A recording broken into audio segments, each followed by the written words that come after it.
Welcome to ESPN Bases Loaded, presented by Capital One. Day 2, and we're here for all the action. Matt Schick along with Mike Rooney. If you were wondering, does this man own anything but white shirts? The answer is no. You have your answer here. All right, we're going to have some teams being eliminated today. Got some elimination games going on right now, winners bracket games later on. What are you looking forward to here today? Well, I think that all the regionals, good teams are going to go home today, which is unfortunate. But some of the matchups, think about TCU is going to have Nick Lodolo as a first-round pick ready for Arkansas, who you think will go Isaiah Campbell. You know, another one, Georgia Tech and Auburn. Auburn, who really struggled down the stretch. Now Tanner Burns is healthy. He can pitch against Georgia Tech, the number 3 seed overall. Auburn's a real handful in that regional right now. We only had one national seed go down yesterday. That was last night as number 16 overall seed. Oregon State loses in the Corvallis Regional. They're facing elimination today as well as they lost to Cincinnati, a team that hasn't been in this tournament in 45 years. So you might as well stay as long as you can. All right, so we've got that. Greenville Regional is going to get underway, at least on the East Carolina side of things. The number 10 national seed, they finally resumed earlier this morning as Campbell was able to get the win over NC State after a 24-hour delay of that game. Get you some tweets here. Hashtag bases loaded if you want to be a part of the action. How about Mike saying, I enjoy what you guys do for college baseball. Keep up the solid work, but substitute cowbell with quad box. Got a fever, Mike. What do we do about that fever? Quad box. Feed the quad box. All right. Feed the quad. Here we go. Yes. Florida with a 5-0 lead on Army. That's in Lubbock. That's an elimination game. All of these are elimination games. That's because Miami was facing elimination after losing to Central Michigan last night. That's in Starkville in the bottom right. Miami scored 4 runs in the first inning. They're showing off for the quad with a bracket there, so we appreciate that. McNeese State.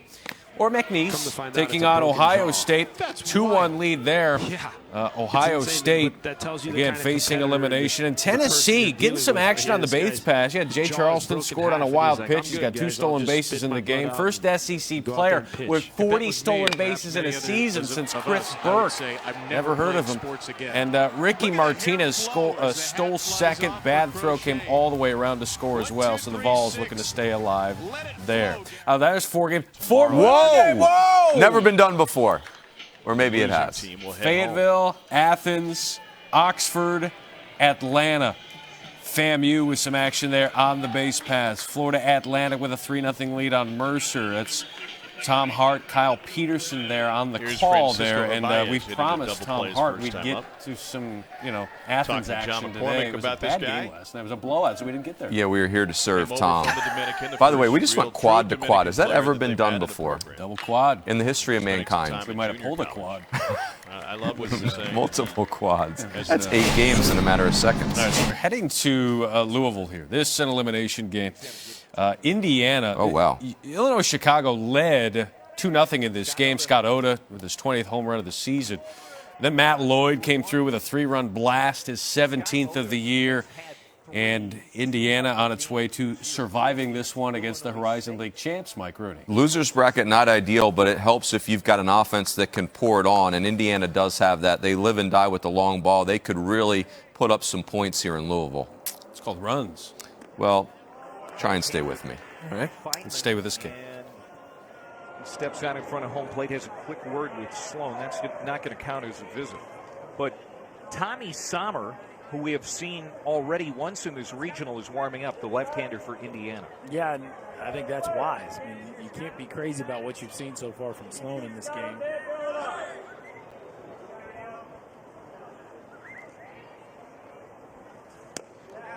Another one that Feynman has to chase. And the bases are loaded. Scott Oda draws the walk. Second walk allowed by Sloan, and Justin Parker, the pitching coach for the Hoosiers, is going to come out.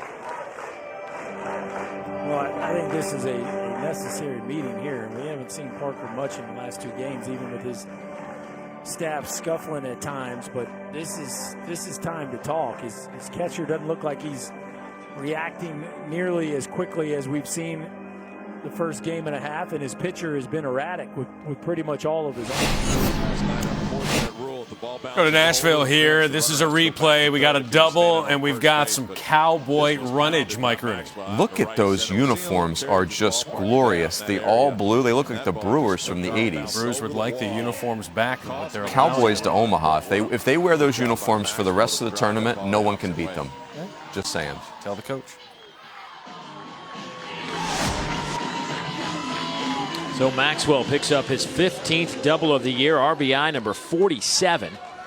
And he'll turn it over to Julian Gonzalez, the sophomore right fielder now with 2 outs. And that's the first hit for McNeese, and they've scored 4 runs.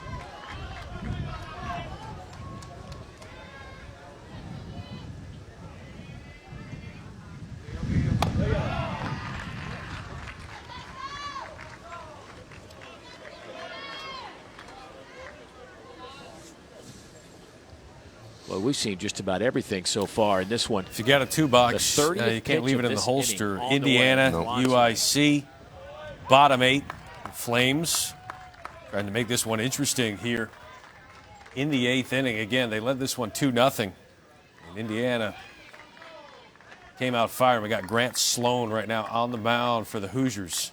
These are tough games, Matt. It's all the excitement and euphoria of being in the postseason is gone for this morning game. It is just trying to get yourself better, playing good baseball. And to your other point, Matt, you will miss all of the 2 boxes that you don't take. So just keep that in mind today. Very well done. Hit by pitch, so now 9-4, and we're a runner away from a tying run coming to the plate for UIC in that elimination game, and not wasting any time. Yes, let's not dance around here. We got to get out of here. So we're going to go to Nashville now, where McNeese trying to put it on the Fighting Greg Beals. That was ball 3. Instead, it's a strike. They get geared up to swing at that curveball, and that fastball you just saw looks like the curveball that's up at that same height, and they expect that ball to come down into the zone. That's why you're seeing some swing and misses on those elevated fastballs from McNeese. Like that. There is the breaking ball. A good one will end the inning. But some more on the board. 2 more on the board for the Cowboys. They lead at 4-1 now.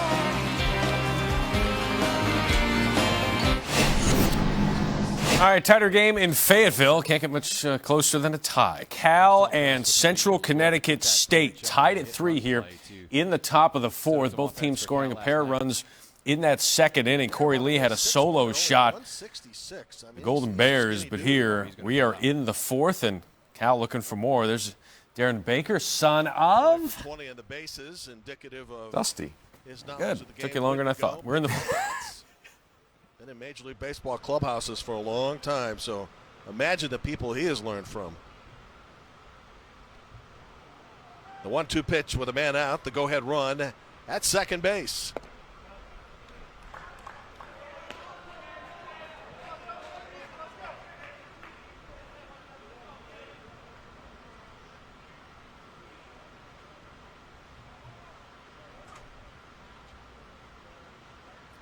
Cal 3 and Central Connecticut 3. Top of the 4th inning with the winner staying alive for the Fayetteville Regional title. That was a healthy cut. Curtin hung a breaking ball there to Wesniak. He fouls it straight back. By the way, how many different spots did you occupy when you saw your son play? A bunch.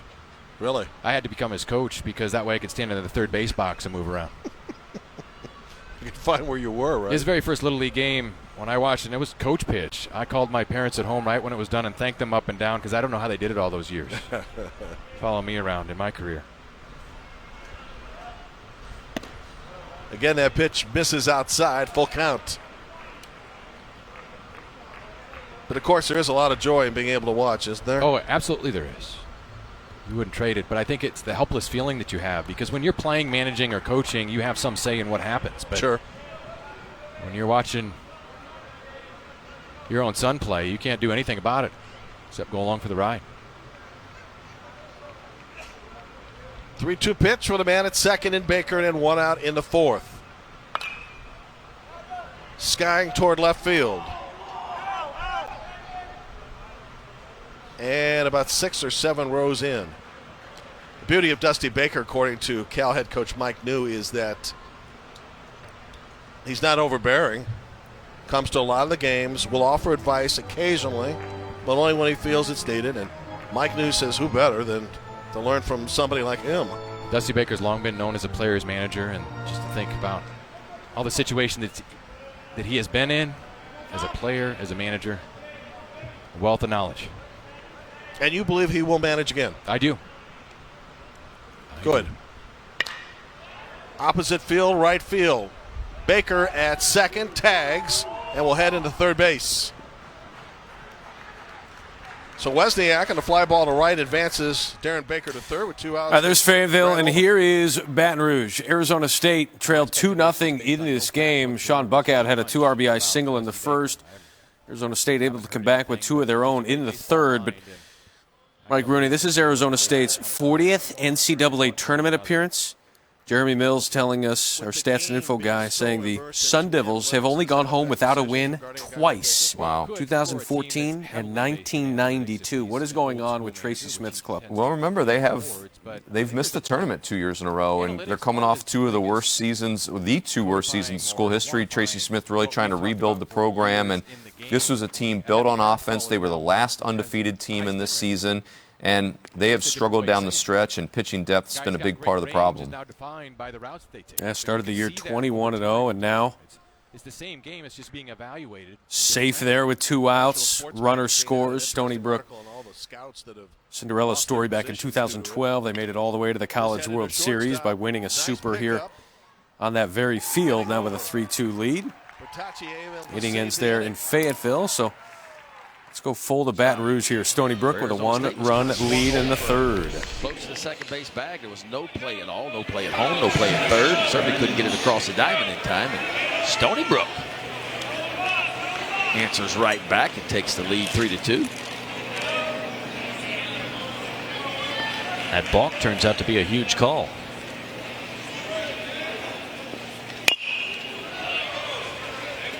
Take another look at the balk by Dabovich. Yeah, watch the right arm. I think he's wanting another sign. There's a little bit of a flinch right there.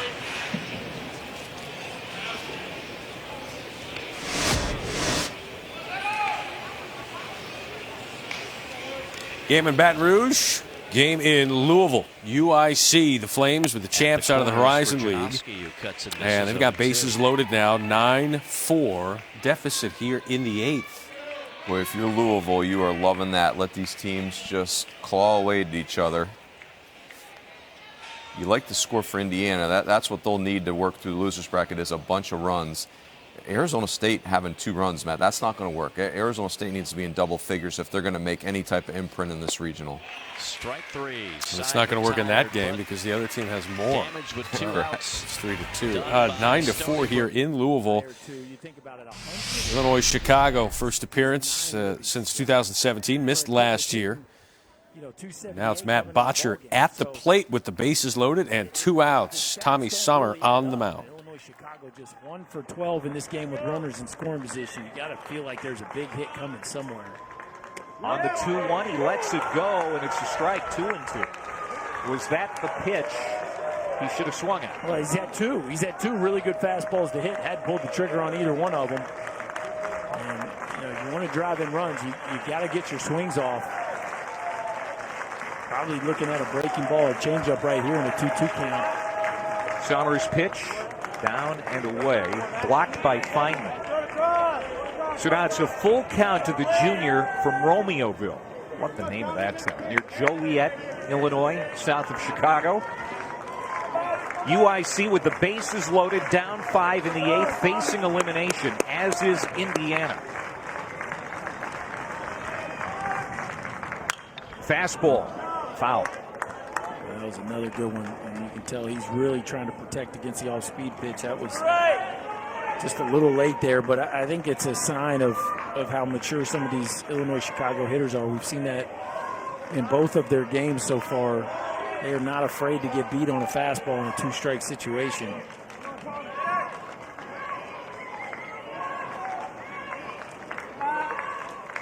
Tommy Sommer to the belt, the pitch. Off the plate, walked him. It's 9-5. And now the tying run comes to the plate.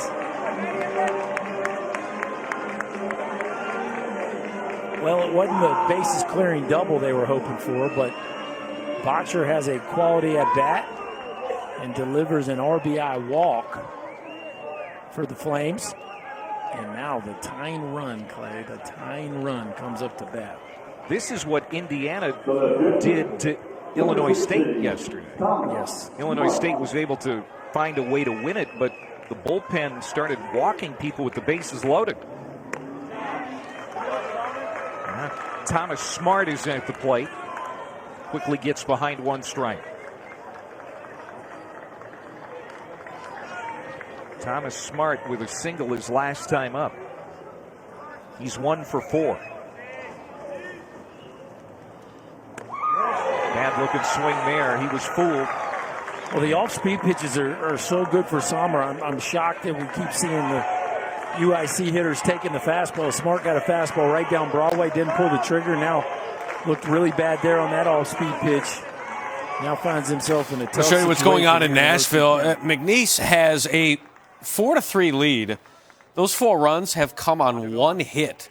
Scored on a wild pitch, had a sac fly, fielder's choice, and then did have an RBI double in the third. But right now, Ohio State has some action on the base pass. 2 outs, runner on third. Matt Carpenter is at the plate for Ohio State. Bases full of Flames. You're hearing the play-by-play from the Louisville Regional while we watch the Nashville Regional. We have confidence in you, the viewer, that you can separate the two. Inside, called strike 3. Just caught the corner. Huge strikeout there to end the 8th. Let's go to Nashville full here, tying run 90 feet away in the 4th.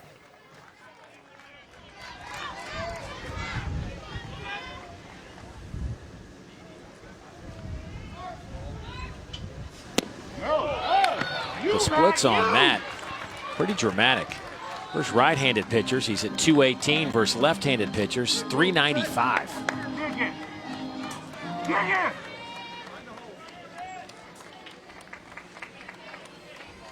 Carpenter, a 4-time Ohio State Scholar athlete. Draws the walk, and it'll be first and third with 2 outs. 4th walk issued by Deaton.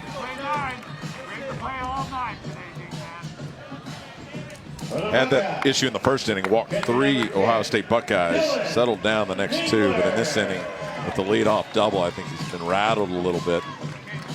Trying to throw strikes, he's been around the plate. Ohio State taking advantage of it, and now he tries to dance around, walks Carpenter.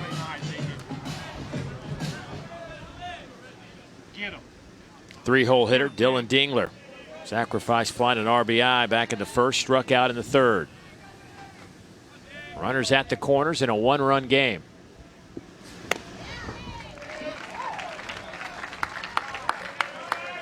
Oh, 0-1 on Dingler. A sophomore.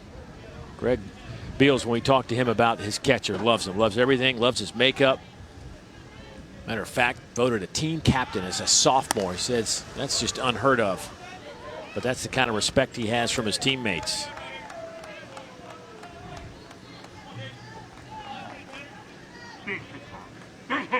All Big Ten freshman honors last season.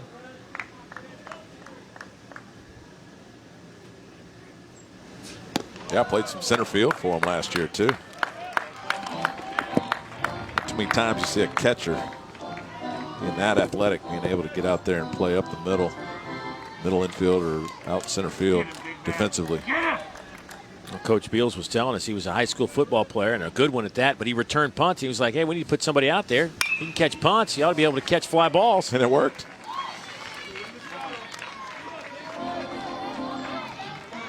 There's Coach Beals. Coaching third base. And Tim Corbin. Both head coaches still out there coaching the bases. Not as many guys doing that in the college game as they were years ago. No, when I coached high school, I started out that way. I had another guy over at third base because I didn't want to wear that big goofy helmet. Of course you didn't. But in order for me to get the play in that I wanted, I had to relay it to him, and they in turn had to relay it, and the timing of it just takes too long. So I took over the third base coaching job, and it's just, it's got to happen quick. Yeah. And so that's why I let you see a lot of coaches do that, because otherwise they have to relay it from the dugout.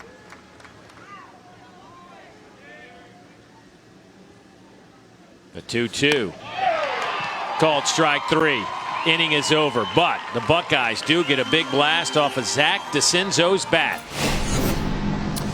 I want to show you what's going on in Oklahoma City. It is a real big challenge to play when that thing is covering the field. Right now, Oklahoma City becomes the third location here to experience a weather delay, joining Chapel Hill and Greenville. The first one today, though, Uconn and Harvard. So if you're wondering why we're not showing that game, there is no game to be shown. Oklahoma State and Nebraska scheduled to follow that game in a winner's bracket game. Some other scores for you. How about Florida? Hit a couple of home runs. Kendrick Kalilau and Austin Langworthy. Some home runs there as they try to avoid elimination route. Update you here in the Morgantown Regional. Hunter Coleman with a 3-run shot. Texas A&M scored as many runs in the first inning today as they had in the previous 27 innings combined. They have pitching, though. Don't let them hang around with that starting pitching that they have. 5-zip with the advantage in the elimination. Torque bomb. Game.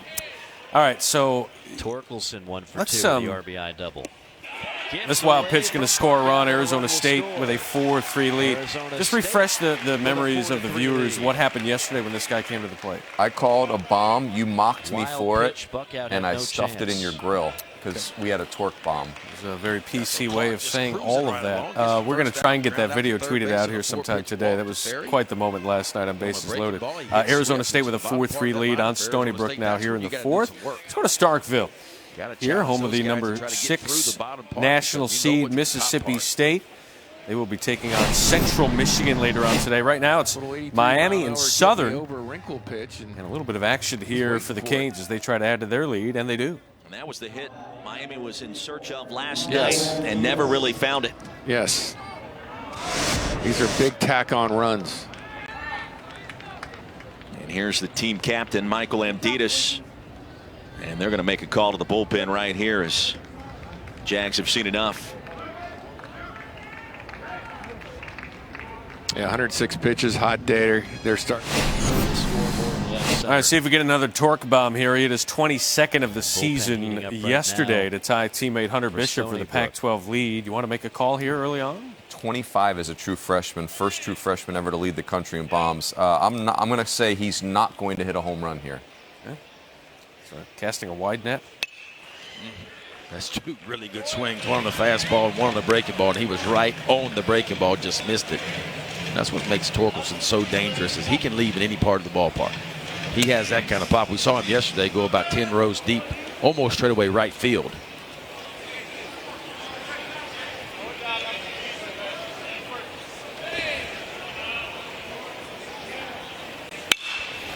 Spoils another 1-2 pitch.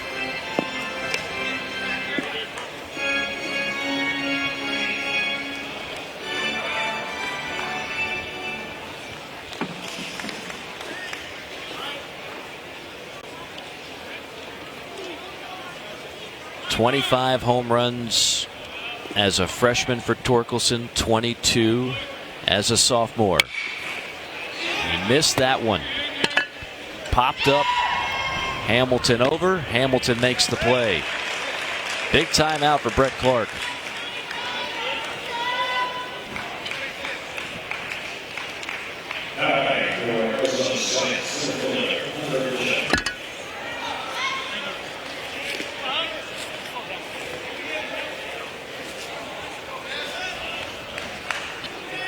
Two outs for another lethal bat, Hunter Bishop. Bishop hadn't seen anything good to hit yet. He's walked twice.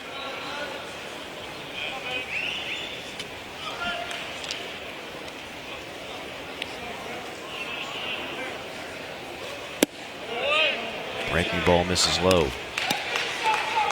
Bishop has a brother, Brayton, who was a third-round pick by the Mariners 4 years ago. He's now playing in Tacoma.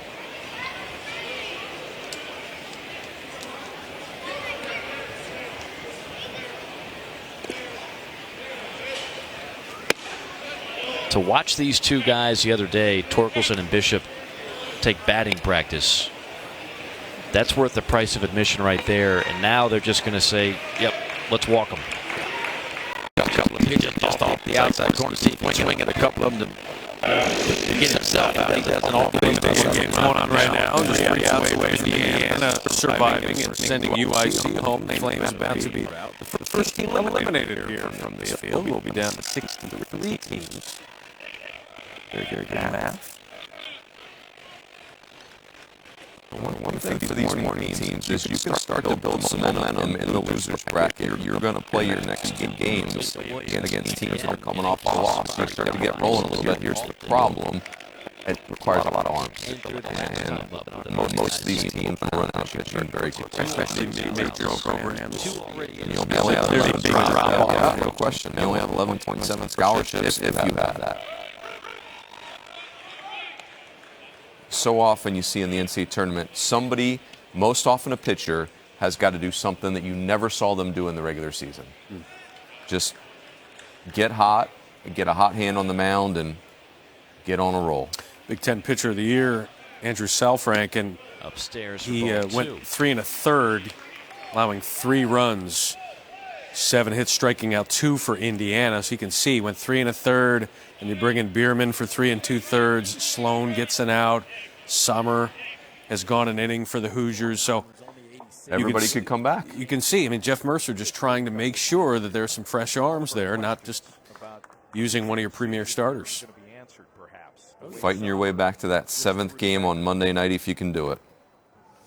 Again, the way this works, so Illinois-Chicago, we'll get a bracket up there after this game ends, but Illinois-Chicago eliminated Louisville and Illinois State in a winner's bracket later on today. Loser of that game will play Indiana tomorrow. Next year, the nephew of Mike D, just a freshman, Alex D. And the winner of that game would have to face an unbeaten team in the regional and then beat them again on Monday. And that's the other challenge in the losers bracket. You're always playing one more game than the team ahead of you, so you're 4 versus their 3. You're 3 versus their 2. So you got bases loaded there in Baton Rouge. In the top of the 4th as Arizona State tries to extend that one. Looks like Coach Matt Senk is going to have at least a conversation there on the mound. So let's go full to Louisville here and try and catch the final 2 outs of this. Sophomore, Bierman, a freshman. A couple nice pieces to build around if you're Jeff Mercer. This one hit high in the air, left field. Long run for Dunham, who was playing towards center. He dives, can't come up with the catch. Here comes Sean D to third base, and he's going to get in there with a pop fly triple with 1 out here in the 9th. This is really odd. A right-handed hitter.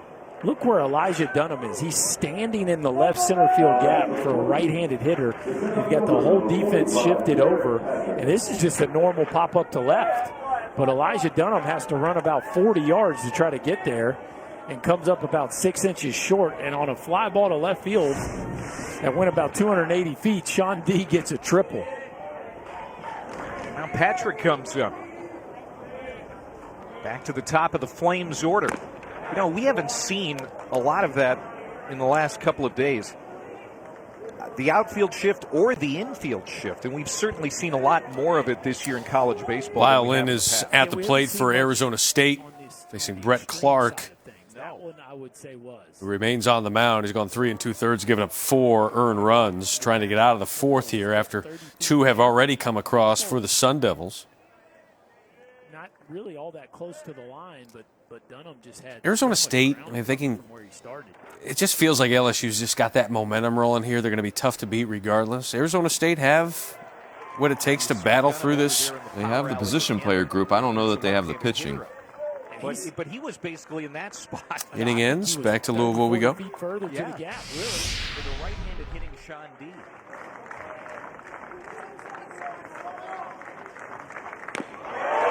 Swung on and missed. 2 down, and Lynn Pystrip comes up, representing UIC's last out. Fourth strikeout for Sommer. How about a little left-on-left changeup right here? I mean, that is just nasty. Tommy Sommer with some really good arm speed. He doesn't push that thing, doesn't tip it early. That is just a really good changeup.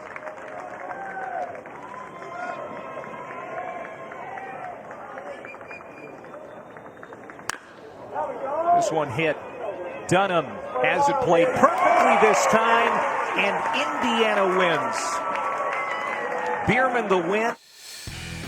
All right, so Indiana advances, eliminating Illinois, Chicago. UIC, the first team out of this year's NCAA Division I baseball championship. So Indiana will take on the loser of tonight's game, Louisville and Illinois State. That game coming up 90 minutes from now. What do you expect there with the Cardinals? Well, Louisville saved their ace, Reed Detmers, who is just a dynamic left-hander, will be a first-round pick in 2020. Illinois State and Indiana are built on offense. They need these games to be 10-9, 12-10. And with the way Louisville pitches and plays defense, I don't know that they can make that happen. Reed Detmers, ACC Pitcher of the Year, will get the ball today against the Redbirds of Illinois State out of the Missouri Valley Conference. We will check in and out of that game throughout the day. Once that begins, hang with us here on Bases Loaded. Matt Schick along with Mike Rooney.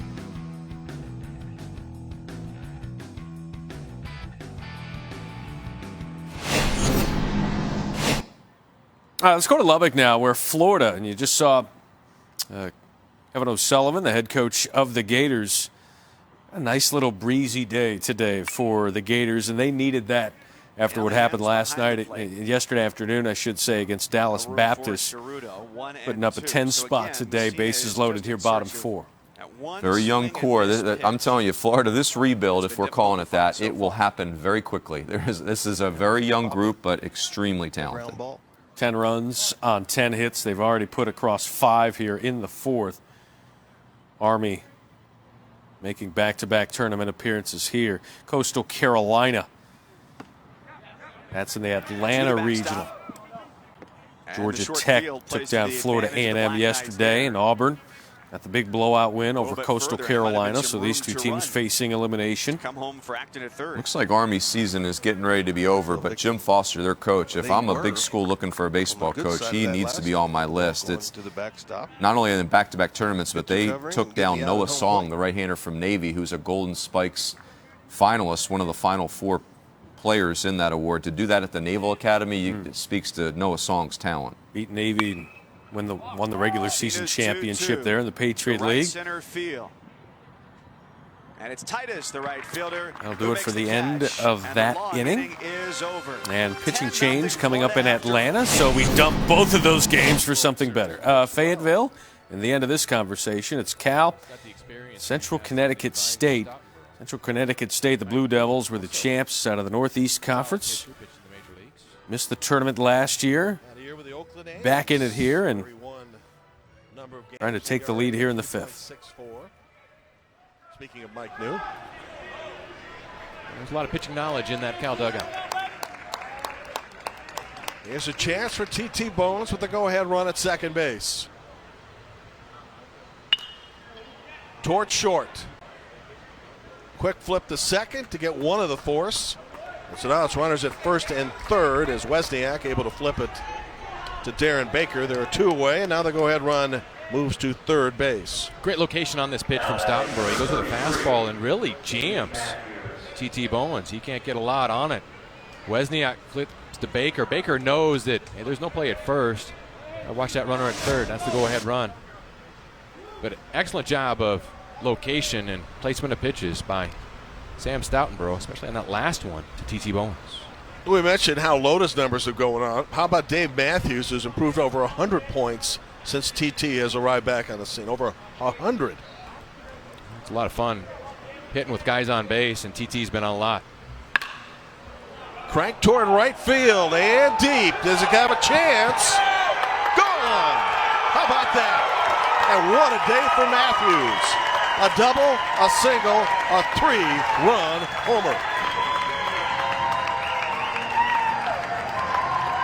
Matthews comes up big. He got a pitch that he elevated into the jet stream here, but the ball kept carrying. The Devs are rolling. 2-out hit for Central Connecticut. That's a fastball in and up. Matthews short to the ball. Generates the lift. And a lot of carry to the tune of 3 runs for Central Connecticut. Max Flower went as far as he could in right field. First time today that Central Connecticut has the lead. Your favorite Dave Matthews song, Mike Rooney? You know, it's all hands on deck in a game like this. Not great with titles of songs. Is Satellite the name of one of his songs? Wow. LSU's the Like a diamond in the sky. That was down to my last strike there, wasn't Satellite, it? yeah. You had an 0-2 count and you went with Satellite. Feel pretty good. That's pretty good. That's a good one. You are certainly under the table and dreaming. We're in the 4th here in Baton Rouge. Southern Miss have that luxury. Paul Maneri can have a much shorter leash on a guy who might be struggling. Yeah. I mean, still in game 2 coming up tonight at 6 o'clock local time, Central time. You know, Paul Maneri does have a few more guys down that bullpen at his disposal, especially since adding Zach Hess back to that bullpen where he was so good as a freshman. That move took place about 3 weeks ago. But still, you would love for your starter to work as deep as he can to save as many bullets as you could in that bullpen.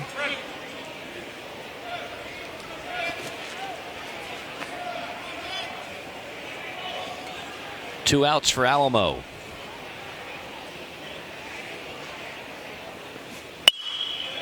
Jammed him, 1-2.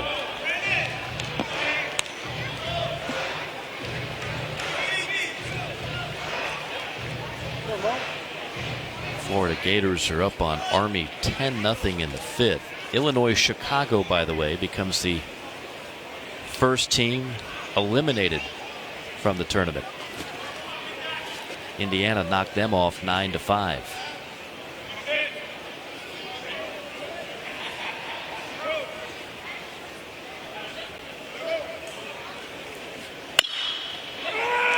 Little flare. Does it have enough carry? No. Nice job by Swift. Swiftly tracking that down for the 3rd out.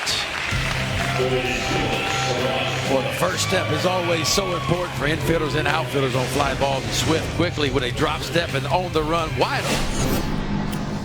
Check in with Oxford now, top of the 6th. The Illini, their first appearance since 2015, trying to extend it here. 2-0 lead here on Jacksonville State in this elimination game. 2 runs in the 2nd have the margin.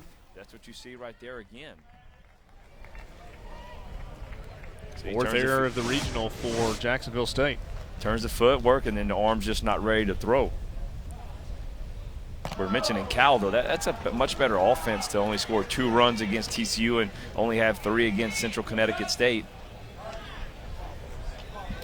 Jim Case wants to talk to Isaiah Magwood. Going back, he's taking a couple of looks at the bullpen. Going back to the throwing error over to first. It's not like that was one where he really tried to juice it up and throw it. He was just kind of tossing it over and just whoop. And that's where I think you need. All right, we zip over to Nashville. We got a pitching change with McNeese. 4 innings of work. McNeese and Ohio State tied at 4 here in the top of the 5th. 5.6 Cowboys with 4 runs on This will just be his 2 19th hits. appearance. He started 10 games, so he can chew up some innings for you, but he has walked 30 guys and 48 strikeouts this year. Yeah, a big walk total for the senior. Opponents hitting 300 against him. But I know for Justin Hill, he's just hoping he can eat up some innings for him. Hey, well, the ESPN networks bring you every game on the road to Omaha, starting with regional coverage on ESPN2, ESPNU, the SEC Network, and ESPN3. Whip-around coverage also available through ESPN3 and the Bases Loaded channel. Of course, you can catch all of the coverage on the app. Remember, when in doubt, go to the app. So Brent Totis will step in.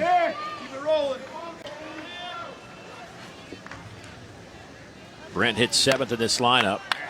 Excuse me, 6th in the lineup. The designated hitter doubled and scored his last time up in the 4th. 86 pitches for Deaton. Gave up 3 earned runs. Struck out 5, but walked 4.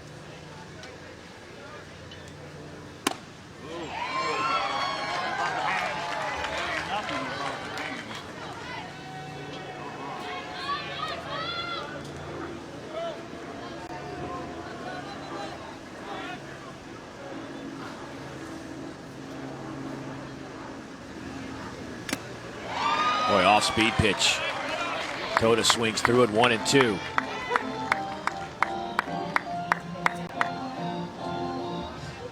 Kane, the senior out of Jasper, Texas. 6'3" right-hander. Another junior college transfer out of Panola College. There is Deaton. He pitched well. I mean, he battled out of that first inning. 3 walks in the first. He had 4 walks on the day, but not a bad outing other than the walks. Out to second. This could be 2, and it is. As Bork takes it himself. Well, that's what you want out of your bullpen guy. Come in, get you a double play. Yeah, huge 2 outs for McNeese.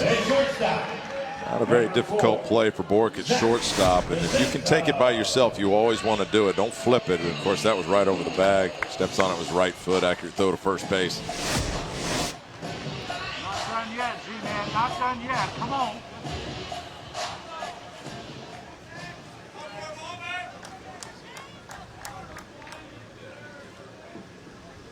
So Eckert, big breaking ball there. 0-1 to Zach DeCinzo. DeCinzo with a home run his last time up. 2-run shot. A couple of home runs today for the Buckeyes. Cherry has his 16th. DeCinzo has his 10th.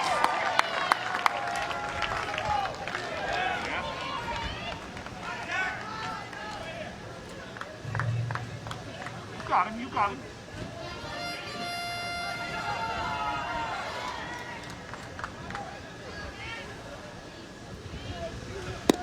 That's off the plate, 1-2. Get a good one. Takes one. Get him, Z. Get him.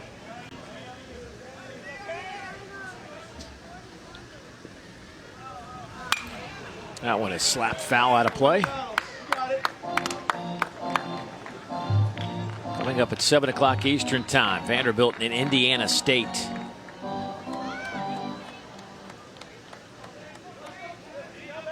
One of these teams going home today.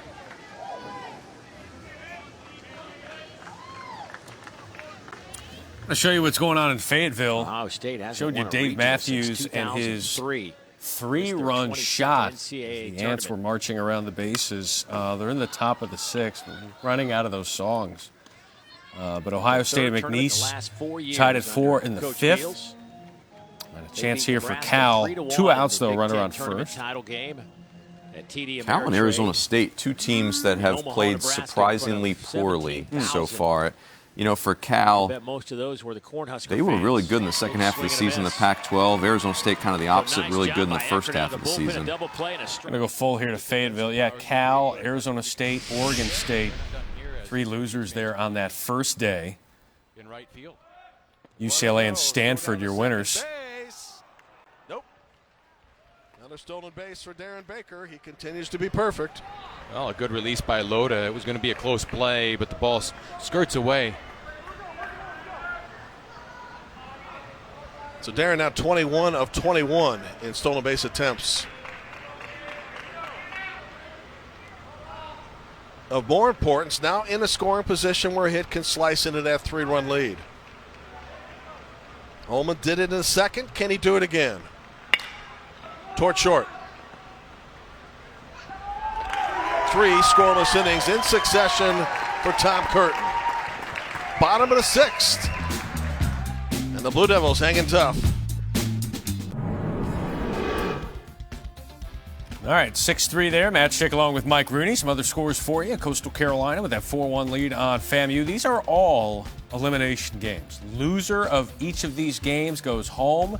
Winner has to win again tomorrow, twice, and then win again on Monday. Win the lone remaining unbeaten and likely a regional host that they'll have to beat. Yeah, losing game 1 of a regional is no way to go. Now you're just trying to survive and build some momentum because you are going to be playing a very good team coming back through that bracket. 10-1 lead there for Tennessee on 7 hits. They put up a 5 spot in the 8th. This is Bases Loaded. Before the house, before the office, the late nights and new bosses. Before the last hugs, the wins and the losses. Before building the team, before building yourself. The rise and grinds, all day, every days. Before the letter, before the dream, there was a kid who loved to play. If you have the talent and dedication to succeed in school and in sports, we'll provide the opportunity. Welcome back to ESPN Bases Loaded, presented by Capital One. Let's go to Atlanta now. FAMU here in the bottom of the fifth trying to put something together with 2 outs, trailing by 5 in this elimination game. Picks up a strike, and it evens out at a ball and a strike on Jared Weber.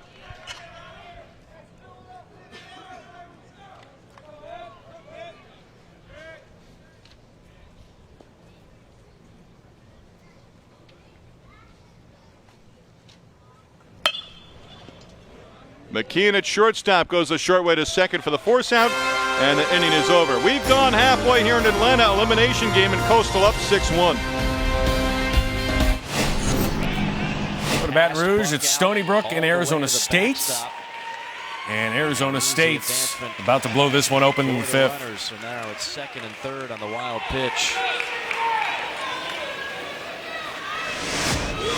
This ball gets by Buckout. I mean, right off the tip of the glove, but it caroms back and shoots almost directly towards first base. And the first baseman, Hamilton, quickly has to run it down.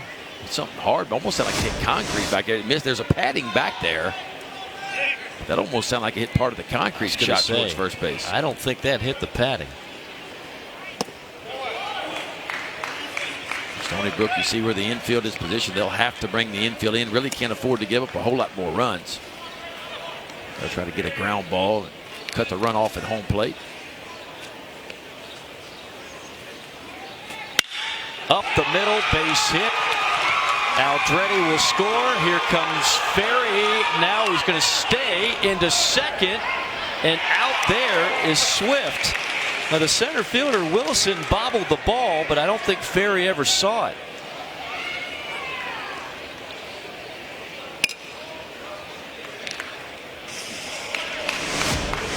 Well, that stings out the score on this one. Nice piece of hitting the ball just right up the middle. One run comes home. You thought the second run would score with the bobble out there by Wilson.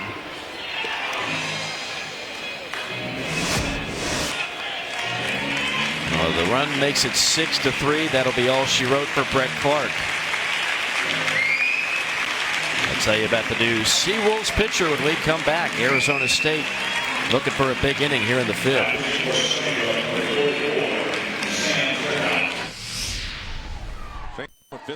McNeese has picked up its third hit of the day. They've got 4 runs.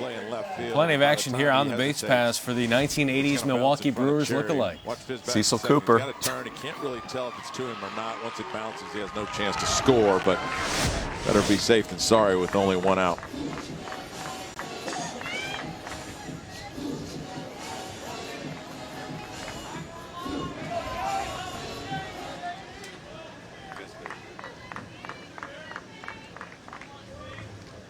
Jake Dickerson lifts that one down the line and left. Fair or foul? Just foul. Come on, set him down low. We were talking about Vanderbilt for a moment ago, and you think about their top 2 guys, Austin Martin, J.J. Blade. They got on base 8 times last night. I don't know if there's a weakness, really, Dave. I mean, they can certainly put up the damage numbers, but we saw them play some small ball last night as well. They can execute the bunts. They can execute the rollovers to the right side to get the guy over third, less than 2 outs. I mean, they take walks when they need to.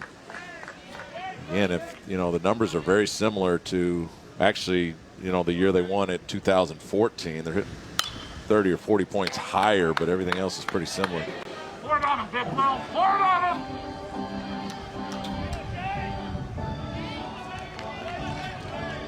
McNeese 2 for 7 with runners in scoring position today. Opportunity here for Jake Dickerson. Yeah, if you're Jake Dickerson's facing the righty, just want to make sure the ball's up. Anything low that you go after is potential double play. Just make sure the ball is up, put it in the outfield somewhere, and get that run across.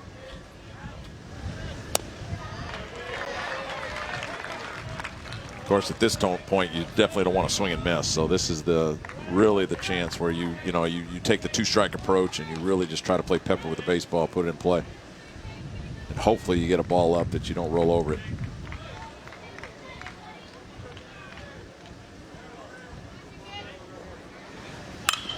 Ground ball, glove by the second baseman Carpenter, gets it to DeCenzo, and safe at first. A run will score, and the Cowboys back out in front.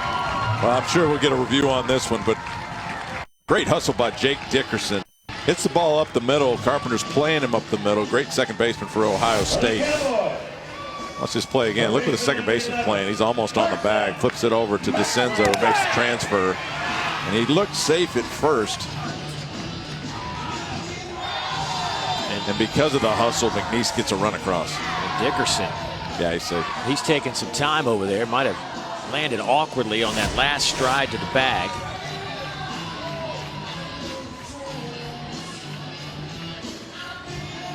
So second RBI for Dickerson today.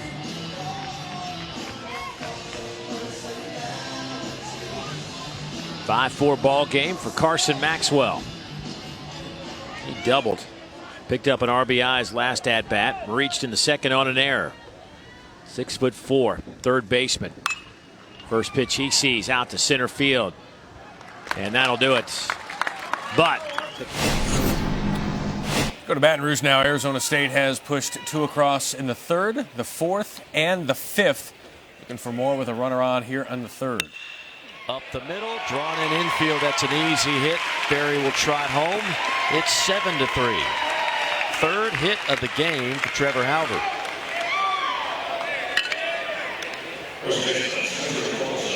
$11 hits in total for the Sun Devils. And that offense that was kept relatively quiet in the opening game loss to Southern Miss starting to make plenty of noise in this game. Yeah, starting to show itself now. And you knew it was in the tank for Arizona State. You just didn't know when it was going to come.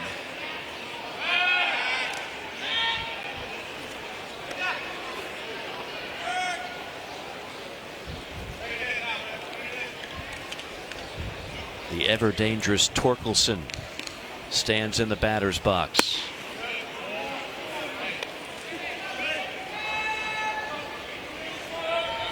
Torkelson 1 for 3. Arizona State with runners in scoring position. A vast improvement from a day ago. 7 for 12. Torkelson got under it.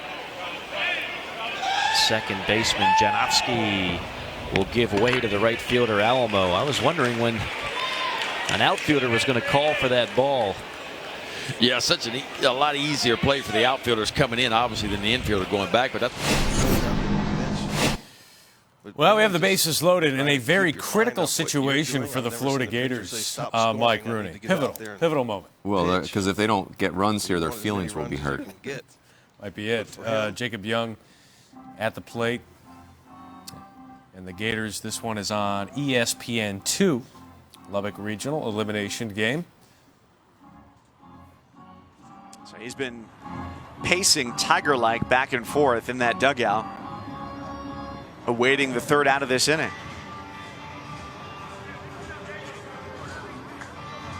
For more coverage of the Division I baseball regionals, along with interactive brackets, go to NCAA.com. A lot of pressure on today with elimination games around the country in every regional. Nick Blasucci is the pinch hitter here. That was what led to the holdup in the number 8 spot here on the lineup. Jacob Young's spot, the second baseman. And so Blasucci steps in for his first at bat of the regional.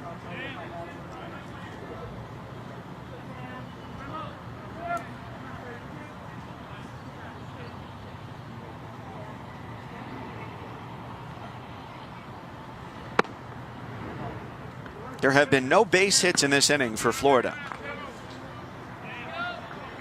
4 walks, a ground out, and a sacrifice fly.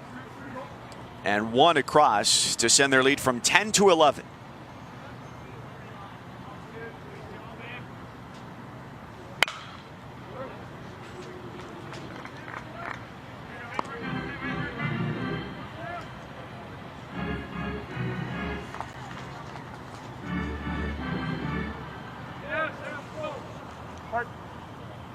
65th pitch coming up for Messina. He's been laboring.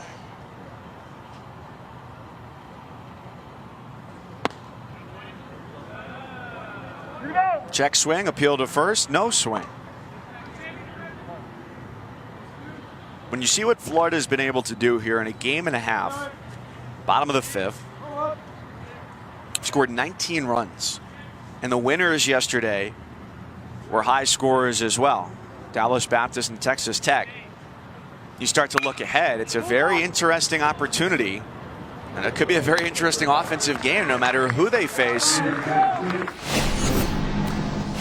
Let's go to Nashville now. This is the most competitive game going on right now. McNeese with a 5-4 lead on Ohio State.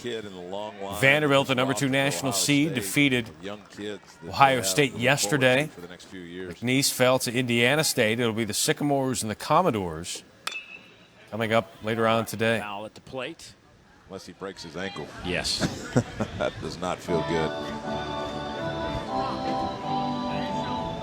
Did you hit with, I know it's become more prominent lately, but Yes. shin guards, the elbow guards, how much did you hit with? So I didn't use the elbow guards until, as a left-handed hitter, I was a right-handed thrower. I got popped in the elbow one time by Sean Estes in Chicago in 40-degree weather. At that point, I figured it was a good idea to put an elbow guard on, but I always wore the shin guard on my right leg because of that right-handed slider to a left-handed hitter. You know, that come in on your low and in, and you'd hit it, and it would hit off of your shin, and that is not a pain you want to ever feel.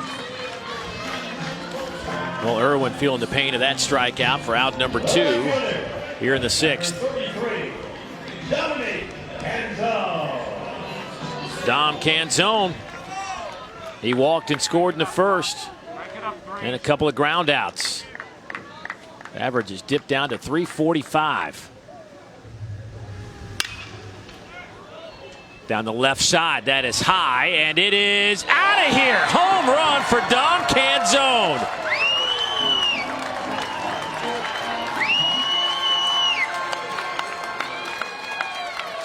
All right, we got Nostradamus in the truck. Our producer Billy called a home run as the ball was hit by Canzone. My goodness. Look at this blast. The opposite way, low and away, and the spin is what gets this ball to carry. He wasn't completely behind this baseball, but he got a ton of spin to go the other way with that ball over the big wall at 310 in left field here in Nashville. And we told you this kid's one of the best hitters in the Big Ten, if not the entire country, and he showed it right there. That'll be a foul ball off the bat of Carpenter. That's his home run. That's home run number 16. Canzone with a big home run there as they fight to stay alive. They're in the Nashville Regional. Arizona State trying to do the same. Cal has used a couple of starting pitchers here today as well, as they are trailing 6-3 to the Blue Devils. Yeah, we thought that Cal offense would play a lot better in Fayetteville, and they have not played. They've not been sharp yet. Welcome to ESPN Bases Loaded, presented by Capital One. If you like college baseball, there's no better place than right here. Bases Loaded. Matt Schick along with Mike Rooney, former Arizona State assistant coach. And we've got a lot of baseball today, obviously, with the Division I Baseball Championship. First day of eliminations. In theory, weather permitting, should be down to 48 teams after today.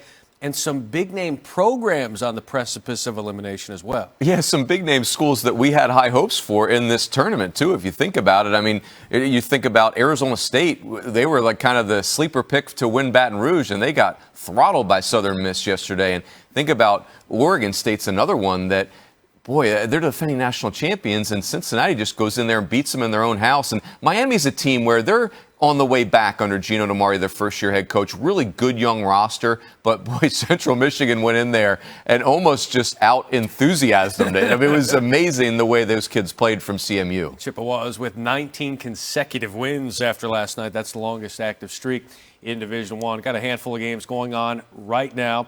To show them to you. And again, this is the format that will do it. We'll get you some quad boxes as often as we can.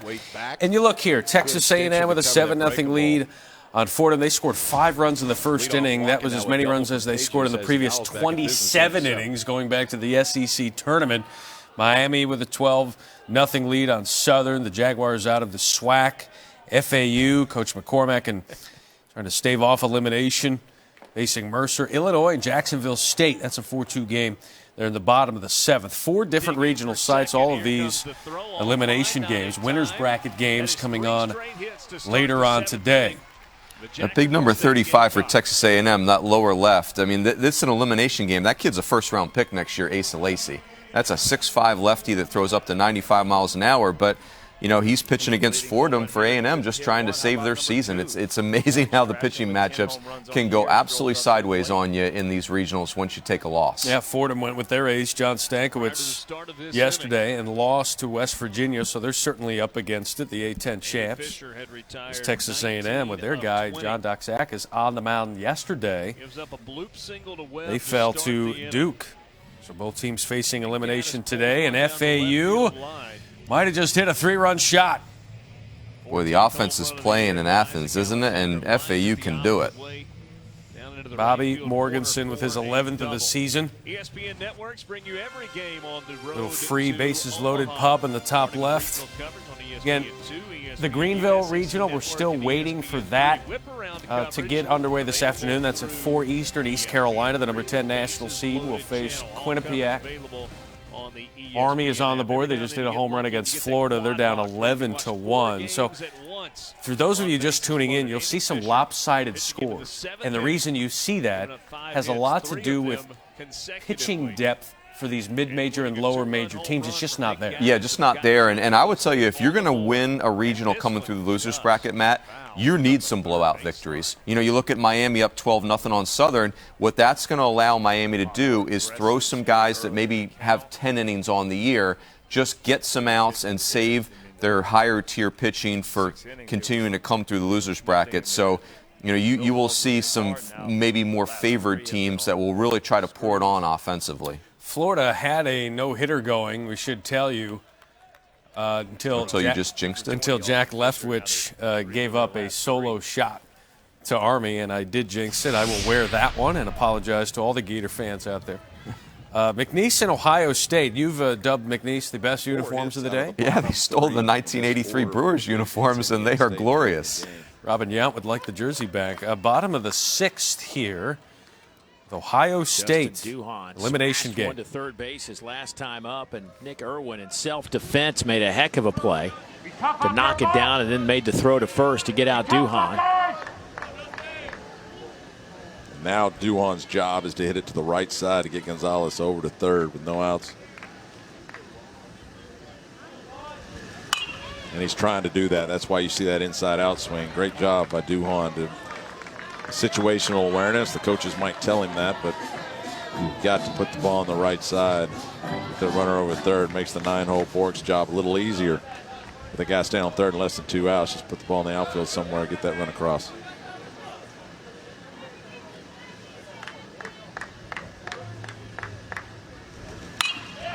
Gets it to the right side. Canzone backpedals to make the catch. Here's the throw to third. And not in time. Matter of fact, that's bad luck. Hit the dugout, and that'll get a run home. Well, this turf is real bouncy. It's almost like a trampoline. You saw it right there. Not only is it going to skip toward Irwin at third base, and we know he can flat out play third. He's quick over there. But also it's going to bounce high, and Irwin really no shot at that. That was a cannon from Canzone in right field to try to make that play. Watch this ball just jump, not only forward, but up in the air, gets into the dugout, and McNeese with a break.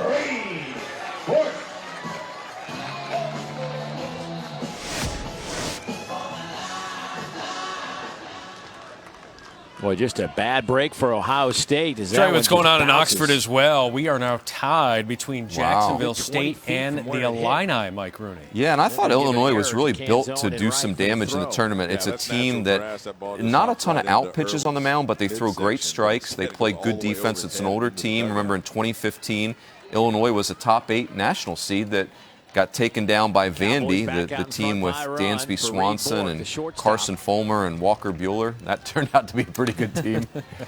They had a college team with big leaguers. Gamecocks. Apparently that Their play's helps. a lot different than these A kids two-run are used shot to. for That's why they Jacksonville needed State that has tied practice this one up before this tournament at started. 4. We saw Maxwell back in the third, almost over. The Illini won a regional title back in 2015. You got to start. It was their last time they were in this tournament. Turf plays extremely fast. Deja are going 0-2 against the Ohio Valley champs. To their home park, but for the rest of these guys, there's some strange things that can The happen. story in Oxford is, can Old Miss exercise those demons? Last year, they were upset by, they were a top 8 national seed, had a really good team. They had won the SEC tournament, and Tennessee Tech goes in there. They're a big home run hitting team. Came through the losers bracket, by the way. Ground ball. Misplayed by DeCenzo.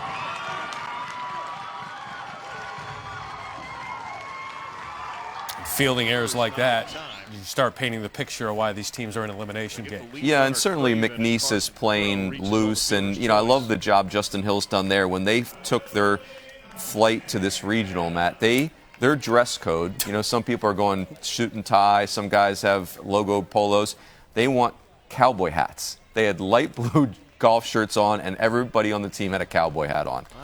So how could they lose? How did they not get to Omaha? From that Illinois dugout. And they are 0-1 right now.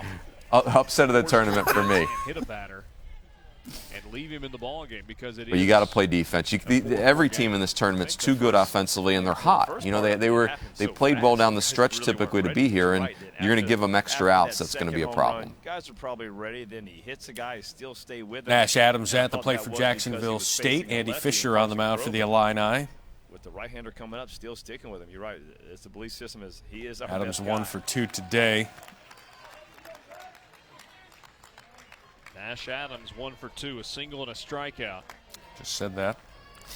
Copycat. I will tell you this about McNeese, too. The Southland, it's a Southern Conference, obviously. It's a very underrated baseball conference. I think it's one of the harder conference tournaments to win. The Southland almost never gets 2 bids. Remember, Sam Houston State won the Lubbock Regional a couple years ago and gave Florida State a nice run in the Super Regional, so it's a very good baseball league. McNeese won the conference tournament as a 5 seed.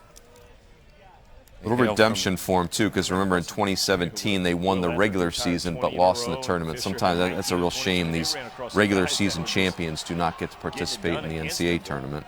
The bats have awoken. Cowboys from Lake Charles, Louisiana with a 6-5 lead. Jacksonville State fans. And a runner on first. Ohio State won the Big Ten tournament in Omaha at the site of the College World Series, TD Ameritrade Park, taking down Nebraska for the title. As a 7 seed. And they played Nebraska on the final day in front of 17,000 Nebraska fans.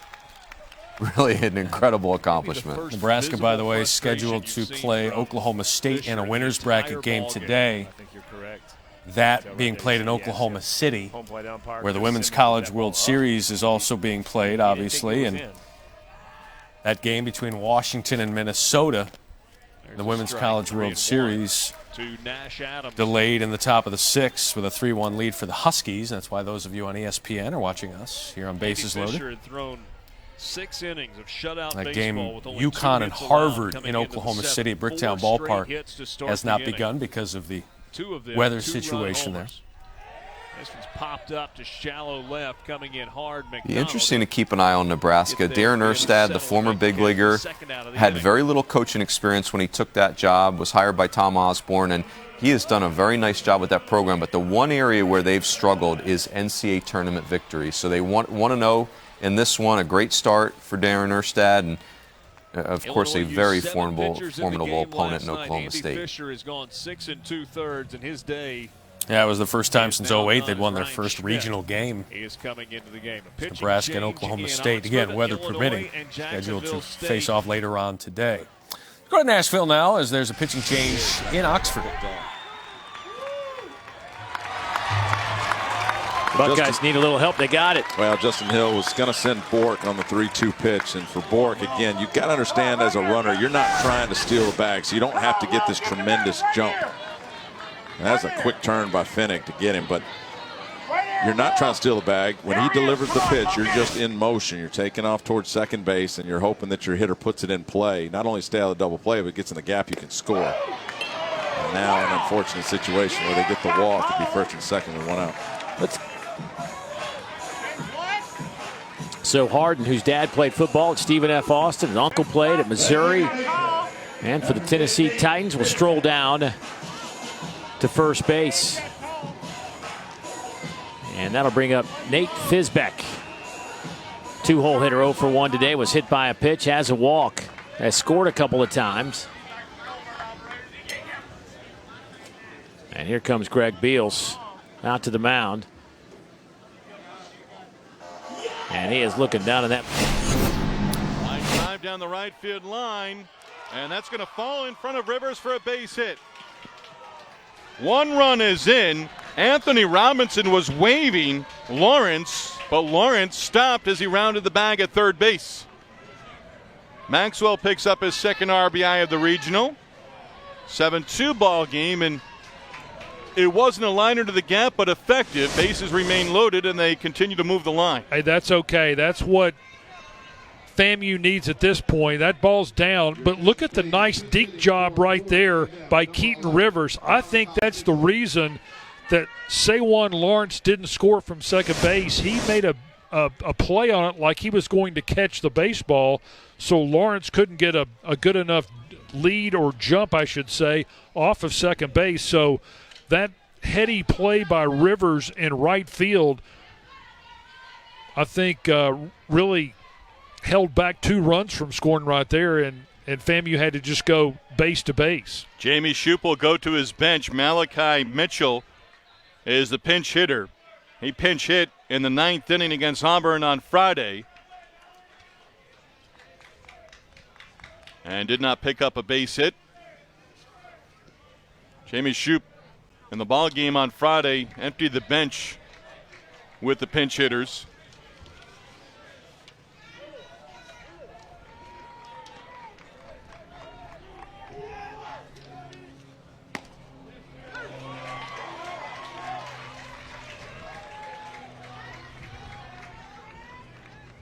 Mitchell's a redshirt junior from Gainesville. More of a pinch hitting role, kind of a spot starter in the outfield this year for the Rattlers. Shows bunt. And you know, that's really not that bad of a play, I don't think. You know, you could try to push one down the first base line, try to sneak a run in there. You see Bierman where he's playing. Lawrence really was not breaking. I thought I heard squeeze from the first base dugout. No, I mean, once you read the ball on the ground, obviously with the bases loaded, you got to go. But what you do is you try to sneak one. You know, if you bunt it hard enough, you got Causey who's on the mound. He's a left-handed pitcher, so he's going to fall off on the third base side. If you can bunt it hard enough just to the right of the mound towards the second baseman, you got a really good shot of beating it out, not only to be safe at first, but also beat it out for a base hit and you produce a run.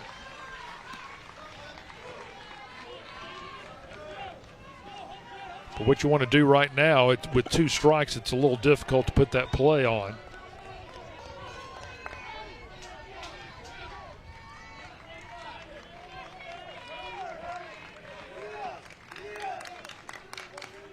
Four straight batters have reached in this inning. And Causey has gone full 3-2 on the pinch hitter, Malachi Mitchell. Lawrence, a base hit. He's at third, the lead runner. Reese walked against Causey. He's at second. Maxwell, the runner, at first. A bloop single that produced a run. And we'll do it again. Good at bat here as he continues to make Causey work. Good at bat by Mitchell. And if you're Causey, you cannot be afraid of contact in this situation. Mitchell listed 5'10". He could still fill out the uniform. 5'10", 150. Takes a called strike 3.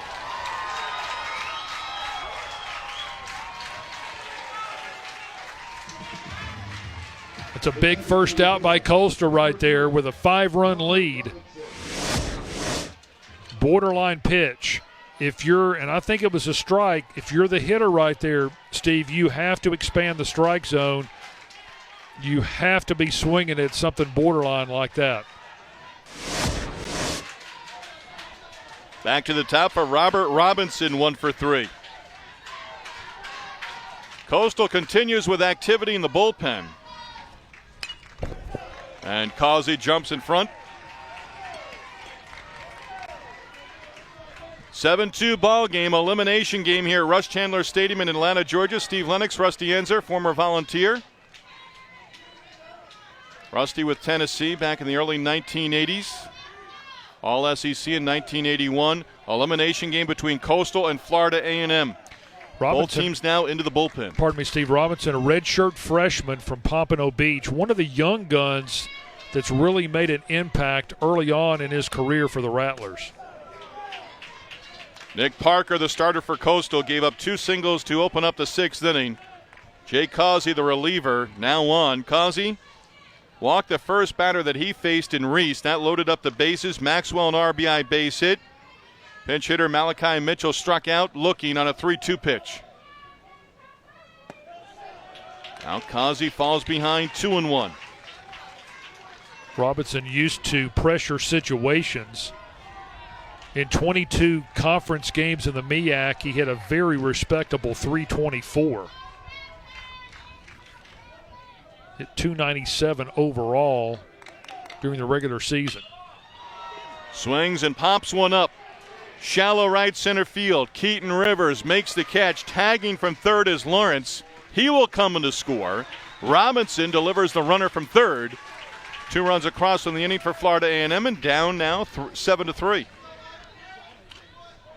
Good baseball right there by Robinson, protecting the dish, putting the bat on the ball, putting the ball in play. A productive out produces another run for FAMU. And that's a smart play by Keaton Rivers for the second time in this inning. The right fielder who made the putout didn't try to throw the runner out the plate. Throw went towards third in order to keep Casey Reese on second. It's a heads-up play. Octavian Moyer, 73 hits, now 74 hits on the season for Florida A&M. He's the guy you want up in this situation. 2 down, runners at first and second. Parker, the book is closed on the Coastal starter, giving up 3 runs over 5+. Moyer 2 base hits and 6 at-bats here in the Atlanta Regional. Causey fires a strike. 1 ball, 1 strike count on Octavian Moyer. Good take by Moyer right there. He had count leverage early. Ball was right on the corner on the outer part. That's a good take. He's looking for something to drive on the inner half. Moyer, junior, base hit back in the 3rd inning. He's now hit safely in 15 of his last 16 games. Back through the middle of the diamond into center field. Rounding third is Reese. A throw comes in, gets past the second baseman. RBI base hit by Moyer, and the Rattlers are starting to inch just a little bit closer now. This is the inning that Jamie Shoup has been looking for. Yeah, is it deja vu all over again? He made that comment in our in-game interview. The exact same inning, the exact same score before FAMU made the fantastic 4 wins in 2 days to win the MEAC. That's a great job of hitting by Moyer. I mentioned something on the inner half that he could drive, and he drove that ball right up the middle, almost took the head off of Causey, driving in another run. The Rattlers have put up a 3 spot here in the bottom of the 6th. Rayburn at the plate, 1 for 2 with a single and a walk. Swings through that one.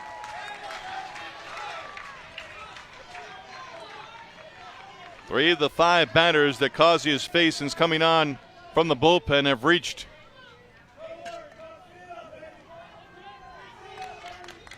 Brett Maxwell now the lead runner, out at second base. Quickly 2 strikes on Tucker Rayburn. Nice job by Causey. Attacking the strike zone, getting ahead. This game's a lot easier when you're a pitcher, when you're pitching in plus counts.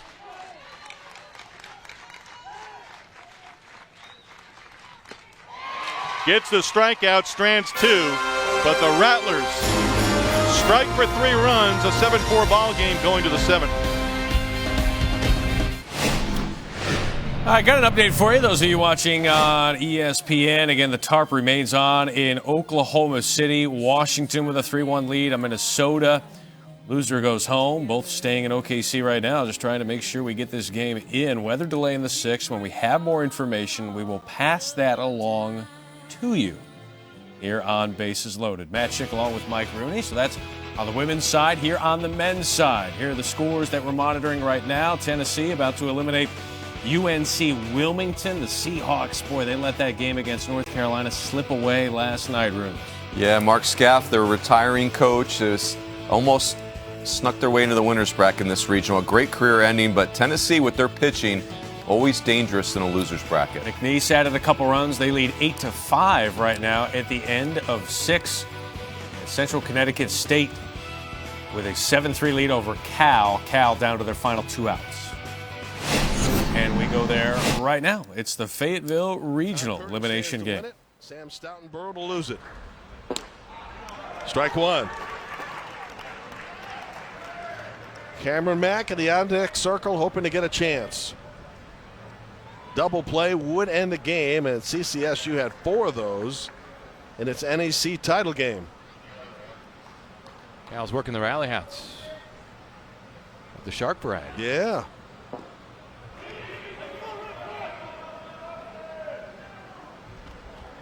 It's a big play in left field. If that goes over his head, might have scored a run, but equally as important, the more base runners in the 9th gives Cal a shot.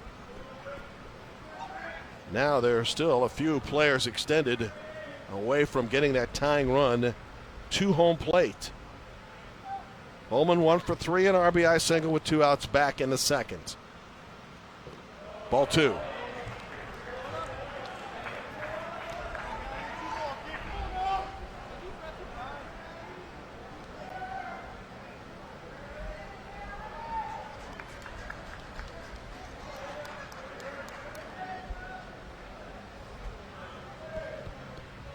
Jared Gallagher is taking his time, and why not? Big opportunity here for him and the Blue Devils. All right, so a couple teams facing elimination. Cal, one of those. UNC Wilmington, another one. Both 2 outs away from packing their bags and heading home, at least for Wilmington. It's not too far of a drive. They're in the state of North Carolina. Big development for Tennessee. Garrett Crochet, their ace, who was hit in the face by a line drive a couple weeks ago, pitched in this game. So he's their best arm by far. Now he's going back to a reliever role, and that could be a real factor in this one. 2 balls, 2 strikes. Look at first and the pitch. Base hit left field. Now runners at first and second with 1 out in the 9th. Cal trying to stay alive. If they do not, Pac-12 will fall to 2-4 in this year's NCAA tournament. The other 6 conferences that sent 3 or more teams to the tournament are all at or above 500 so far in this year's field. Of NCAA tournament appearances in 85, 08, and 2010. Which is why they need to rally now. All right, so they're done in Chapel Hill. UNCW, the Wilmington Seahawks are done. And Tennessee survives there in Chapel Hill. North Carolina is in that winner's bracket game. Ball 1. Another base runner brings that potential tying run to the plate and turns the lineup over to the top. Infield at double play depth, trying to end it here. Pat Hall out from the Central Connecticut dugout to talk some strategy with Jared Gallagher.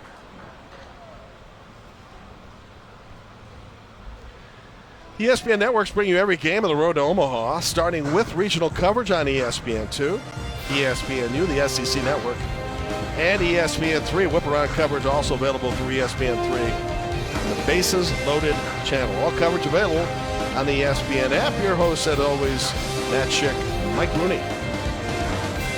Conversation is over. Big at bat now for Cam Mack, who is up a ball. Cameron Eaton standing by, and if Connor Mack can get on base here, Eaton represents the tying run.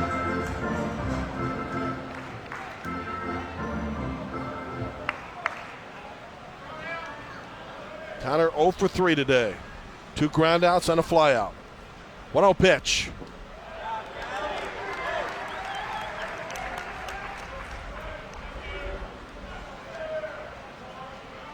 Eden, who is 1 for 3, would bat next. If we get that far, double play ends it. Infield at double play depth.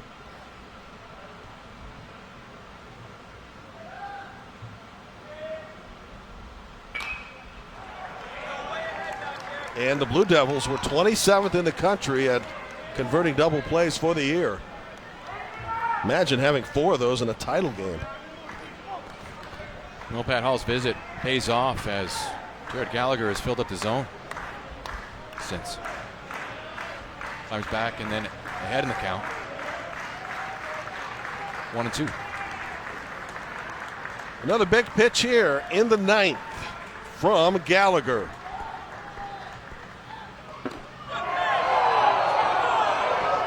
Takes some moxie to take that pitch, huh? Awfully close to the same pitch that Dave Matthews took for a called third strike. I think that's what the Central Connecticut contingent is contending. 2-2. Pressured 9th for both teams. Gallagher trying to get a punch out here or double play.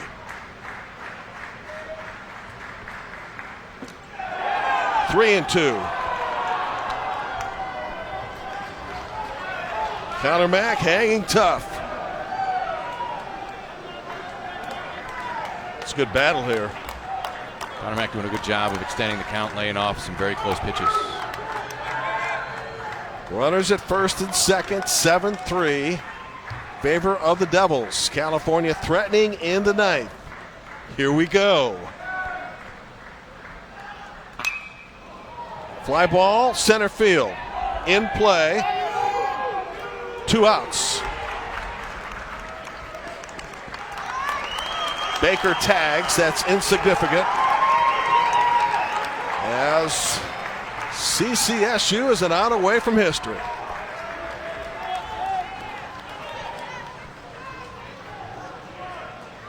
Now batting number 9, Cameron Eden.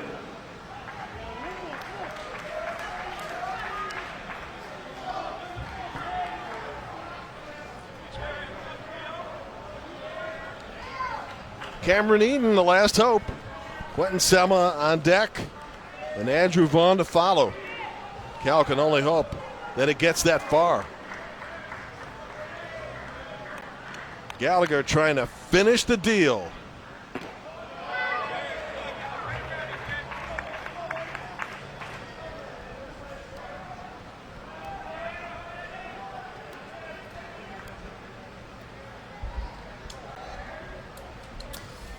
Ohio State has the tying run at the plate in the top of the 7th against the champs out of the Southland Conference, the McNeese Cowboys. 1-0 pitch towards center field and dropping. Cal is not dead yet. It's going to be a 7-4 game with 2 outs. With 2 outs and 1 hitter away from Andrew Vaughn, the reigning Golden Spikes Award winner. For Player of the Year, he's one of the 4 finalists for this year's as well. He's 0 for 6 with 2 walks in the Fayetteville Regional so far. You might say he's due. Yeah, law of averages says he's about to get that scoreboard operator moving. Exactly where Cal wants it. One swing of the bat can tie this Matt ball Schick game. along with Mike Rooney here on our bases loaded coverage. Have that chance. He's 0 for 4 today. And he does have 10 home runs for the year. McNeese gets the 2 that they needed. They'll go to the bottom of the 7th with a 3-run lead. Let's go back to Fayetteville. Andrew Vaughn awaits. Popped up. This should do it. History for the Blue Devils. First NCAA tournament win.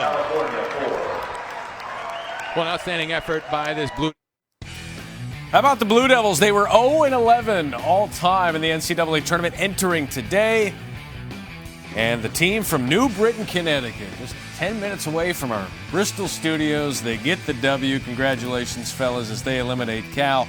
Marquee matchup, though, later on tonight with Arkansas and TCU in the winner's bracket game. Yeah, Arkansas is the team we know about. Will pop up away from a national championship last year. They've got their ace, Isaiah Campbell, going. But TCU saved their ace, Nick Lodola, who will be a first-round pick next Monday. Big 6'6" left-hander from Southern California. That will be one kind of a matchup right there. The Fayetteville Regional is matched up with the Oxford Regional. Those two regional winners will face off in a best 2 out of 3 Super Regional next weekend. And right now, this elimination game, it's Illinois with a 5-4 lead over Jacksonville State. Ole Miss got the win yesterday over Jacksonville State. They await Clemson in a winner's bracket game later on today in Oxford, where the stands will be a little more populated.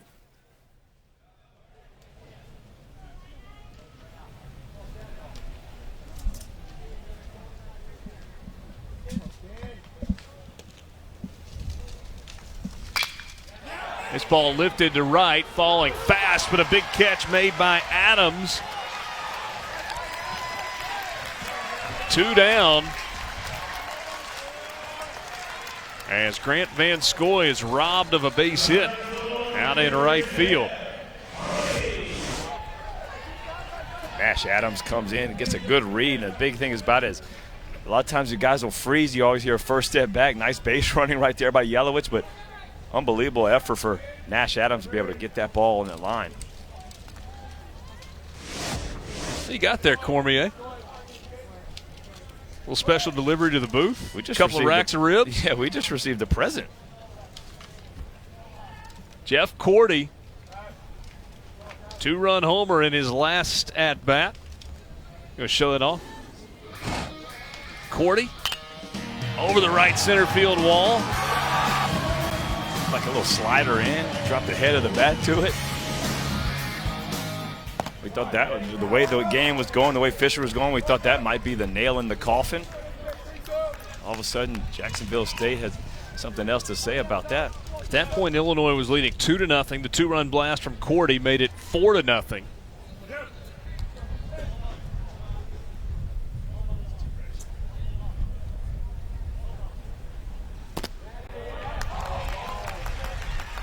Strike there to Jeff Cordy.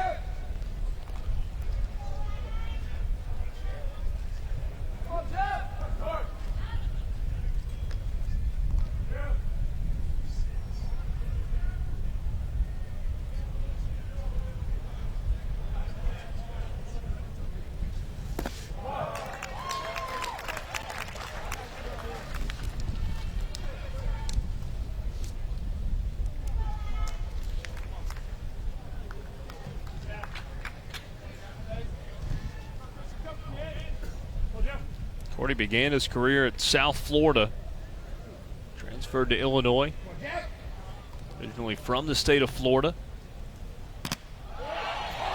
Takes a strike, and the count evens at 2-2.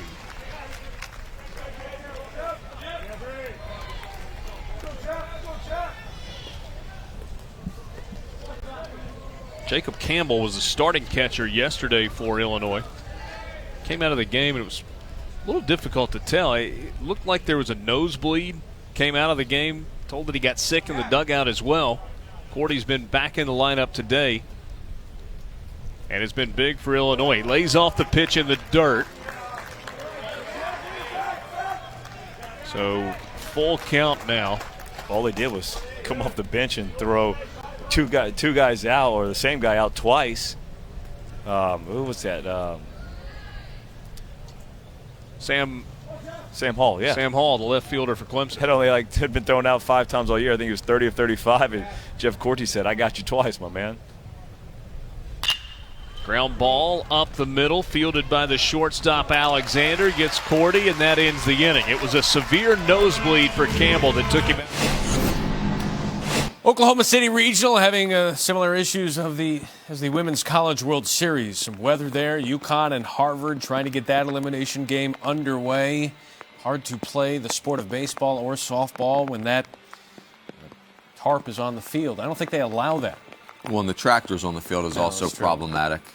Hazardous. Yes. As well. So whenever the weather clears up, we will let you know. Those of you watching on ESPN, again, Washington with a 3-1 lead on Minnesota in the 6th inning in that weather delay there in Oklahoma City for the Women's College World Series. Some blowouts here. Florida and Miami. A couple of Florida schools there having their way with the lesser competition. 12-1 Gators, 12-0 Canes. McNeese with that 8-5 lead over Ohio State. And FAU looking to stay another day. 10-0 lead over Mercer.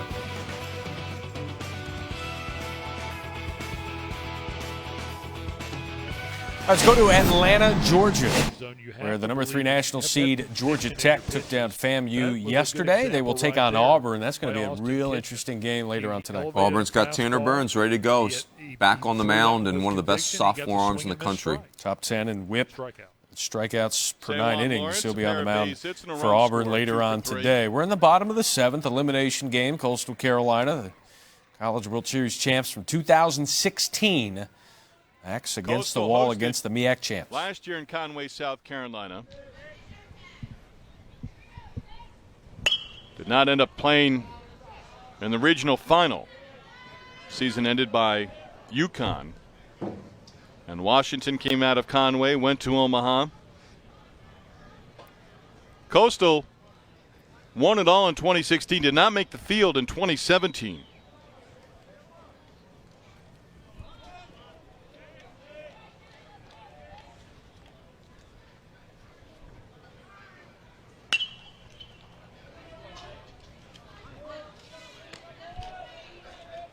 Well, Kitchen, 15 pitches so far. He's retired the first 2 batters of the inning.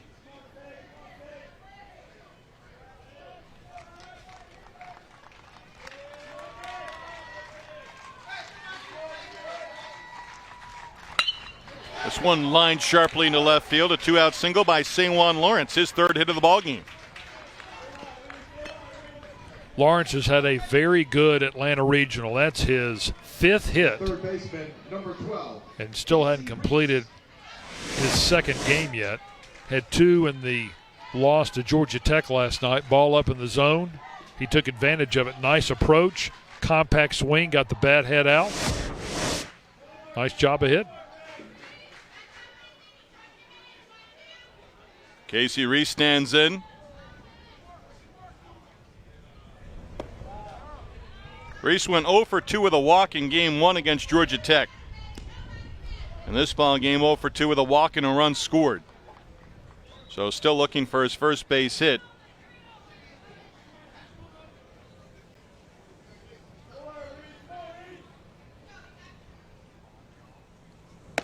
Mentioned earlier, standout during the fall of his high school career on the football field. Brother Terrence Davis played football at North Carolina and Virginia. Carlos Roll played at Florida A&M. Another one of his older brothers. 1 ball, 1 strike count on Casey Reese. 2-1, pardon me.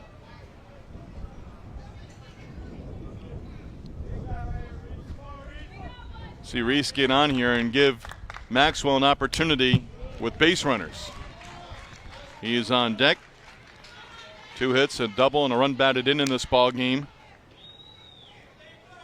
That's a catcher for you, folks. On deck, 2 outs.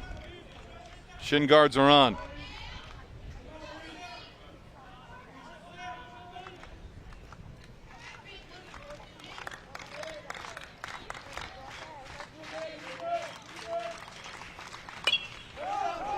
Pop up behind the plate. Skeels will take a look.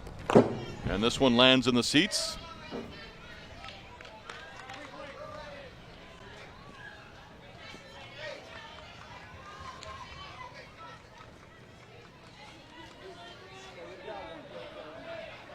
Coastal, if they win this game and advance to tomorrow's 2nd elimination game, I'd say they'd have more fans from Conway, South Carolina here in attendance on Sunday. That's the way it was in Raleigh a few years ago. Word got out that they were playing a game 6 and then a game 7.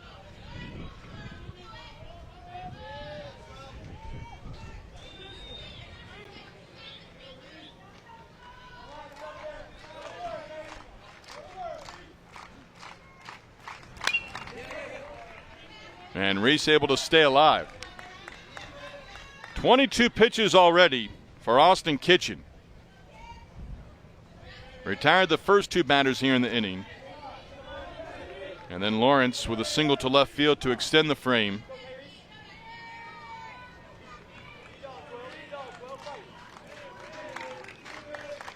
No give up in that club, I'll tell you. Good pitch. Kitchen picks up the strikeout on Reese, inning over.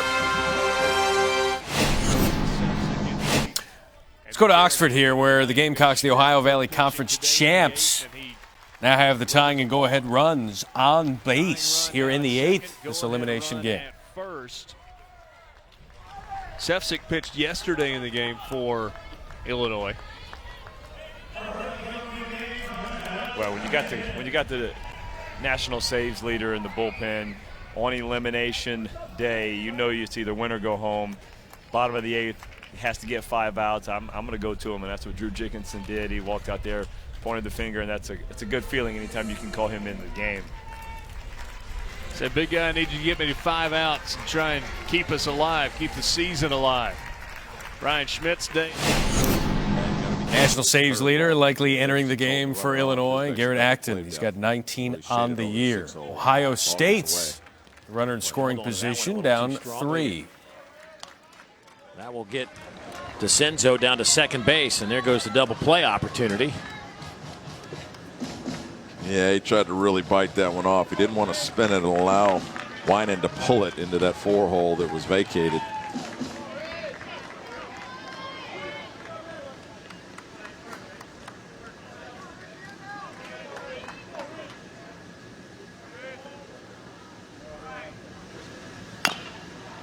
Boy, fouled off his foot. That stung.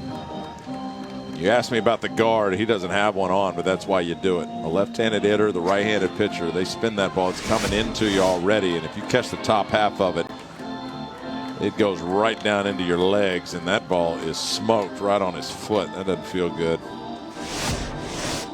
Got plenty of those. I hit off my shin, my right shin, and that's why I wore that guard, but that's the one you protect against.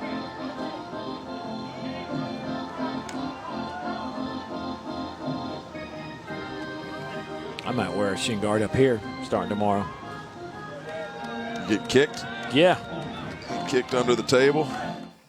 Something nice about seeing a uniform that looks like the Brewers and a player with the last name Uckert. Yeah. There on the mound. Well done. 8-5 here in the top of the 8th. Bottom of the 8th, 5-4 Illinois. It's going to be 1 out there in Nashville. And Arizona State with an 8-3 lead against Stony Brook. That's in the bottom of the 7th. Brady Corrigan now on the mound for the Sun Devils, making his 29th appearance. What do you make of Arizona State and kind of the struggle that they had? They got blown out yesterday by Southern Miss. Well, it was one gut punch inning where you give up 12 runs. Other than that, they're in good shape. But their offense is starting to come through a little bit, but it's concerning. Brady Corrigan has been one of their starting pitchers. He's coming out of the bullpen role here, so they need some big scores if they're going to work their way back into this bracket. And you see in the top right, that's Garrett Acton, 19 saves on the season. That leads all of Division I entering the regional. And he needs to get 5 outs here for the Illini to avoid elimination. 32 innings. Again, if you're going to come through the losers bracket, at some point you're going to have to put some large numbers on some people and protect your pitching staff. A couple of Big Ten teams, 2 of the 5 Big Ten teams that made the field are on your screen. Delivery, though, if you watch him warming up, a little herky-jerkiness. Arizona State out of the Pac-12. UCLA and Stanford, the lone winners yesterday out of the Pac-12. Nick Irwin looks at a fastball down, 2-1. It's a good try box you put together here, Matt. Now do something with it. 58 pitches out of that bullpen. Kind of a no man's land here. You can't really pick a game. It's all so compelling, Runes. We need a gap shot. That's what needs to happen. 2 outs, top right. Acton gets that out. Ohio State, which won the Big Ten tournament as a 7 seed, beat Nebraska to get the automatic bid. Flashing the Final Four for the Golden Spikes. Base hit, back up the middle. What do they do with the runner? DeCenzo waved around. He will score easily. Look at you, Matt Schick. Knock. It's an 8-6 ball game. Answer the bell. Run for the Seawolves. Run for the Buckeyes. A lot of production at the 9-0 for Ohio State. Nick See if Jacksonville State can follow suit here against the national saves lead. Up the middle here in the 8th to bring Ohio State within 2. Nice piece of hit and just a line drive right. Hearing Dave Neal and Todd Walker on the call there in the Nashville Regional. Getting home with the number 2 national seed, Vanderbilt. Be very careful with this. They've won 23 of their last 24 games. They will face Indiana State after this one's over.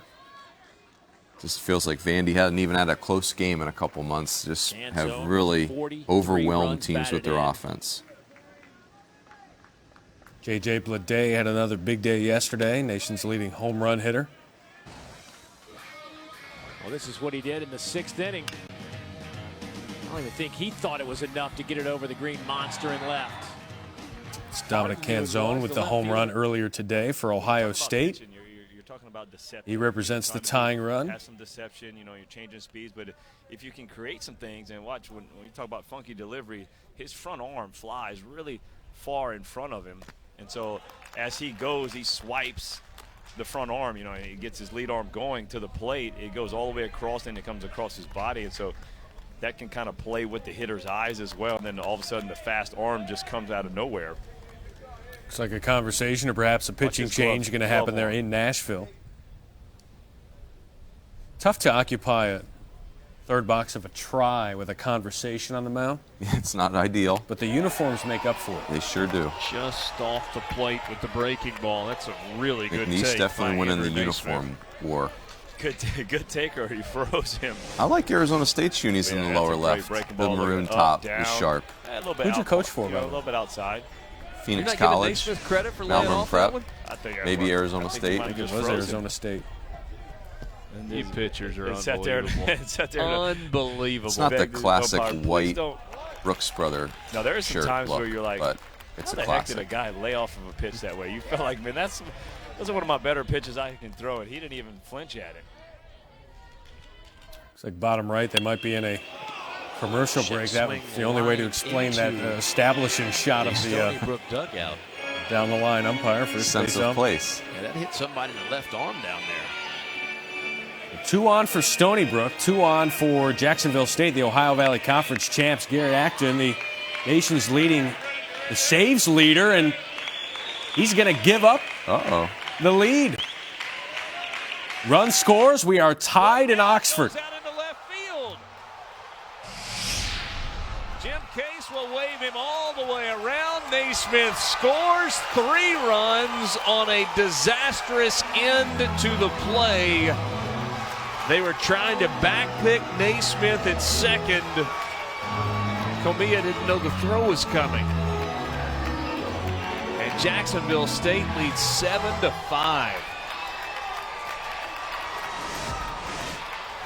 Well, after laying off that tough pitch, Naismith gets that fastball down and in, and that's the lefty's happy zone. Double off the bat with 2 outs. Alexander's able to score from first. He comes around, and you're right, Richard. Sarver gets that ball, and they're trying to back pick him at second base, and he throws it right into left field. Nobody was looking. Naismith able to come around all the way from second as well.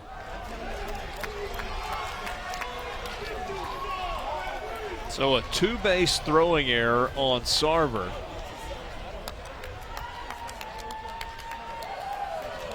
And that ball rolled 150 feet into the outfield, and Naismith aware, able to come all the way home. There's a check swing, strike 2 on Carson Crow. Because you had McDonald, the left fielder, going toward third base to possibly back up a throw to third base.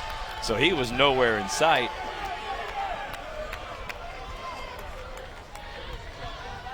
What a big base hit for Andrew Naismith.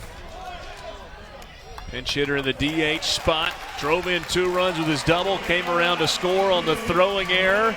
And headed to the 9th. Jacksonville State has a 2-run lead.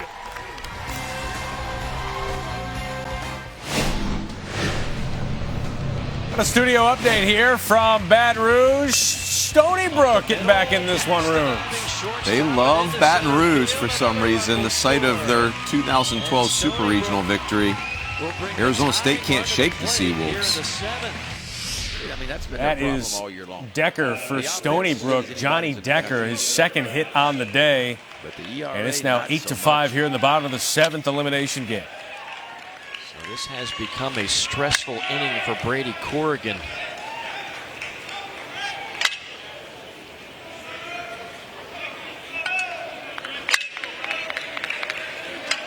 Hipsley.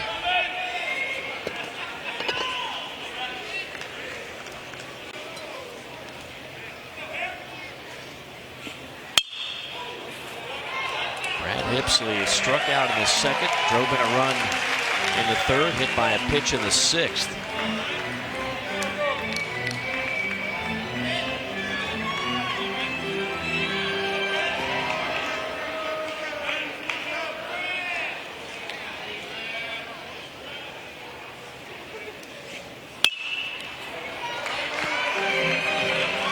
This guy gets some good swings. Yeah, it's not a power stroke, obviously, but it's a stroke that doesn't miss very often. And you're right, he does a nice job staying on the baseball. Just a freshman, Saratoga Springs, New York.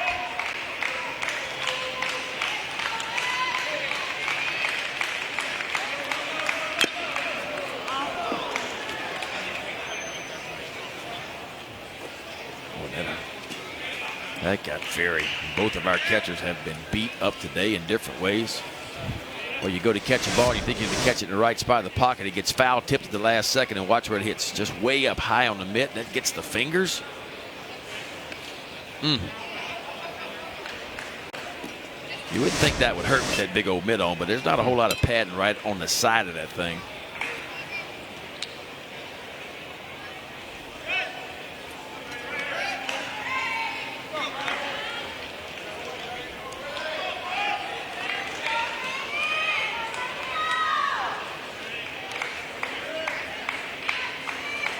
See if we can finish off Hipsley here. Corrigan has an 0-2 count, offers to first.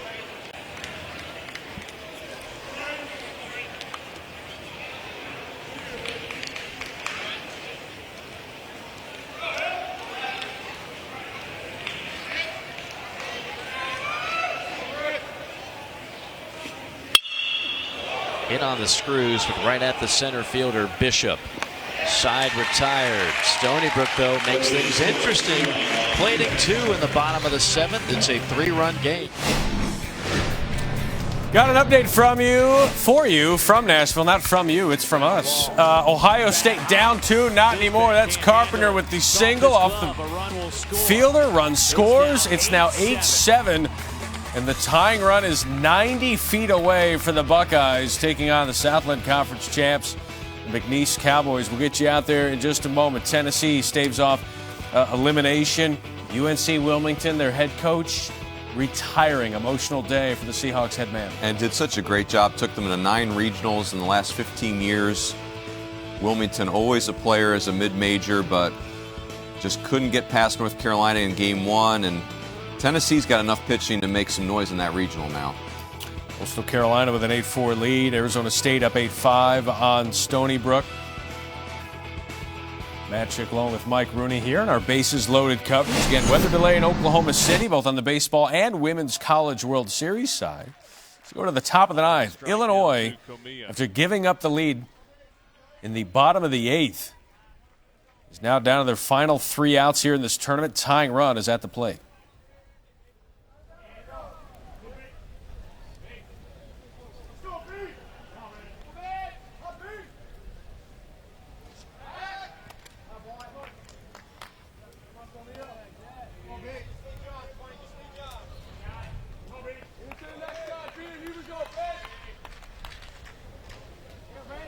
Comey was 2 for 4 yesterday, 0 for 3 today. Michael Massey would hit next. He's got 1 hit and 4 at bats. We get it down to Zach Taylor, who leads this team with 10 home runs. You're right where you want to be. Got a guy on, now you're top of the lineup. Massey, Taylor on deck in the hole. You got to stay out of the double play. All right, a couple of Big Ten teams need some runs. Illini down to Ohio State. Dylan Dingler. They are down 1 out Tying run 90 feet away. 2-2 count here for the Illini.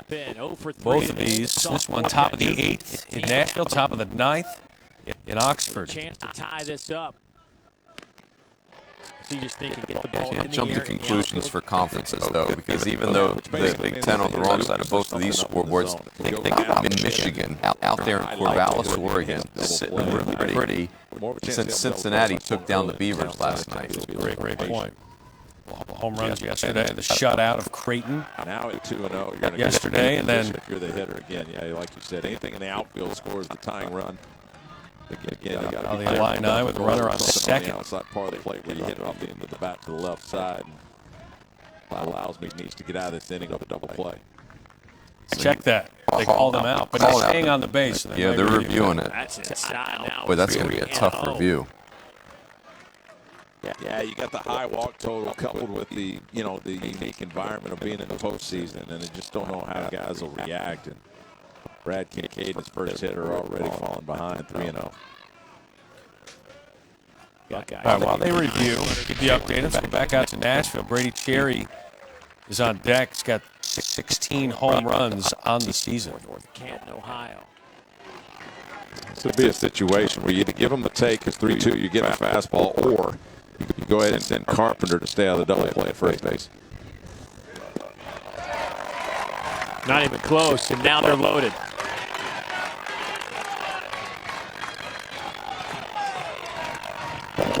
Now Brady Cherry, the left fielder, has already gone yard today. This is a guy you don't want to be facing in this situation. 2 hits already with the home run you saw right there back in the 5th inning. With the bases loaded, down by a run with only 1 out.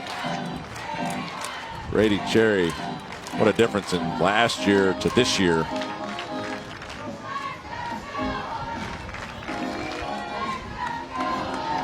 $16 home runs, 13 better than a year ago. One knock on Cherry right now, statistically, is the fact that he's 0 for 6 this year with the bases loaded. That's what the situation is now, with only 1 out in a 1-run game. Breaking ball misses inside. He and Dom Canzone have provided the pop at the bat. Those two have hit 16 homers apiece. First time at Ohio State. Teammates have had that many homers since 1997.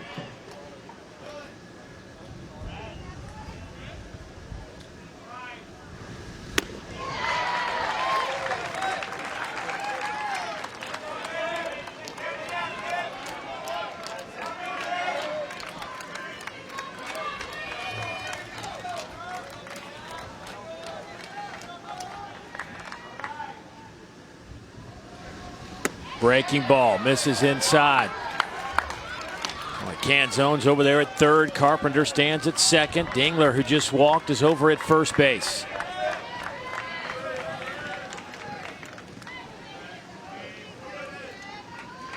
They'll play Cherry straight up. That one to the backstop. Canzone holds up at third. Is that ricocheted right back to Duhan? Yeah, but pretty smart anyways by Greg Beals at third base. I mean, you don't want to risk anything at this point. You got the team and the pitcher on the ropes. Even without the ricochet, you don't want to try something at home plate. You got your hitter ahead in the count with nowhere to put him.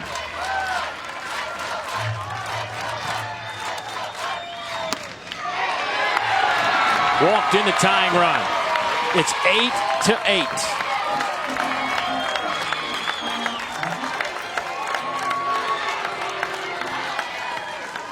So here's the deal. At this point in the game, you got to can every other pitch. Throw fastballs, throw it over the plate, and hope they hit it at somebody. You start messing around with curveballs, and this can happen. You start walking people, and we're already a little uncomfortable at the mound, on the mound, which looks like.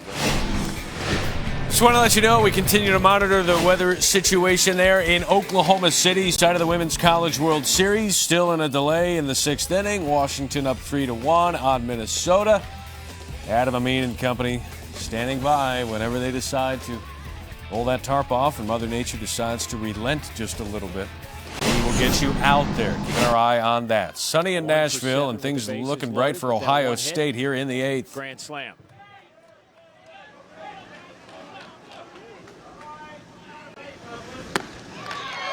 That misses. 1-1.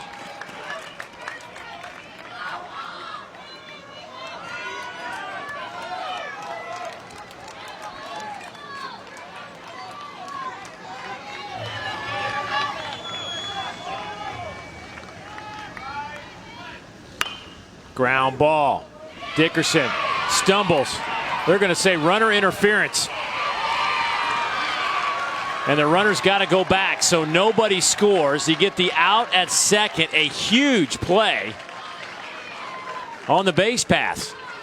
Well, first of all, 2 huge curveballs from Brad Kincaid. I didn't see that coming. He's struggling with his command, but places 2 in a good spot, and Connor Pohl rolls over to the right side. Dickerson has to make that play as a runner. You've got to give him a chance to make the play, and he hesitated. See right there, the first base runner hesitates, and that cost him, and that's why the interference was called, and everybody has to go back.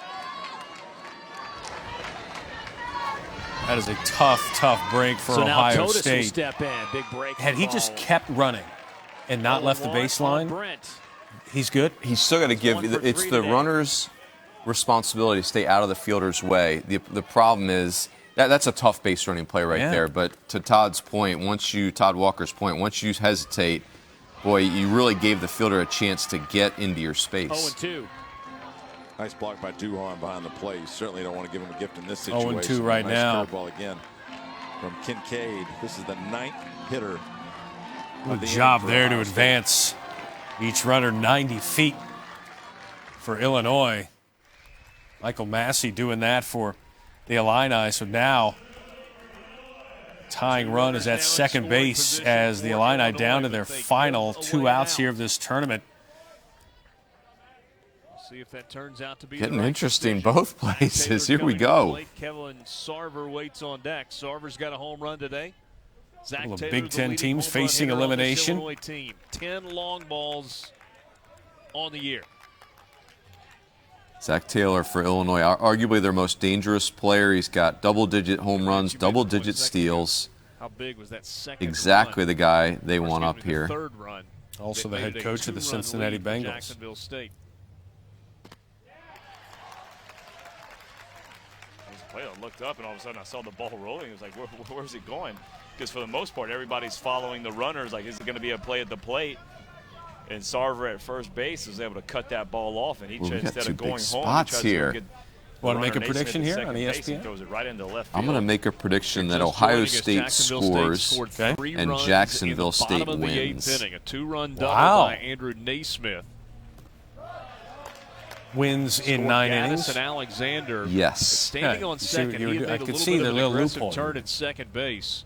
Look, I just got cross-examined. For Illinois was trying to backpick, so he was throwing it in the direction of Comilla, the shortstop at second base. We will check the tape afterwards. Not looking for the ball.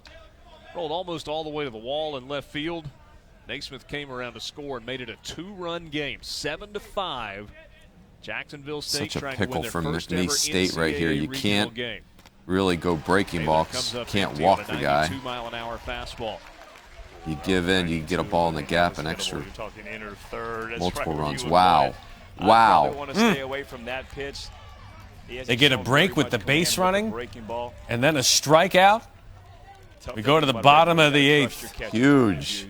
Gosh, what they go breaking ball. Gutsy call.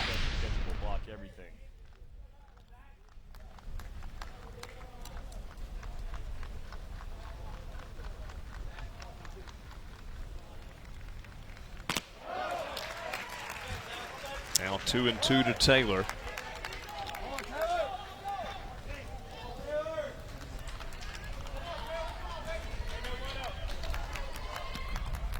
Zach Taylor missed 14 games this season with an injury and still leads the team with 10 home runs.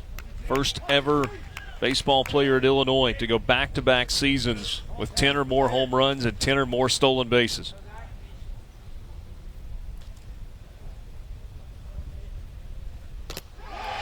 Lays off the 2-2 just outside, a full count pitch coming to Zach Taylor. So you're giving credit for this take? I don't know where that misses. It's out. Not much, though.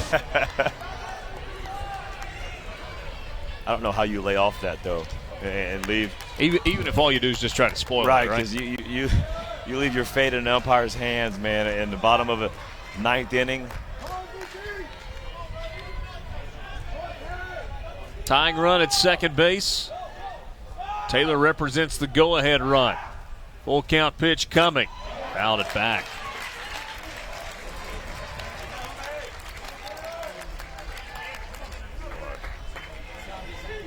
Michael Mahalik singled to start the inning, stole second, initially called out.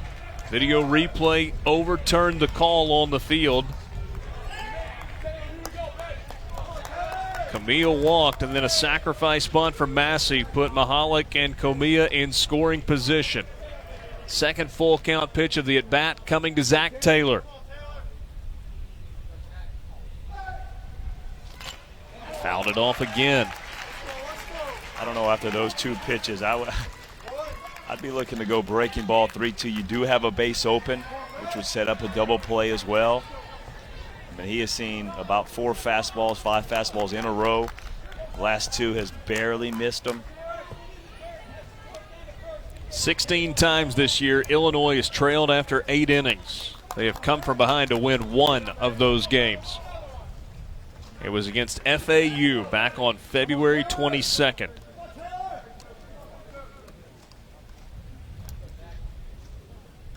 Another full count coming to Taylor.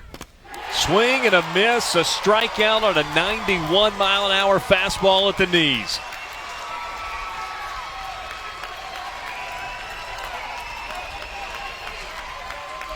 Two out in the inning. Last time Kellen Sarver came to the plate, he did this.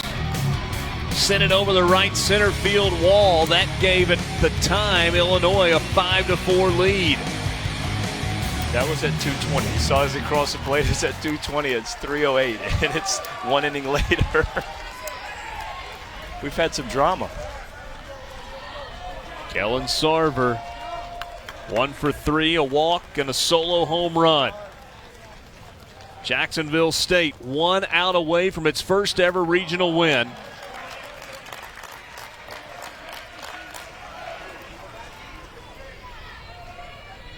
All 7 of the Gamecocks' runs have come in the last 2 innings. They scored 4 in the 7th, 3 in the 8th.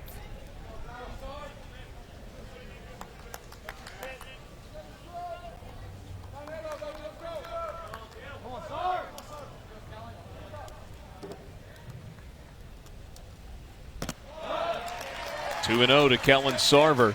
Well, now that you've fallen behind 2-0, man, this might be a pitch backward situation, one of those intentional walks. You do have a base open, but you don't want to try to battle back and have to give in to a pitch. That's something he's going to have to hit your pitches, which is going to be on the black or off the plate.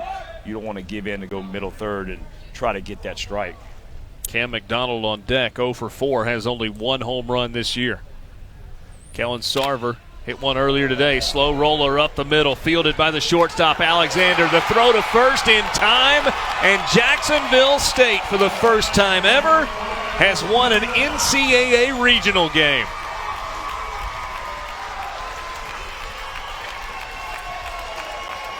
Heartbreaking loss for Illinois. They had a 5-4 lead going into the bottom of the 8th inning.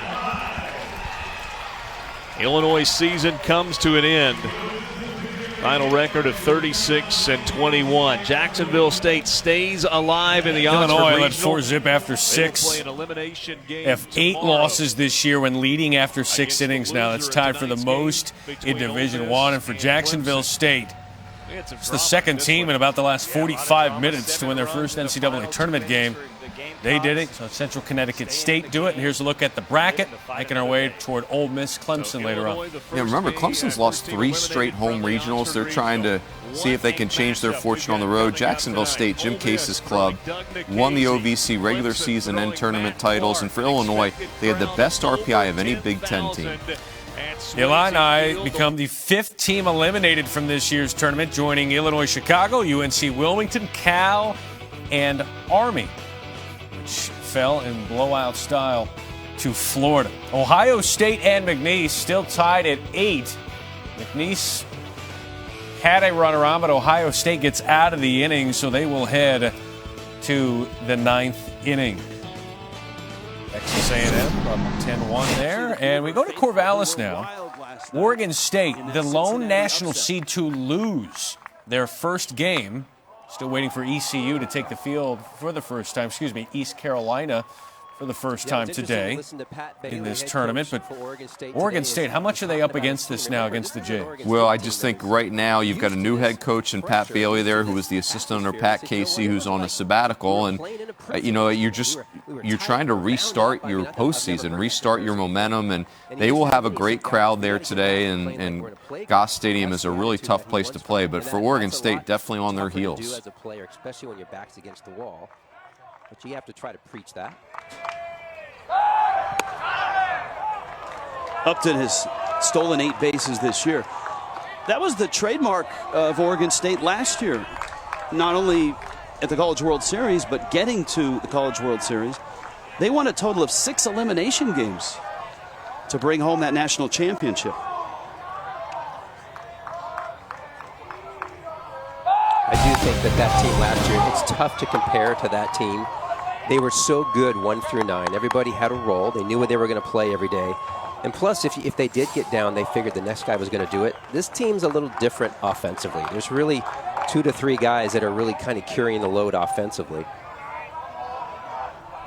Good lead by Upton, and he's running. Swing and a miss. Rutschman's throw is not in time. And a stolen base, but a strikeout. Upton in scoring position.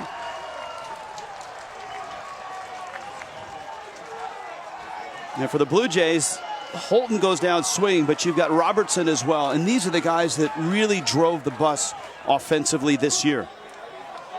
Start looking and talking about the draft, which is coming up. Will Robertson is getting all kinds of buzz. Tremendous power, still learning how to hit.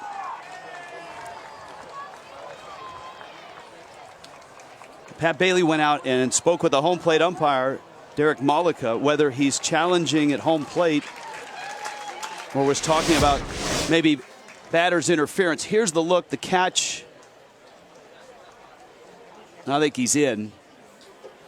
And the tag did not stay on him.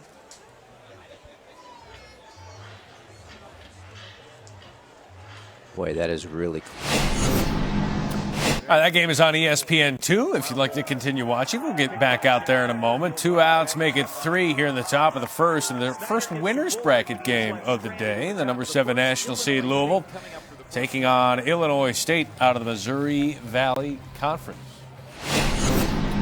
Back out to Corvallis now for this replay. By the way, Miami is 1 out away from eliminating the Southern Jaguars out of the SWAC. They have a 12-2 lead there in the Starkville Regional. And in the Athens Regional, bottom 9, Florida Atlantic 3 outs away from eliminating Mercer. Elimination day this morning for all these teams that had such great high hopes going into yesterday. It's not impossible when you lose your first game to get to a super regional, but it can be really tough. And for Oregon State and Adley Rutschman, they're going to have to win 4 ball games here if they want to keep playing. Looks like the review has wrapped up.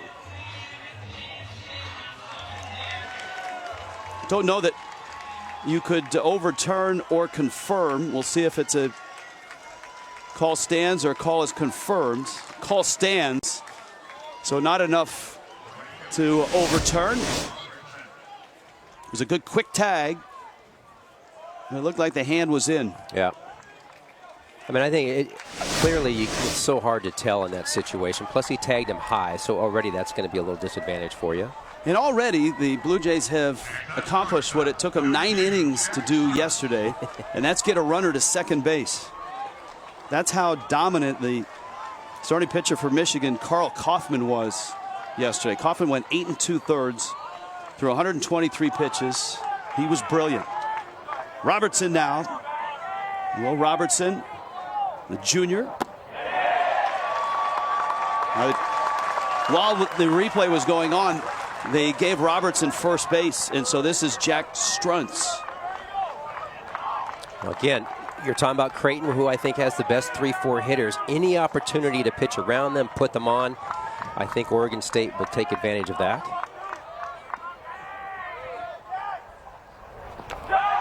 Gets away from Rutschman, rolls towards the Blue Jay dugout. Upton now at third. Robertson now at second.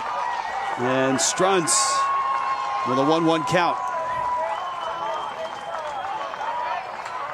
You know, Jack Strunz really is known for his defense. He's solidified the middle of this Creighton order, but he goes in spurts. In fact, in the conference tournament, he was on fire. He had all kinds of hits, 9 for 14. The one thing about Jack is he's somewhat of a guess hitter. If he guesses right, he'll get you, but he does strike out quite a bit because of that. And obviously a little more pressure on Rutschman and on Gambrell with a runner at third.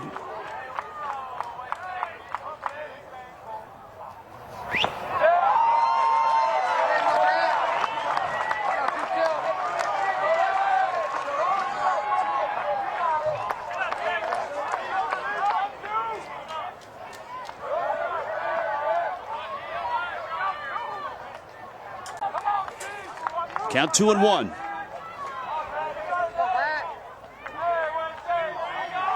Creighton trying to get on the board. And Strunz hits it in the air. Bo Phillip, the shortstop. And he makes the catch. Blue Jays. Oregon State gets out of that unscathed. We head to Athens. One out here in the bottom of the ninth. This is the Southern Conference champion Mercer Bears, the regional 4 seed, after they got waxed by Georgia yesterday. They're an elimination game against FAU. So it'll be Georgia and Florida State coming up later on today as Mike Martin continues his final postseason campaign. And Florida State will have their best pitcher. C.J. Van Eyck is their Saturday guy, and he will be throwing presumably against Emerson Hancock. That will be one heck of a matchup. First chance to hear Tom Hart today.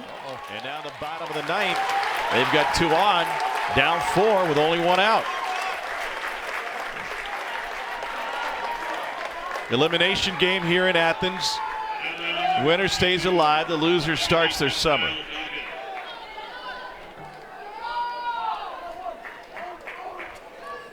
Kyle Dacus hit his first home run of the year yesterday.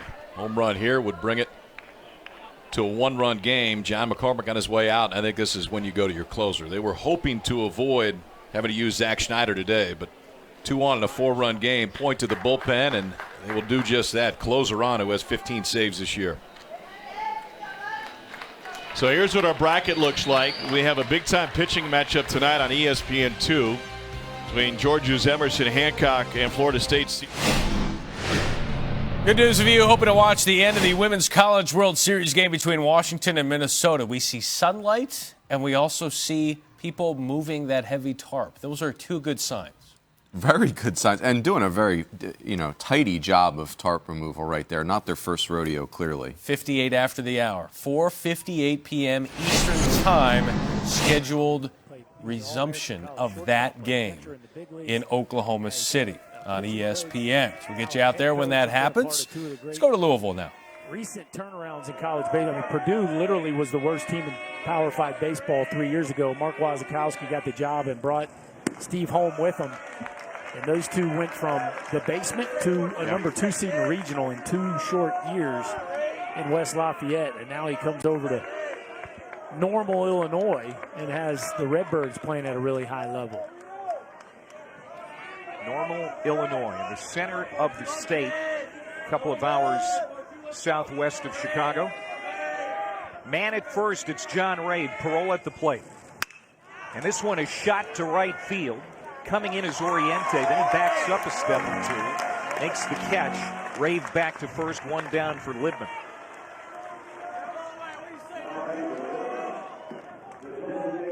Reed Detmers won the ACC pitching triple crown, wins with 11. ERA under 3 at 2.80 and sitting on 145 strikeouts. He'll deal to Libman now. He was 1 for 4 with a run batted in yesterday. Also sacrificed the game-winning run into scoring position yesterday. Junior from Glenview, Illinois. And you look at the power numbers, the RBI numbers, they really don't pop like they normally would for a 3-hole hitter. No, we saw him try to bunt a couple times yesterday, but he give you a good at bat, that's for sure.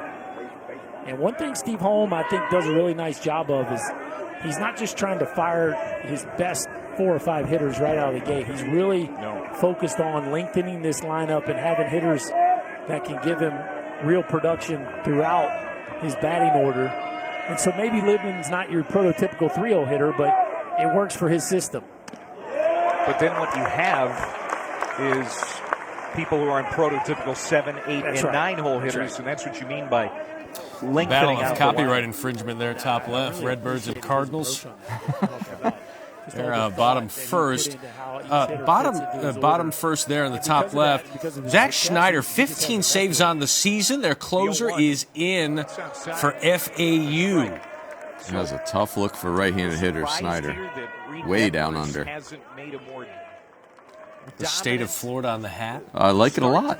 Florida Atlantic goes a little unusual with their unis. I like it. We're looking forward to East Carolina facing Quinnipiac later because Quinnipiac has just the letter Q on their hat. Schneider gets the comebacker. Might have 2. Wow.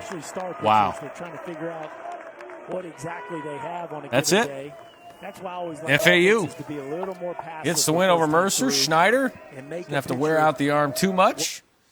And that's what this bracket looks like. So Mercer is done. And FAU will await the loser of Georgia-Florida State. Handicap that one tonight. Yeah, if Emerson Hancock is healthy, Georgia is nearly impossible to beat. But Florida State and Mike Martin's last year, who knows?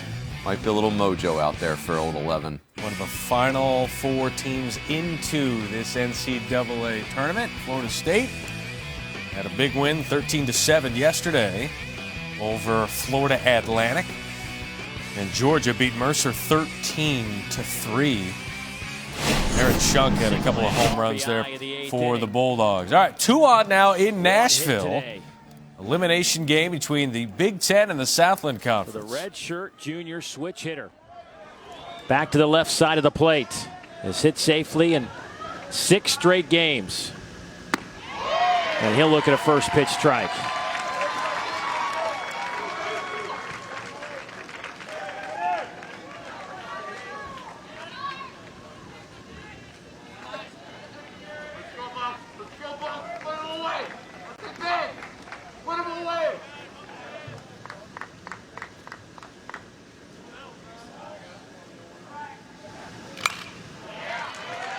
Now it's 0-2. Problem is McLemore really doesn't have an out pitch, not much one that he can get a swing and miss on, but he does keep the hitters off balance. We saw Ernst go out and get that one, pop it up. So if he can just get Carpenter lean a little bit, he can get a pop up to end the inning.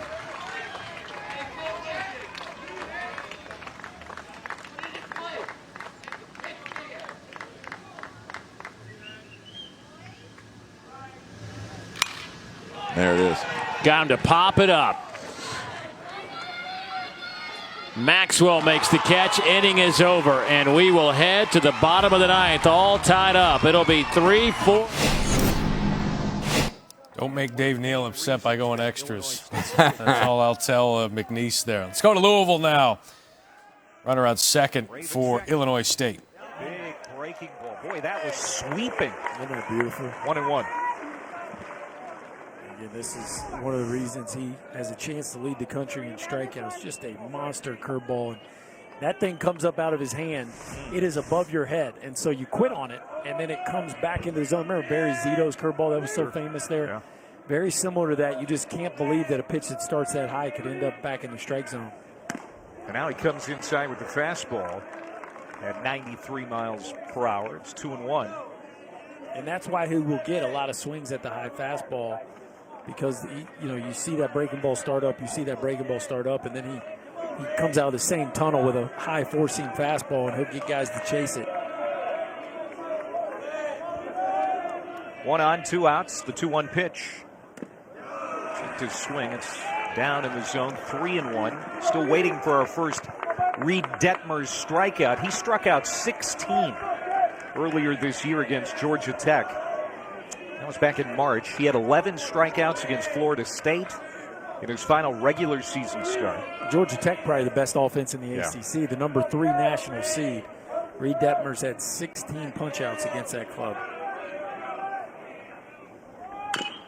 gets fouled off. Yeah, Georgia Tech, Kyle McCann, Tanner English. I mean, there's some really good bats in the middle of that Yellow Jackets order.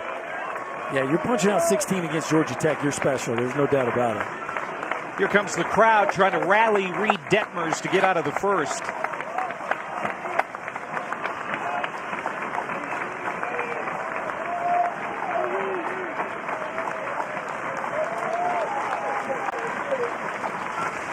Breaking ball, strike 3. There it is. It ties a school record. Next one will break it. 146 strikeouts now for Reed Detmers. We go to the second, scoreless. Go to Oklahoma City and let you know that just like in the Women's College World Series, there is a sport about to be played in this stadium as well. Bricktown Ballpark, Uconn and Harvard. This an elimination game. And they moved from Allie P. Reynolds Stadium because of the rains making that field unplayable, home of Oklahoma State. They move it to Oklahoma City. A little delayed today, but field getting put into shape here for that one. Uconn and Harvard. And again, a short drive from there. It's Washington and Minnesota. They're in the 6th. The sun is out. The tarp is off. The field is being readied. And at 58 past the hour, so 31 minutes from right now, that game will resume between Washington and Minnesota. Loser goes home. 3-1 lead for the Huskies in the Women's College World Series. We'll have that for you on ESPN. Cowboy up, Mike Rooney. Yes, more cowboy hat, please.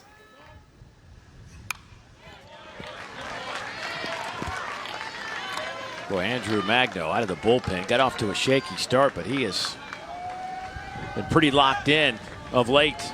Got a nice double play ball to end the 8th inning.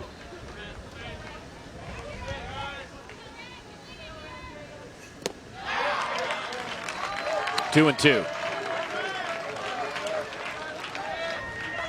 Young man with just 2 pitches, fastball and a curveball.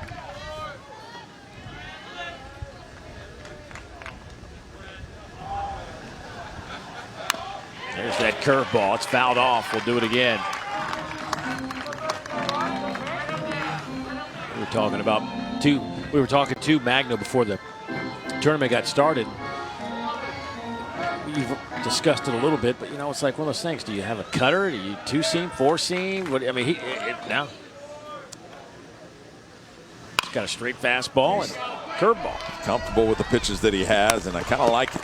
You know, you get 12-year-olds that'll tell you they got 5 different pitches, and you're like, all right, really? Right. Then they go up and walk the world, you know, because they don't have command of any of them. And I've always said, especially young, you've got to have command. I mean, great command of the fastball before we move on to a second pitch. Shane Selman. We'll try to get Shane Selman with one of those 2 pitches.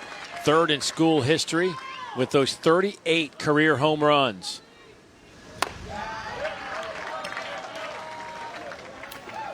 Elimination game there in the Great Northwest. Elimination game in Corvallis. Evan Johnson got the start for Creighton. He's usually their Sunday guy. So they passed over Denson Hall to give Johnson the start, and it looks like he'll get out of that jam. No score after one. Both pitchers getting out of pickles there in the first inning. They go to the second. We're in the 9th here in Nashville. Winner survives. Loser goes home.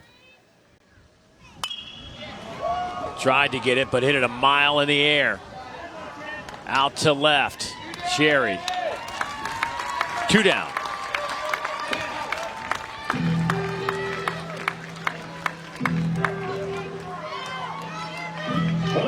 So Dickerson will step in there. A couple of strikeouts today, a couple of fielders' choices.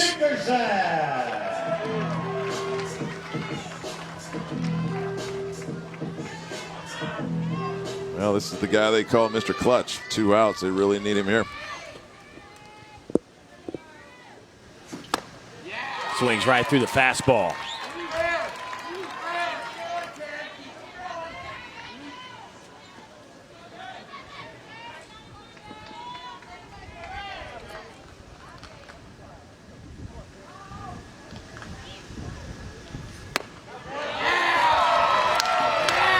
Oh, and 2 on Dickerson.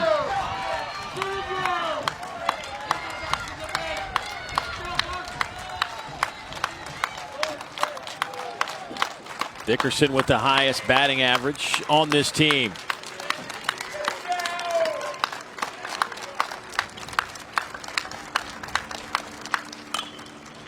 Lifts that one in the air. Ernst That's spinning back. gives way, and he couldn't tell if he lost it or just tripped and hit the deck. Either way, a free pitch coming up for Dickerson. That ball started off clearly foul. Watch Ernst go back after it, and then it's coming back into play. And lucky for Ohio State, it stays on the left side of that line. But he tried to get out of the way for DeCenzo, who's coming over.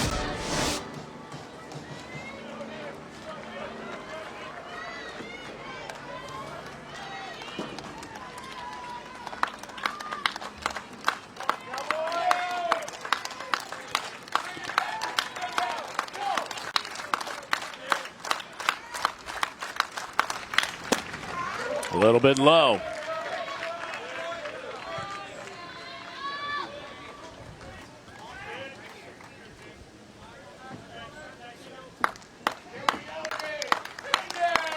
Buckeyes hugging the lines on both sides with Pohl at first, Ernst at third. Breaking ball was a fantastic breaking ball. Well, we know what Jake Dickerson was not looking for, and that's that. Let's get you out to Louisville. We're in the top of the second in the Battle of Red Birds. And in his mind, he would rather walk in. Might have been a 2-run game at the time. He would rather walk in than allow some sort of extra base hit where the place is going to cave in and maybe his team folds up shop. And that's what he gets paid to do. And eventually the Bearcats came back and won the game. Zach Britton at the plate now for Louisville, the designated hitter again. He was 0 for 3 yesterday. Sophomore out of Batesville, Indiana. Broke up Matt Clark's no-hitter in the 9th in Durham last week. His 5th home run of the year. All in all, it was a poor performance for the Cardinals in the ACC tournament. They went 0-2. They said this is leading up to the NCAA tournament. They were going to hit the reset button, and by all indications, they have. Basically, the purpose to be focused and ready to put their best foot forward here. They had a good period of not playing well in the ACC tournament and conference tournaments in general and doing really well in the NCAA tournament. So last year they were in the semifinals of the ACC tournament, lost in the regional. 2-2 pitch.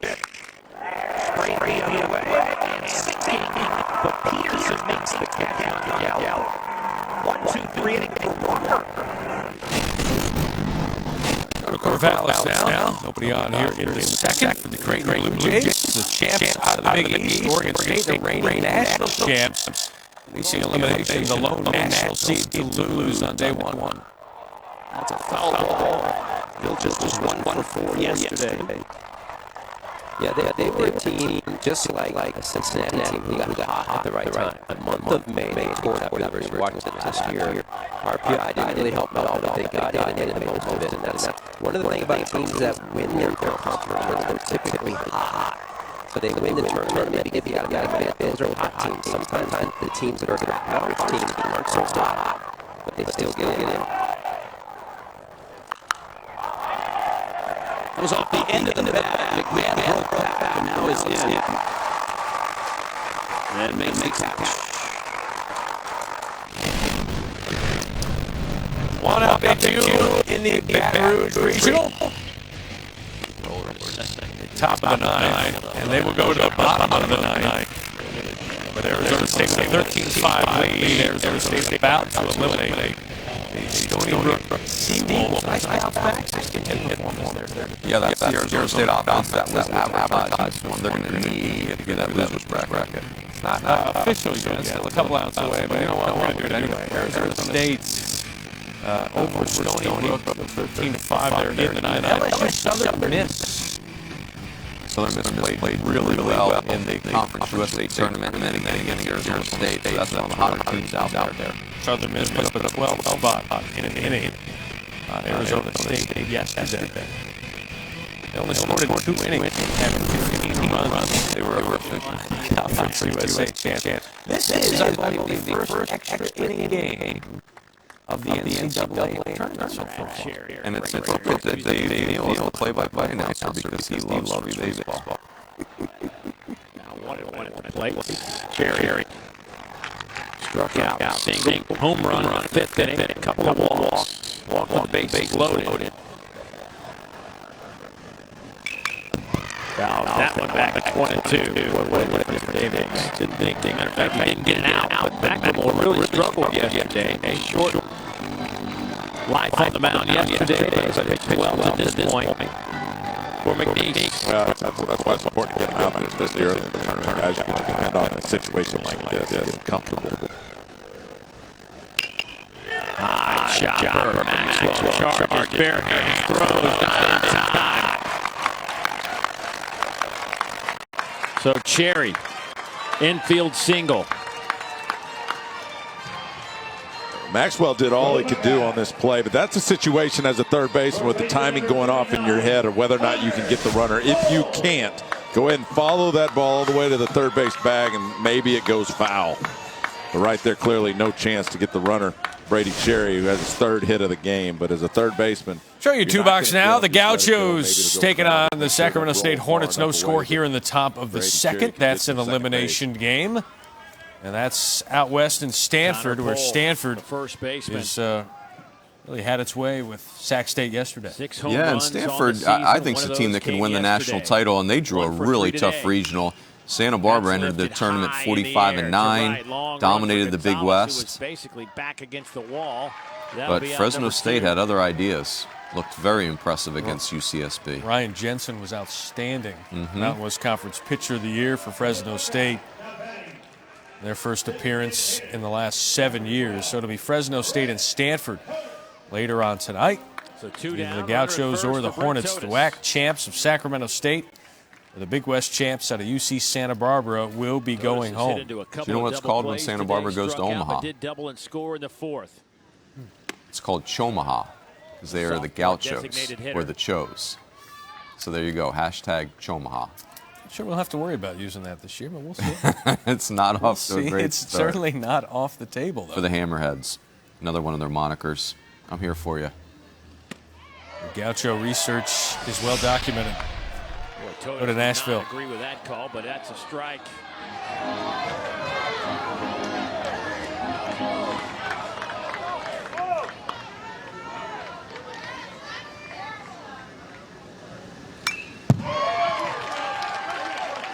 right on that pitch, fouled it straight back.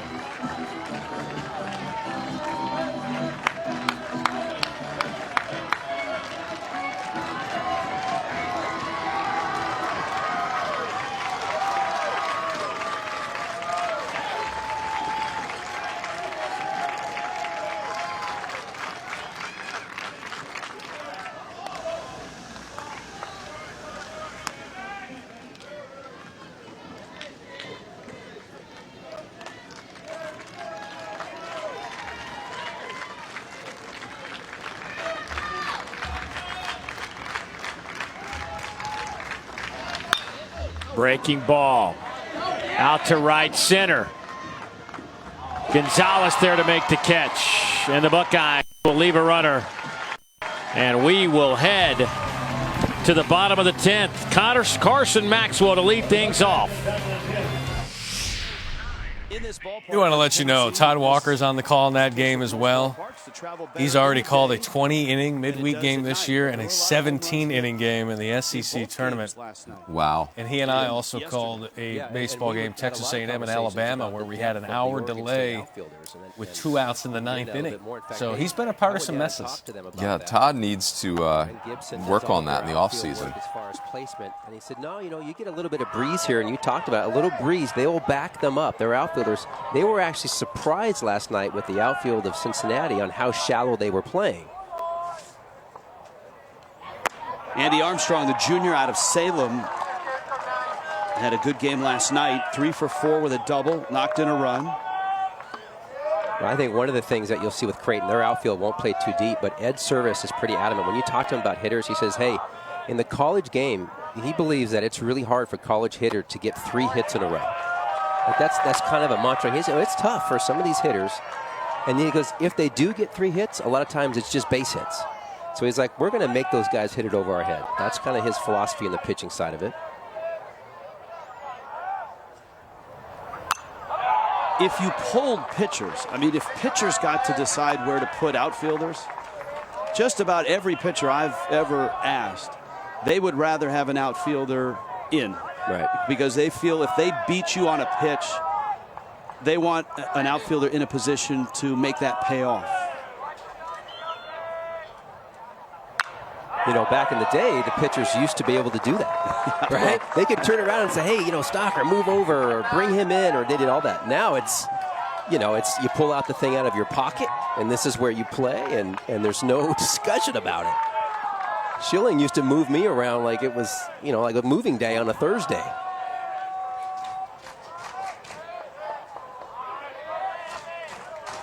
Two.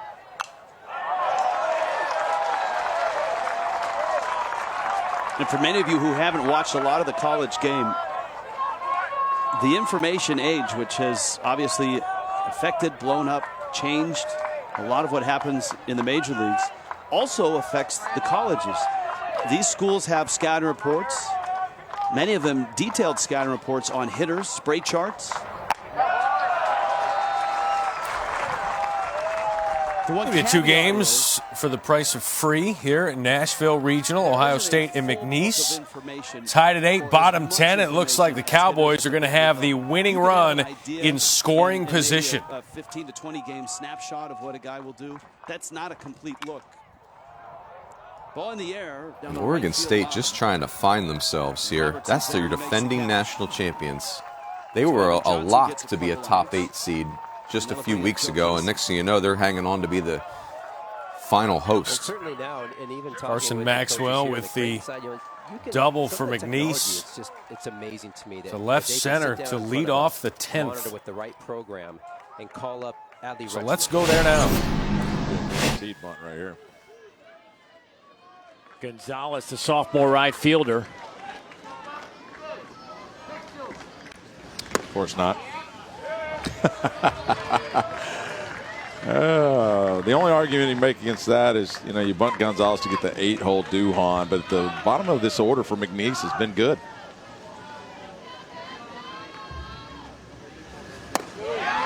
And 2-0. And at this point, with the left-handed hitter, you're just trusting that he can roll it over the right side. Now, Pohl is up close enough that if they put it in his hands, he can throw him out at third base.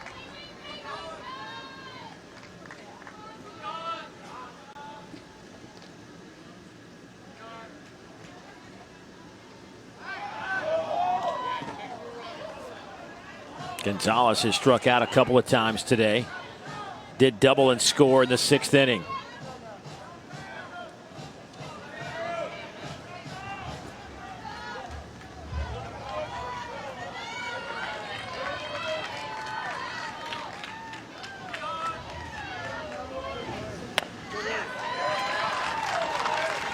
See Magno there trying to stay away from that ball that pulled to the right side. He's trying to hit that outside corner to keep him on the left side of the infield so they can't advance the runner.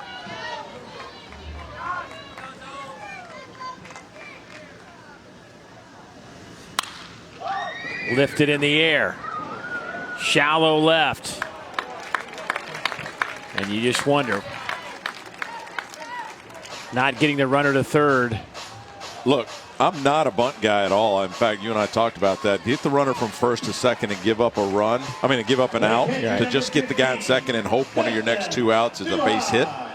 But I do like the bunt from second to third with no outs. Now you put him at third. All the hitter has to do is what he just did, put it in the outfield. Instead, they elect to try to roll it over and get him over there, and it doesn't work out. They're going to walk the 8-hole Dustin Duhon to get to the 9 Reed Bork.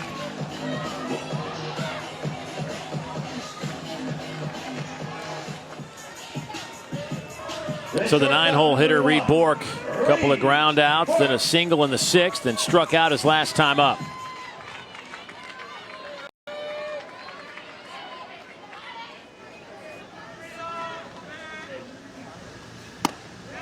That stays inside on Bork.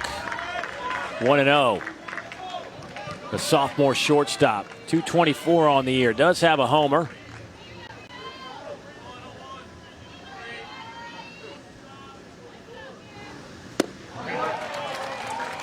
Boy, that is a really good breaking ball from Andrew Magno.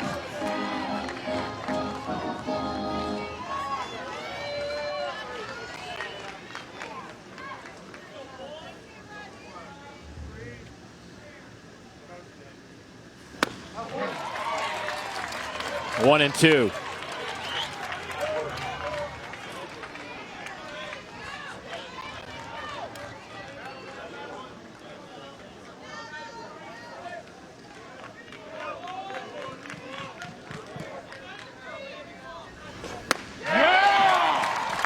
Huge strikeout. Out number 2. Elimination game. The winner will play tomorrow, 3 o'clock Eastern time, against the loser of our 7 o'clock game tonight, Vanderbilt and Indiana State. The winner of that game tonight will move to the regional final tomorrow night, 9 o'clock Eastern time. So the leadoff man, Peyton Harden, steps in. 2 on for the Cowboys. Greg Beals elects to walk the 8-hole Duhon to set up the double play for Ohio State, but also the lefty-on-lefty matchup, and it works. They get Reed Bork to strike out.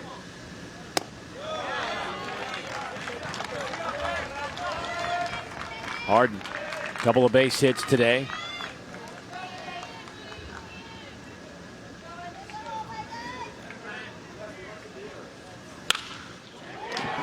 Slaps that one through the hole to the left side.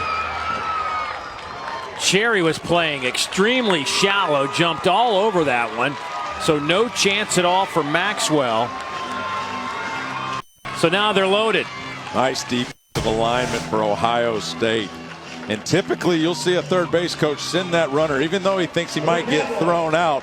You take a chance with 2 outs to go ahead and get a bad throw, because now you're depending on the next guy with 2 outs to get a base hit.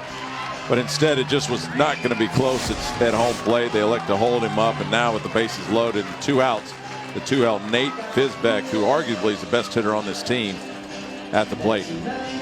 300 hitter with a dozen homers. 50 runs batted in, 21 doubles.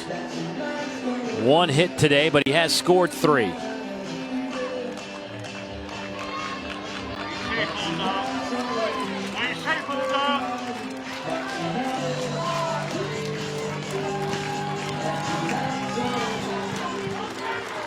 So here we go.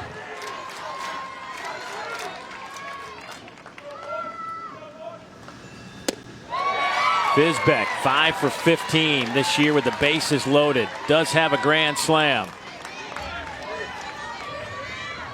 Starts him off with a breaking ball.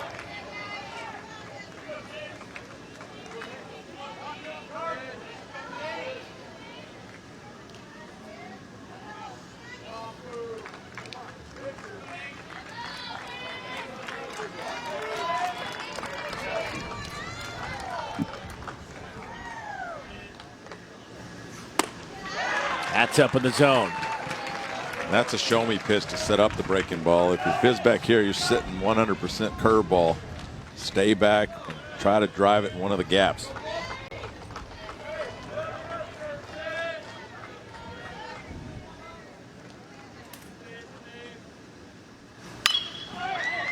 Out to second base.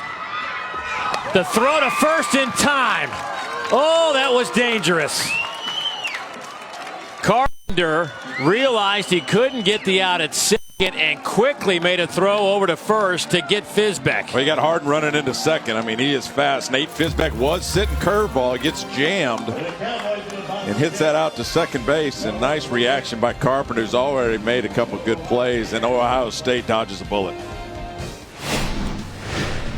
That was something. So is this. Martin Vincelli, Samard. Samard deep and into the trees at Stanford, because it just makes sense. The Hornets with a 1-0 lead on UC Santa Barbara. The Gauchos and Hornets battling to stay alive in that elimination game. Out west, Stanford will face Fresno State in a winner's bracket game later on today. We head there now, and we will be leaving there very soon. It's called out number 3. And it started here, JT, little slim pickings here as we're going from site to site. No doubt, her fastball middle end beats them to the spot with the barrel. Sac State up 2-0. Got a home run there. Got a home run here. Creighton shut out yesterday. Not today. Isaac Collins solo blast. Breaking ball up. Get on it. The number 16 national seed trailing 1-0 to Haven't Creighton. looked right in this regional at all. Oregon State trying to avoid becoming the 3rd school to go 0-2 in the NCAA tournament the year after winning the College World Series. Last happened in 2009 to Fresno State, and before that, Arizona in 1987. Will Robertson now at the plate.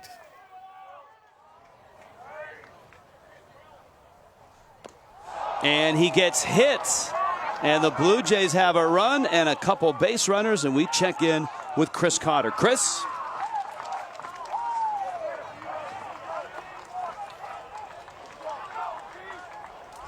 You guys, Creighton with a 1-0 lead on Oregon State.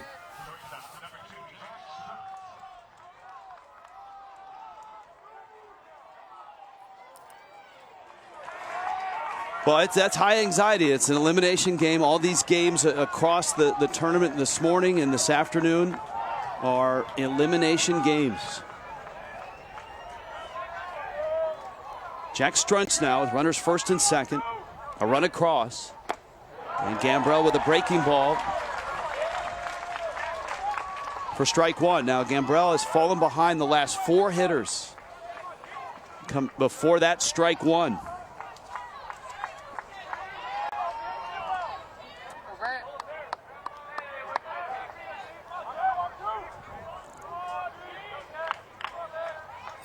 That's Corvallis. This is Nashville. Number 2 national seed Vanderbilt will face Indiana State later. But not until Rutschman we're throws done here. behind the Tied runner, at and it's 8. into right field. Ball goes into Robertson right is hurt at field. first Just base. Oregon State rooms. Holden gets to third. How would you describe just the last month for this Taylor team? Just off. Oregon You know, State's they first lose baseman Kevin is Abel, the lunging most for the outstanding Rutschman player throw. from Omaha last Got year for the tangled year up with with Tommy John Robertson. surgery. They figured that out with Brandon Isert And he is now just getting sliding to the his feet. rotation. Then Isert gets hurt. And when Isert got hurt, things really went off the rails Well, for this is them. one of the tough things Swept when at you slide back home in by head first. And Oklahoma you know what? I State, think lost they a home had him series to picked off USC the with final throw weekend. and they don't into look Robertson themselves as in he this slides regional. back. Yeah, they were shut out 2 times in those Take a look 3 and see if he games gets a against knee right SC into to the end the helmet. regular season. Yeah, he gets the knee, just drops right on the back of that helmet. Bat on the way. And an upset loss last night to Cincinnati. Started 0-2. A.J. Bumpus went 5 for 5 and was the hero in that one for the Bearcats, who's Cinzo making struck out. their first appearance in 45 A home run and years. a walk. But they're fired up. Kevin Ucla made the trip out That's to high in the Corvallis. air, down the right Ohio field State. line. Is it enough? Caught at the track by Gonzalez. At the fence. 1 down in the 11th. We'll keep our eye on Nashville. Have you told Todd Walker that 9 innings is regulation game? You mentioned that. Wherever Todd Walker goes, extra baseball. innings and rain come. He's so generous. Home run in this game. Thought he might have got it up in that wind tunnel, and he's praying. And for that it to one get out. Look at him. He thought was it might into the be gone outfield for a right at the base hit. crack. And Creighton with a Breaks 2-0 lead after getting shut out by Michigan yesterday. Wow. And that's the thing. Last night in the game, the loss to Cincinnati, Oregon State typically plays spot you just super clean defense. And that is not the case in this regional. Last night, 3 errors. In this game, you see some miscues.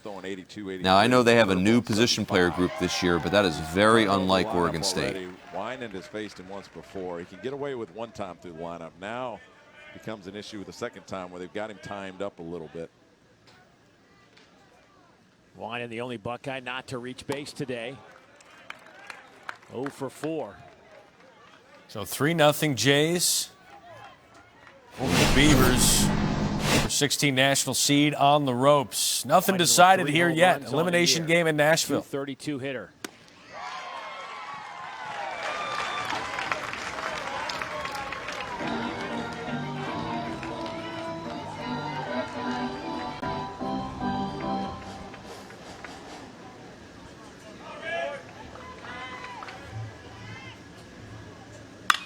Line, but gloved by the shortstop, Bork. 2 outs. Let's get an update. Chris Cotter.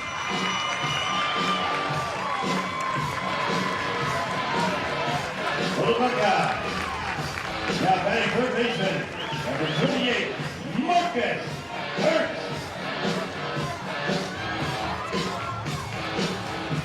Yeah, thanks, Chris. Oregon State looking to stay alive and avoid some dubious company. Only 2 schools have gone 0-2 in the NCAA tournament the year after winning the CWS. Fresno State in 09, Arizona in 1987.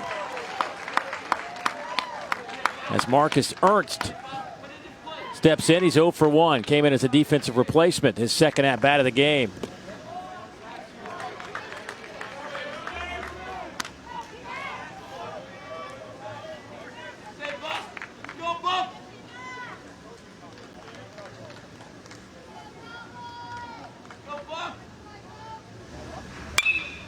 Out of play.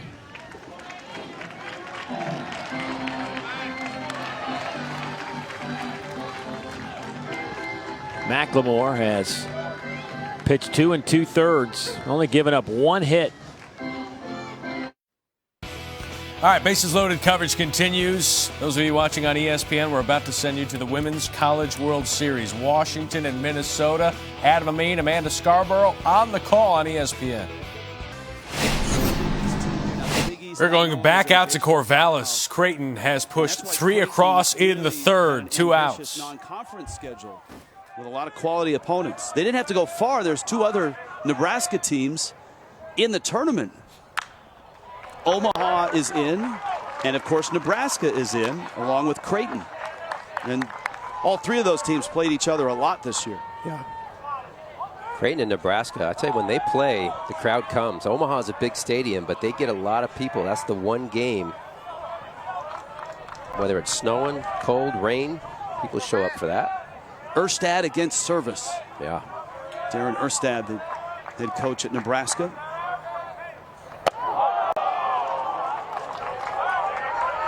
And you got some Creighton fans here. Look, Michigan fans are here. The Cincinnati group really enjoyed themselves last night. And a Creighton contingent. Saw a family yesterday there was 4 of them, 3 Creighton, and the dad was wearing all Michigan, all covered. Not only that, I noticed that they were not walking, they were separated. It was quite the division.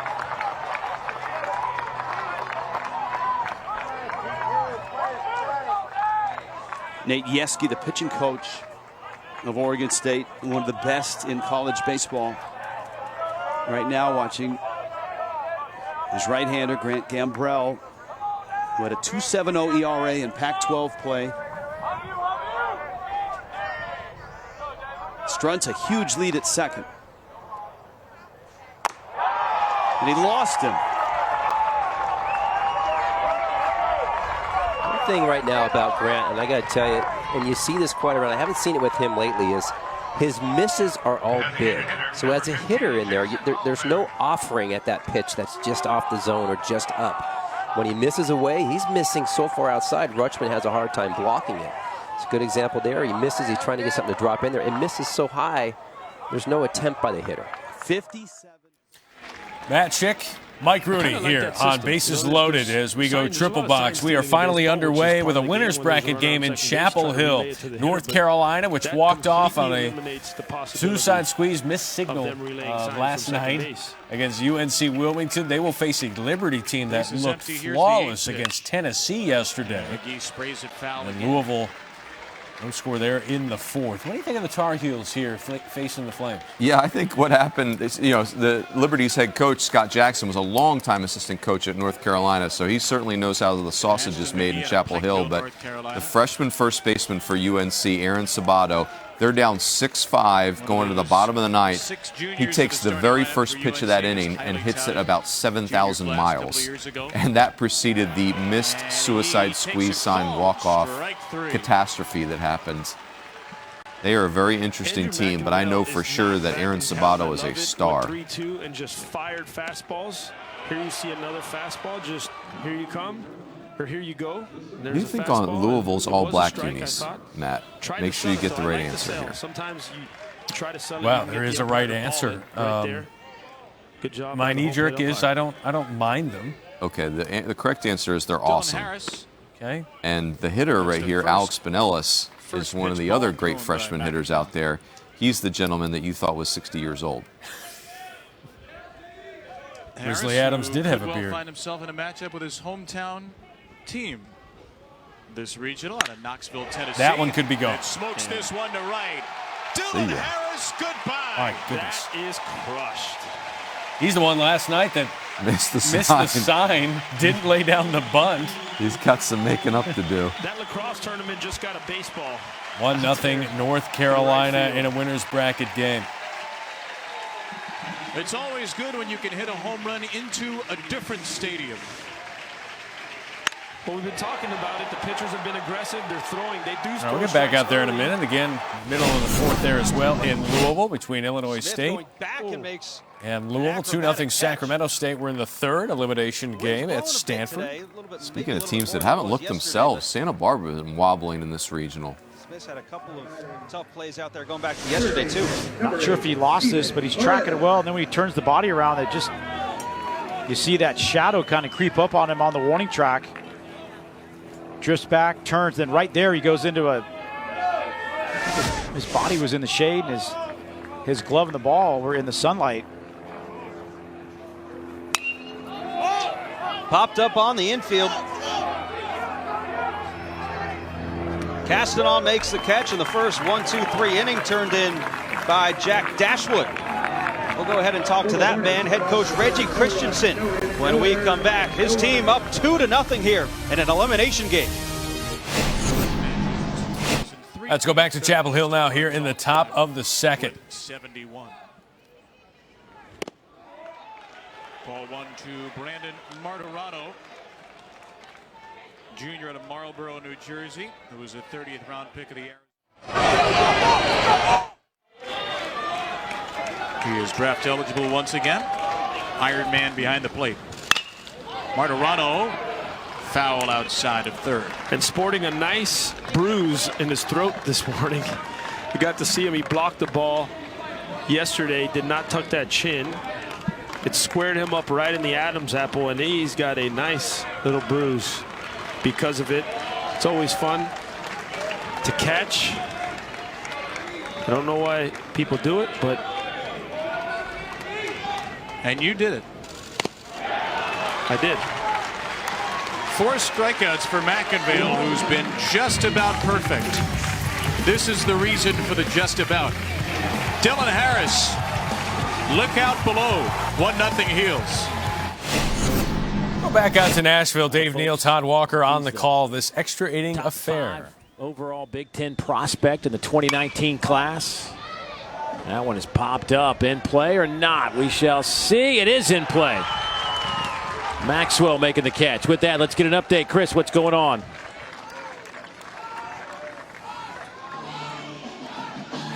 Second baseman number 19, Matt Carpenter.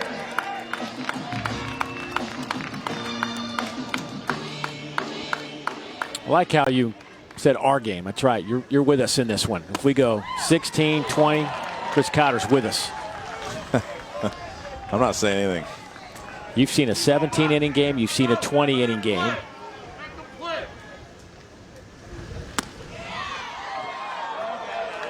And you get at least 12 here.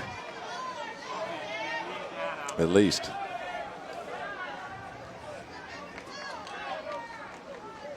Matt Carpenter 1 for 4.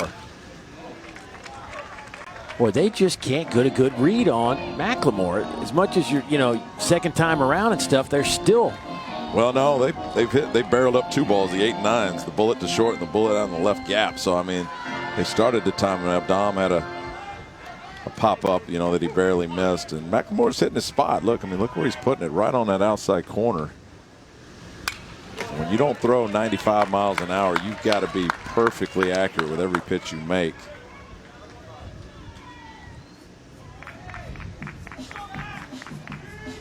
Again, he pitched yesterday, didn't record an out. Now 53 pitches, 35 of those are strikes. That one's fouled out of play by Carpenter. That's going to be his most effective pitch, that elevated fastball. It is difficult to lay off as a hitter at 83, 84 miles an hour. It looks too good, so you go after it, but it's almost impossible to get anything out of it.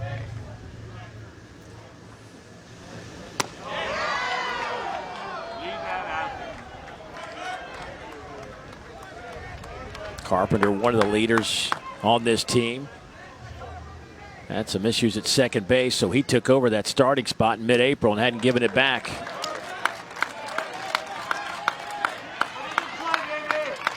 Been impressed with some of his defensive skills so far this weekend. An 8-pitch at bat to this point for Matt Carpenter. Yeah, so that's the second time we've seen the 2-2 curveball that misses. Tried to get the swing and miss and doesn't get it. Now he's got to re-grip the fastball, and too much pressure on these young kids to have to throw a strike on a full count. Can't do it. Walks Matt Carpenter with one out.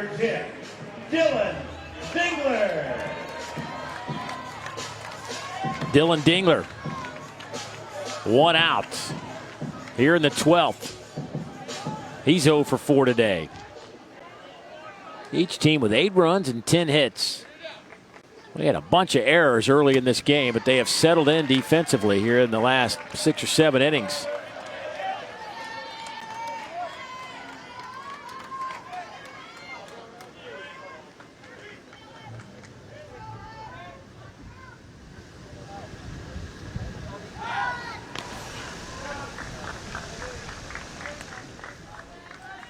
Carpenter 5 out of 7 at the stolen base department this year.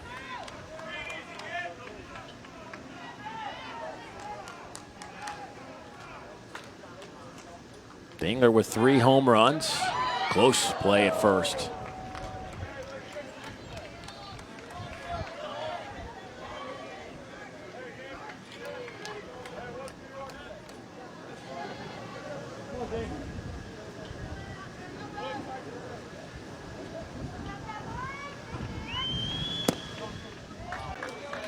Dingler missed the non-conference part of the season this year with an injury. He was injured on opening day. Didn't rejoin the team every day until conference play began, and they're glad to have him back. They already think he's one of the best catchers in Ohio State history as just a sophomore. 3 for 4 today. Lifts that one out of play. Well, he's a tough kid. We know that for sure. Of course, that's what that position calls for, and Coach Bills couldn't say enough nice things about Dylan Dingler.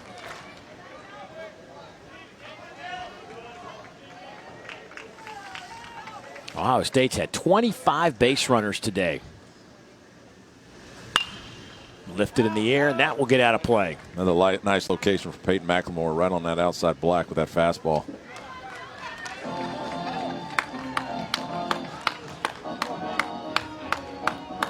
That pitch right there will get him the ground ball he's looking for to get out of this inning on a double play.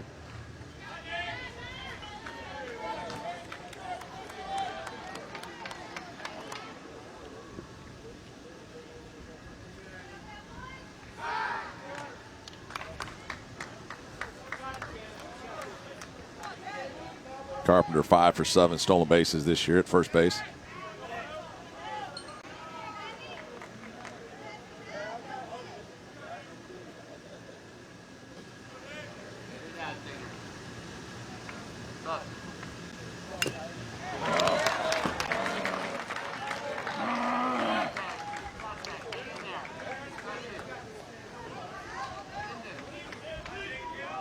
Pitch count for McLemore up to 62 now. He's the 5th Cowboy pitcher today.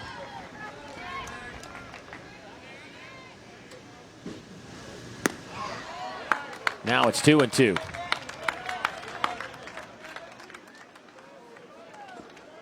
Rhett Deaton started this one for the Cowboys. 4 innings of work, struck out 5. Gave up 4 runs, 3 of those were earned. High in the air to right field. Gonzalez will make the catch. That'll be out number 2.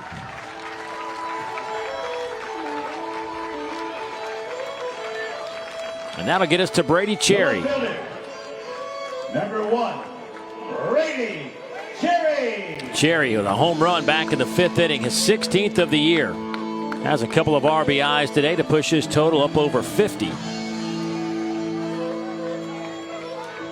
That is the best number on this Buckeye team.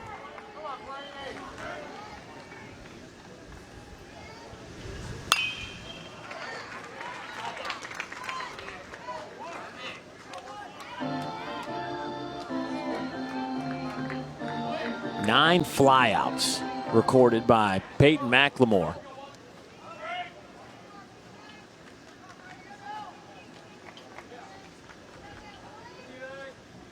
Just 2 groundouts.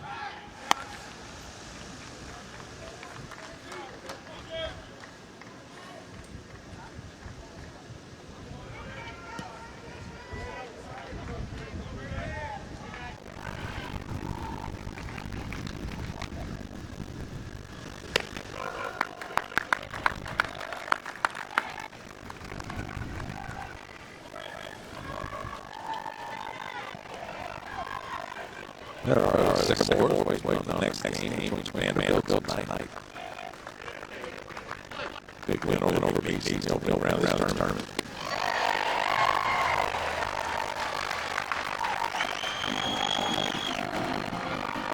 One and two to count to Brady Cherry.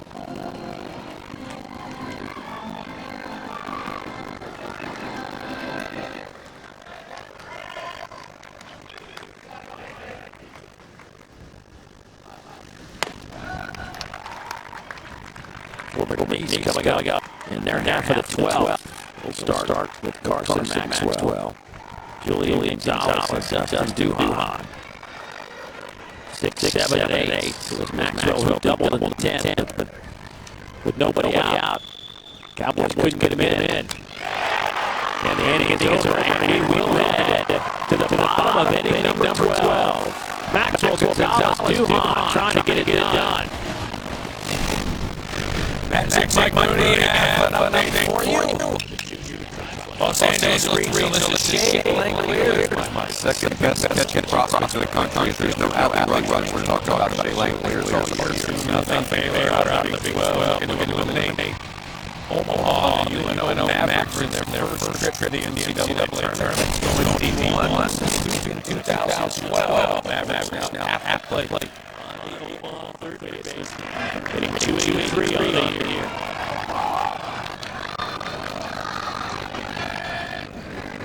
Junior from Amherst, Nebraska. The pitch. That counts to the left. It's the team. We win the back. Gone! Second consecutive ball game. Brady Eckhout with a home run. And that pitch is the home for the Gators.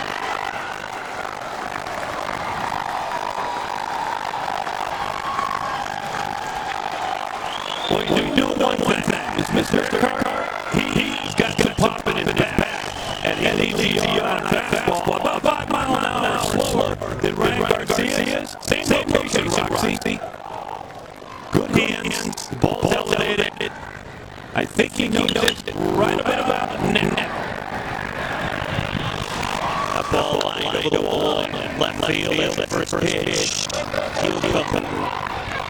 Weedy fouls it off. And the shortstop for Omaha. Best Eckhout, homer last night, homers again today. Best game in the world, college baseball. Even better because why? Because the day versus the life. There's always these stories, and they're always being underestimated. And it's just, I talked to Evan Porter before the game today, and he said, you know what, it was a big time, great feeling to beat through 4 innings, to be 1-0 over the UCLA Bruins last night. And he said the dugout felt like it. Buzz and the energy they had last night got the lead before UCLA came through and broke through against Peyton Kinney in the middle innings last night.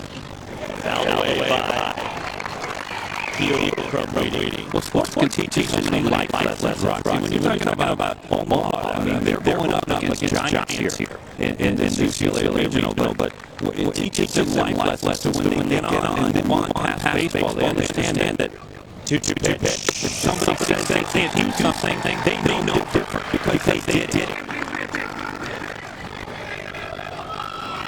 Full count now from Wade. Pitch. Change clock. First down. 2-1 there.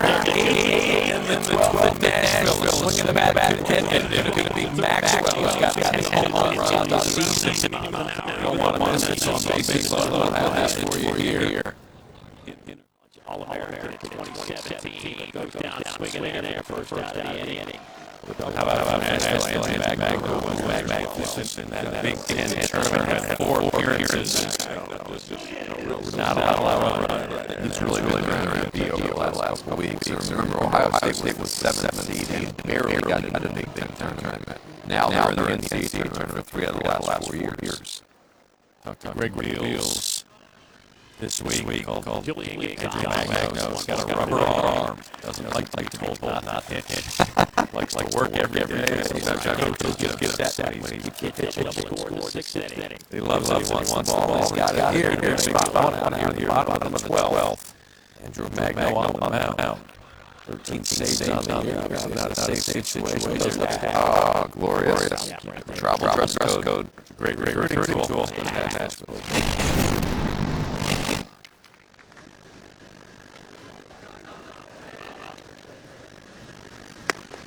That's a strike. 1-2 down to Gonzalez.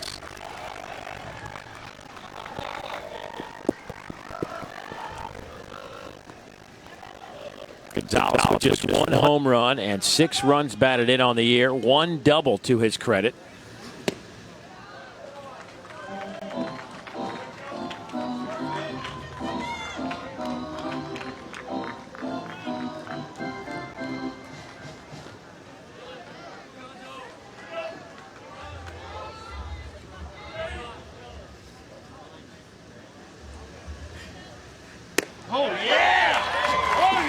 Called strike 3. That is the 9th strikeout. Like the reaction by Andrew Magno after the freeze up by Julian Gonzalez on the curveball, just right there. Watch it. Oop. Gotcha. He is filthy against left-handers. It's like they don't have a chance.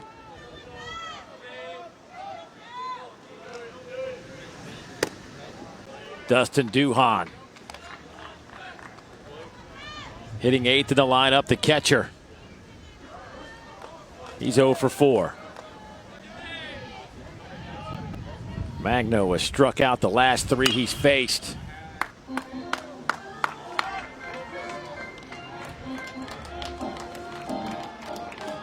Look at Riley. Justin Hill, the head coach at McNeese. Daughter. Magno, 9 strikeouts, 13 total by the Buckeye staff. 9 strikeouts and 6 innings of work.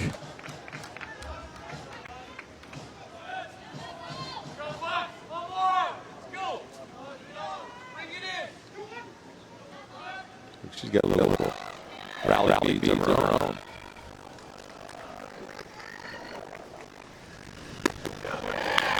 There's a strike to Duhan, her favorite player at late.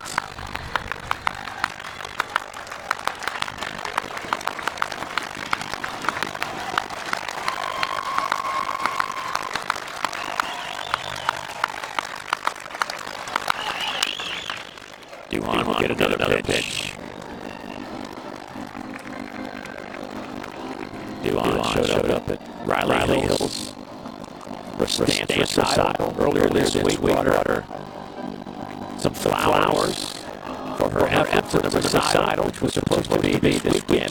She was able to get her friends together and perform a recital Tuesday night.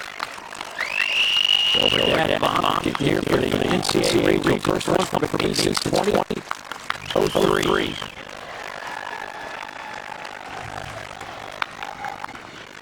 Shane Selma put in this position earlier. They're on a pick fastball count out to the left field. And if you do on, you want to be the hero, you got to stay within yourself. You know, you get fastball, you want to try to hit it out of the park. Stand and roll. Good fastball to Magno. Strikes out the side. It's his fourth 1-2-3 inning and 10 strikeouts with a left-hander out of the bullpen. Yeah, I mean, he's been effective with the two pitches he had. Balls up and out of the zone, but Duhon goes after it anyway. And then Magno keeping the Buckeyes in this game. He's been magnificent. Congratulations, Todd Walker and Mr. Dave Taylor headed to the 13th inning. We're the fourth in Stanford. We're third at Chapel Hill. No score in the second in Oklahoma City. Is finally coming there after a long weather delay. Los Angeles has a 6-1 lead on Nebraska Omaha Mavericks. So, you can make a curious situation. I would advise against the game on the right-hand side. Because there's no paint on the bases on any of those. Well, you just don't have vision like I do. You got to be able to see through the paint. Interesting. Time to buy here. Good shot clock winding down. Let's go to Stanford. Why? A lot of paint. It's already done that. I got second and third. We're about to have some action. See how you do here. Going to Stanford. Winning. It's a morning basket. That's stuff when you're near the on-deck circle and there's the situation out, and then you walk out to the plate. You should already know. Guys on second, third, you check the defense, get your sign from the third base coach, and then visualize a positive outcome. And more times than not, it'll true. On ball, 2 strikes to Doyle. Time call. Single started off from Chelsea Martin's on third. Dylan from over on a double. Got the aggressive third to the ball. Dirty way to score. The pitch. Dashwood gets another strikeout. Yeah, that was a good sequence. So important for guys scoring is to get ahead of hitter. He does that. Get 1 and 2. What does he do? Throws that slider down the way. Touch for the left handle. You can see Doyle just trying to put it in play. Can't do it. That is a huge out. Could be a turning point in this game. These two guys in, you always look back at games. There's usually somewhere the turning point can go either way. And right now, this is it. You're going to talk how to pitch to Grubbs. Yeah, Grubbs 2-2 today with single and RBI single back second. Grubbs all 5-8. What is the conversation with Yang and Dashwood? All right, we're going to go where we should have gone previously. Chapel Hill. Liberty time running first. Just in time for a probable bunt situation. I think it works. Some of the Tampa Rays have done it more than anybody else right now. Outstanding. Has started his 15 games. Part of the rationale is the first inning was scored in the Ray bases. Your best interruptions. You realize that. 3-1 right field. One to left center field. A long way back with Dylan Harris. He tracks it down.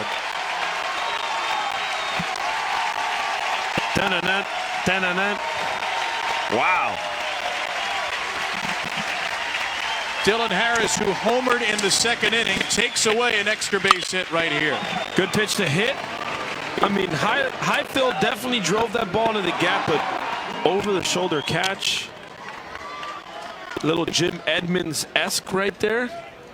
Turn around and fire it in. He's got a great arm. For Creighton got a triple box here. Andy Armstrong at the plate with the bases loaded. A 3-0 deficit. They're in the bottom of the fourth. Sacramento State up 2-0 in the elimination game. The only winner's bracket game we see is top right. Looks like Sac State is going to get in 2 more runs to make it 4-0 over the Gauchos. Sacramento State coming to play. Gauchos on their heels. Coach Rooney winning the quad box. If you'll recall from a few seconds ago, Matt, I picked the Sac State Hornets to score. So if you have a place to record that would be me 1, you 0. Your mic was cut there. I couldn't hear anything you said. Even though you're sitting right next to me here in the studio. You don't need to hear me. You just need to feel me winning over here. The old Andy Armstrong beginning Your prediction was somewhat accurate. But it's always better to watch that game amidst other games.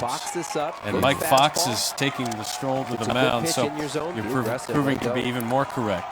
Corvallis is where I would go next if I was in your shoes. After it and pops it up behind first. Holton is back. That's trouble, and it's caught there. Collins goes down, fires it. Let me ask you as a coach, are you better off just letting that drop, or you just take the out because it's 3-0? You got to take the out, because for a player to have the feel for knowing if they're fair or foul, it's kind of a unicorn. It's just take the out. At the end of the game, that's different, but early in a game, I'm taking the out. 1-1 game or a tie game with 1 out late. Sure, 8th or 9th inning, different animal. Let's go to Nashville and see if we can sense the consternation with Dave Neal and Todd Walker here on the call. Again, they got another game to go here. Kind of being selfish. I mean, just hogging all the game time. That's off the plate, 3-0. And that's a smart pitch from Peyton McLemore. You're either going to hit that outside corner or it's going to be a ball. Either way, it's going to be difficult for Winan to get a barrel on it. And if you walk him, it's okay. You got 2 outs, creates forces around the bases, and you got the 9 hole coming up.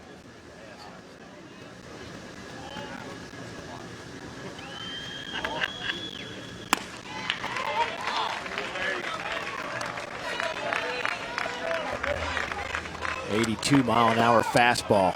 But perfect location.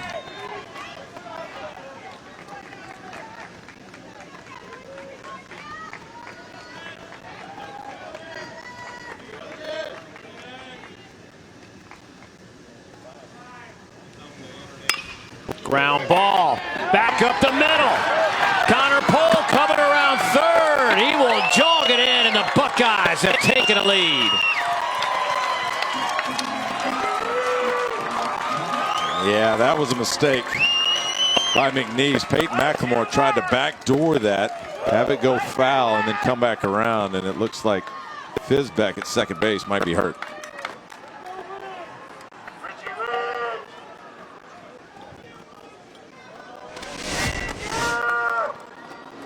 See Duhan, he's actually set up down the middle trying to get it to bounce, maybe get a swing and miss, but they didn't mind walking him, so he tried to get the bounce, but instead Peyton McLemore catches too much of the plate, and the 8-hole Winan busted up the middle with the go-ahead run for Ohio State.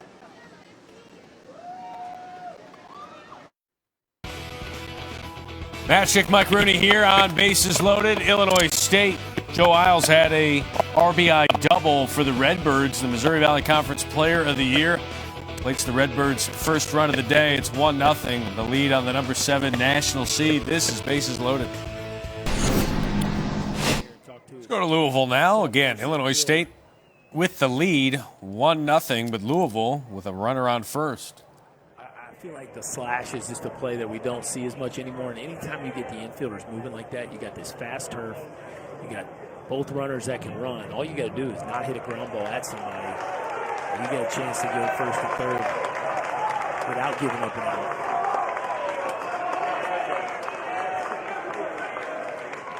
You know, KP doesn't like the offensive timeouts. You know, he said that the other day. That's because he's a former pitcher. Like, we can have 6 visits to the mound, but we can't have an offensive timeout. You know what I mean? Yeah, well, he's speaking from a pitcher's perspective.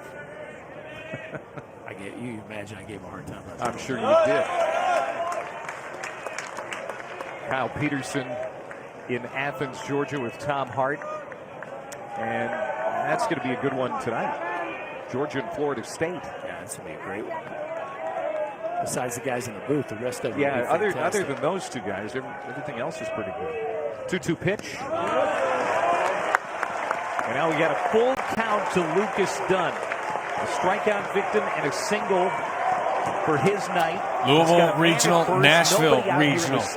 Ohio State looking for a little bit of insurance here after plating that go-ahead run in the 13th inning. Well, their insurance is named Andrew Magno. That guy is dealing. Marcus Ernst is at the plate for the Buckeyes. Right along until The Buckeyes, this is their 85th NCAA tournament game. It's the third time they've played at least 13 innings. Last time was last year against UNC Wilmington. That was a 4-3 loss in 13 innings. If this one gets away from you, first and second. This one, if Magno can keep it going on the mound, and I can't imagine he won't be out there for the bottom of the 13th. Ohio State will survive and live to see another day. We'll get you out there in just a moment. It's back to Louisville. 2 on, nobody out, and Snyder due up next. Big time at bat right there by Lucas Dunn. Started off a little shaky there, unable to get the bunt down, but nice job there. And Steve Holm might be making a piston change, thinking that his junior left-hander is giving him all that he can. Let's see if he makes a move. Well, if it is all that he can, it was something. Because I think this is more than a lot of people expected. Oh, there's no doubt. I mean, you're coming into this kind of environment. I mean, look, anything was in play here. Maybe he doesn't get out of the first. Maybe he gives you a quality start. You're not really sure what you got until you run him out there. Again, this is a group of kids that have never played in a regional, much less playing a national seed in Louisville that feels like they're here every year. So if you're Steve Holm, you got to be tickled with what Matt Walker's giving them. And it looks like they're just now getting the bullpen, Colton Johnson, going down in the... UConn lost to Nebraska yesterday, trying to avoid elimination against Harvard today. Chris Winkle with a 2 RBI single, and the Huskies with a 3-0 lead on the Ivy. We're going to go out there now. The Huskies, their third appearance in the last 4 years in this tournament. A 3-0 lead. Decker, the Ivy League coach of the year, as Harvard won every series they played in the Ivy League. Didn't sweep any of them, but took 2 of 3 against everybody. Swinging a miss from Prado. Got to work on that helmet staying on. We saw him flying down the first baseline yesterday. That helmet came off, and it actually may have contributed to a player, Alex Hinwood, the second baseman for Nebraska, losing a tooth as the helmet was flying as the throw came in, and maybe he was distracted, and the ball actually hit Hinwood in the mouth.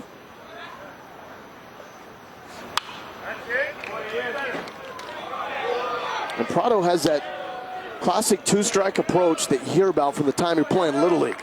Yeah, he's up He's up on the bat a little bit, a little open stance. That game just starting. The game in Nashville could be just ending. Andrew Magno back on the mound, looking to try and close out the McNeese Cowboys. Nearly got a strikeout there. He's just been dealing. He has, but now they're going to start to run out of rope with him. This is critical that Ohio State closes this out right here. The throw to third will not be in time as Prado.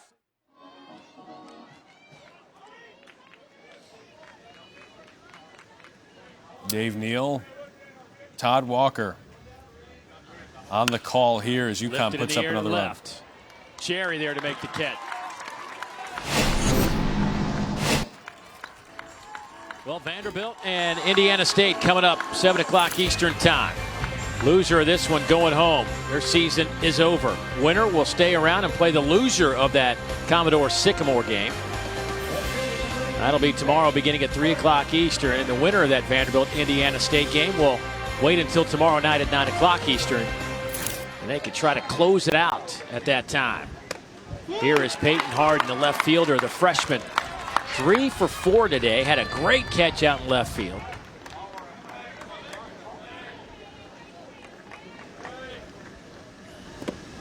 Swing and a miss. 0-2 on Harden.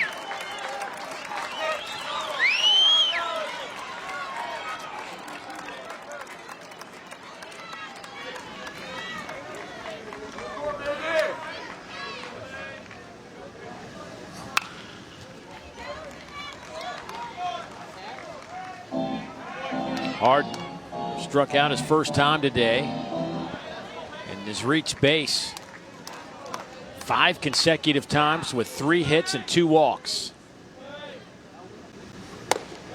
Pitch number 100 up and out of the zone.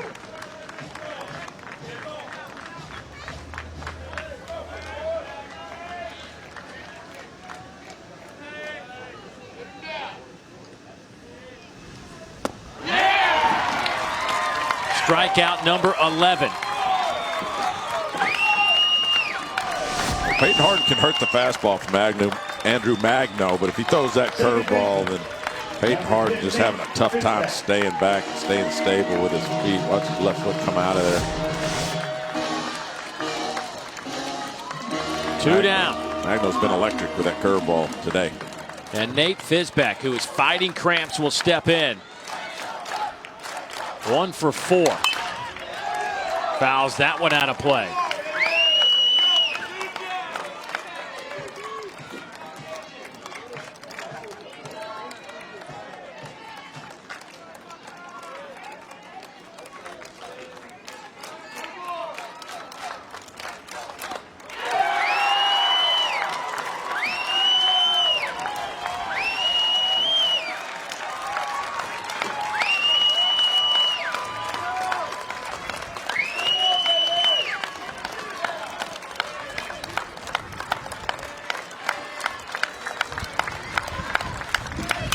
Fouled straight back. This has been an incredible performance from Magno.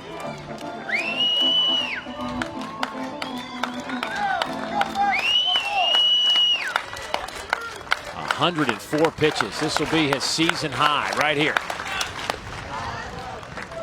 The 3rd time he has gone up over 100 out of the bullpen. Don't say that very often. No, that's valuable. You have a guy that can do that.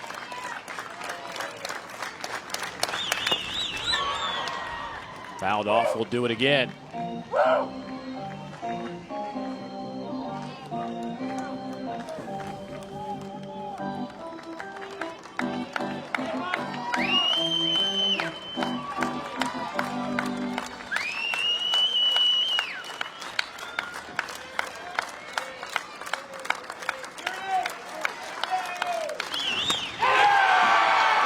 It's over. In 13, the Buckeyes stay alive after a 12 strikeout performance from Andrew Magno out of the bullpen.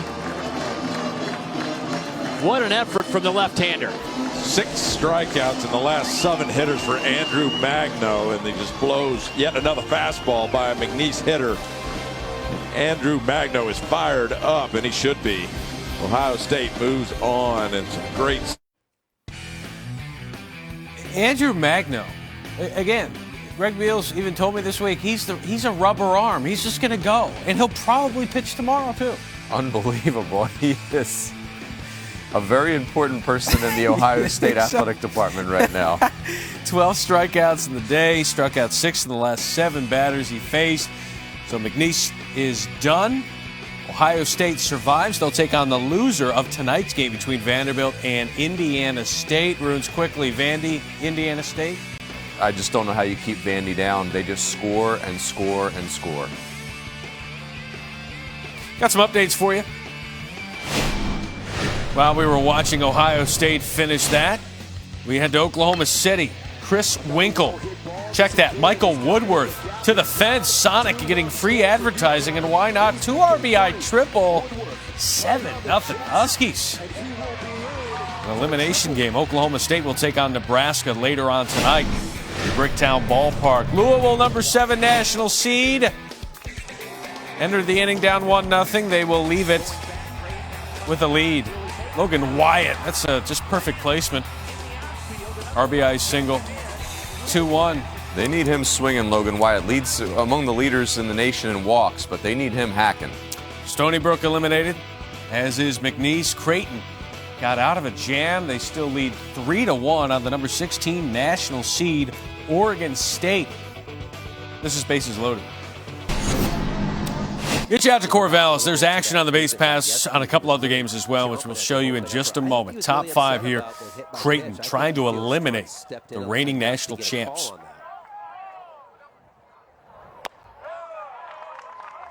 Explain to the viewers the college rule as far as hit by pitch. There's a few little wrinkles that don't appear in Major League Baseball. Well, the one thing is you're always taught as a player to turn your back and get hit. Now when you turn your back, and if at all it looks like you lean over a little bit, they will, instead of giving you a hit by pitch in your base, they actually call it a strike, even if it wasn't even close to the strike zone. It's a point of emphasis. So what that means is they always have 1 or 2. Well, when it's a point of emphasis like this year, they call it more than they did in the past, right? So now you're seeing a lot of strikes called on hitters when they shouldn't be. But I'll be honest with you, over the last couple of years, I've seen a lot of college hitters like to lean over. Everybody wears the elbow pad now, so they get the elbow out. 3-1. Lifted out of play. Dylan Pierce in. Jordan Hovey, Creighton's third baseman. Probably not that upset they made a pitching change. He struck out twice against Grant Gambrell.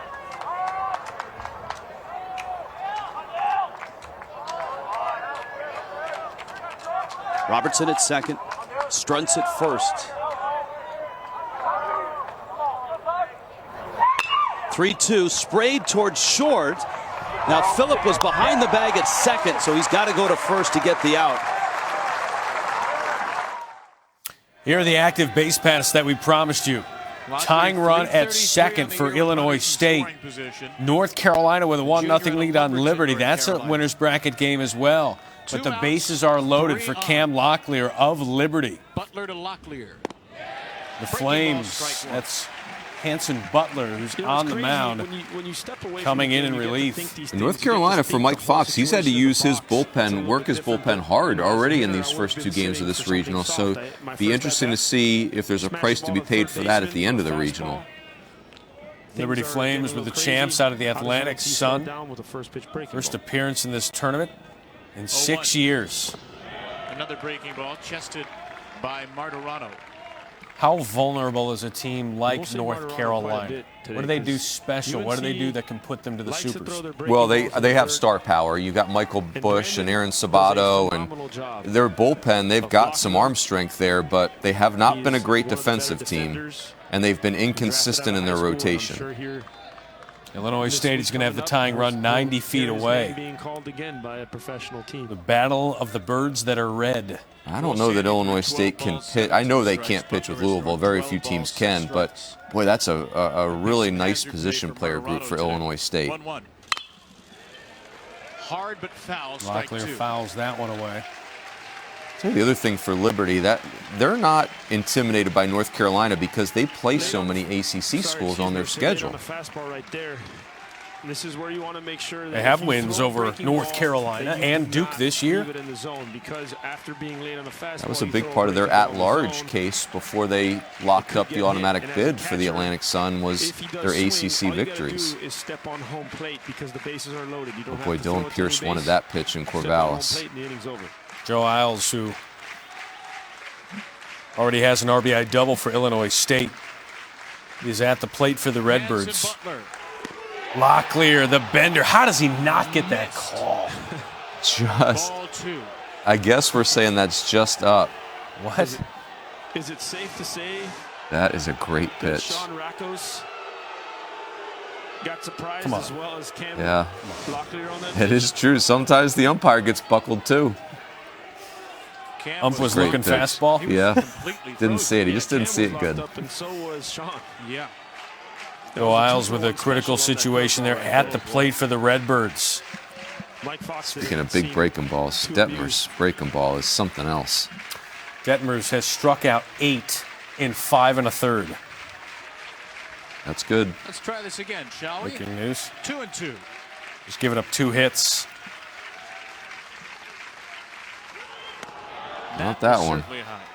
Now you got a problem if you're North Carolina. You've got 3 runners in a dead sprint. Any ball down the lines could score everybody. Oregon State gets out of that jam. Number 16 national seed going to go to the bottom of the 5th. Isles going to ground into a double play. Pirouette. No, he's safe, and the run scores. We're tied. Wow. Do you think that he can make the adjustment and throw the strike? You're back out there to Louisville in a moment. Let's finish this here with 2 outs. Track meet. Which is a higher percentage strike pitch. Can't walk him.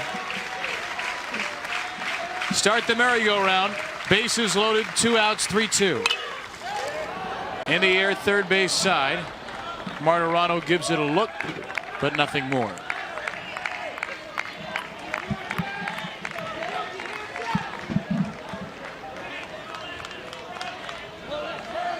What a great atmosphere it is here today, too. The Bosch is packed. That's awesome. 3-2. You're a hitter. You're looking for a fastball. Big situation. This is what college baseball is about. See the fist pump by Martirano. Strike 3. Chills.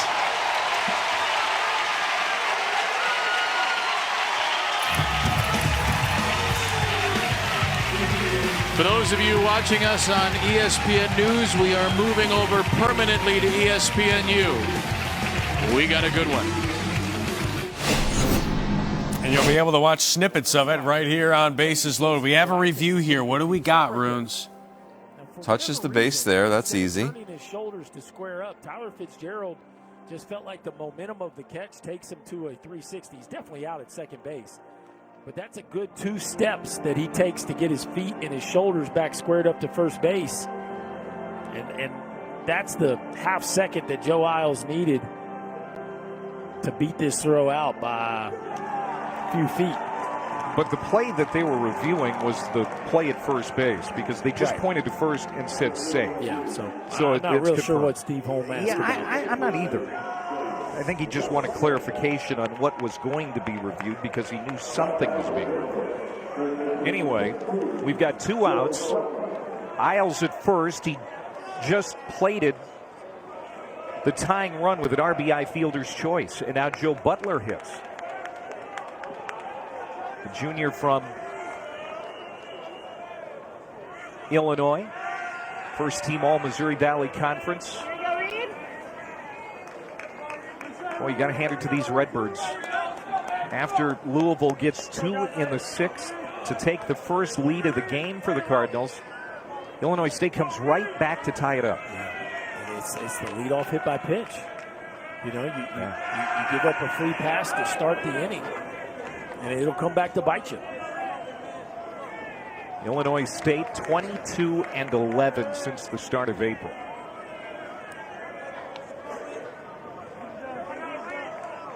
They're co-regular season champs with Dallas Baptist from the Missouri Valley Conference. A seasoned team. Breaking ball in there for a strike to Joe Butler. I mean, you play 36 true road games and get 19 road victories. You are a seasoned team coming into the NCAA tournament. And that's Illinois State. Now, Steve Holm knows that he's going to have to schedule like that going forward to get future at-large bids. Well, the Missouri Valley seems to have it figured out. Yeah. You almost wonder will the big boys stop scheduling because of how competitive and how proven these teams are. But they are not afraid to go. And then the other piece is their conference is good enough where when they are within the confines of their conference, they don't get killed with a loss here or there with a huge RPI hit. Indiana State, which won the Missouri Valley Conference tournament, has a 24 RPI going into the NCAA tournament. And Dallas Baptist had a 25 RPI, Illinois State 26. Yeah. So all 3 of those teams were probably going to be an at-large, no matter what. Yep. Yeah, the only way one of those three were probably going to get squeezed out is somebody off the radar came and won that tournament. Bradley or Missouri somebody State, else. Yep. Yeah. And that's the thing about the Missouri Valley Conference. Think about it. Missouri State, who's been one of their flag bearers, representing the conference in the postseason, they didn't even have that great of a year. They had a down year. Yeah. And recently, Creighton and Wichita State have left the league, yet the Missouri Valley Conference still has the strength as a league to get 3 teams into the field this year. And start off 3-0. Yep. Now giving the number 7 national seed all they can handle. That's outside, walked him. Joe Butler with a great at-bat. That is the 3rd walk allowed by Detmers. He's a little frustrated out there on the mound. 2 on there as the Redbirds continue to chip away there. And now Baylor with a 4-1 lead on the Nebraska-Omaha Mavericks, making their first appearance since going D1 back in 2012. Facing Paul Dickens on the mound. 0-1 count here with 2 on in scoring position, just 1 down. Baylor a little shy on the mound, but it's a really special position player group. They have 5 players with more walks and strikeouts and 2 star players in Davis Wenzel and Shea Langoliers. When they lost Cody Bradford, the preseason Big 12 Pitcher of the Year for the season, you just felt like that could torpedo their season, yet these kids fought their way into a regional. It was a really impressive effort by Baylor. Oh, we go from a double to a quad. Did you? It's like magic. Oh, goodness. Joe pulling a rabbit out of her hat. Oh, Joe. Just appeared. 4 windows appeared. Oregon State tying run at the plate. They're in the 5th. Panic meter 0-10 for the Beavers. 15. Although Adley Rutschman's up. That's the other thing. You go quad box with Adley Rutschman and Reed Detmers top left. Stay hot. Not a bad place to miss. He's sitting at 80 pitches, still throwing 90 Upper miles right, an hour, and Santa that's Barbara, really their good panic for him. meter's got to Not a be big about guy. 8 right now. They were going to be a Should stay host off 2 the weeks plate ago. Just a little bit, and I think Adley, They're that first staring pitch at was taken all the 0-2. way. He's trying to get himself into a good hitter's Which would be a real shame because Santa Barbara's had a tremendous season. Their first tournament appearance since the team that went to Omaha in 2016. Got the strikeout by going away. That one misses. By the way, Matt Schick, if the Look at that Orioles, nice catch. Orioles don't take Adley You'll get a good Rutschman first indication, too, if overall, you watch somebody Wilkes, needs to take their his keys. catcher behind the plate. He's really I'll pass quiet that with along. how he moves, but he sets his glove. You'll get a good It's look. Parker I think they're just Smeckel trying to who stay had away from him, the just sac off the fly plate, there. get him to A nice chase. play there and left for the Baylor Bears. That was Weaver with the catch and left. Looks like they're going to head back inside on him.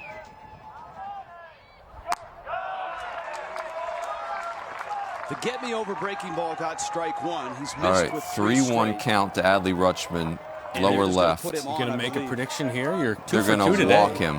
Intentionally walked. That's a good prediction. So you're 3 for 3 as you watched him walk. Running up the We score. intentionally walked to Chris Cotter with his check-in. Chris? Chris Cotter is not available for us. So we just Can you channel your inner Chris Cotter?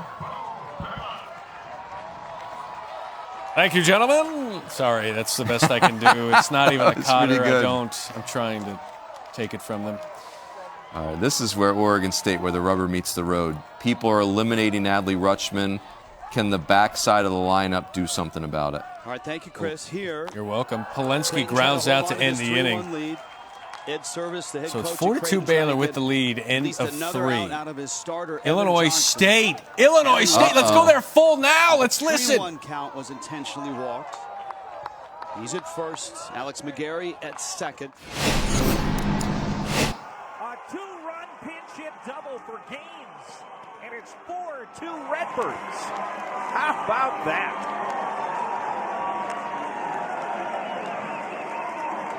Wow. The double play that wasn't turned continues to bite the Cardinals. Jeremy Gaines gets called upon by Steve Holm, gets a fastball right down Broadway. And you think he's all fired up. Come on, folks. Postseason baseball. The Redbirds.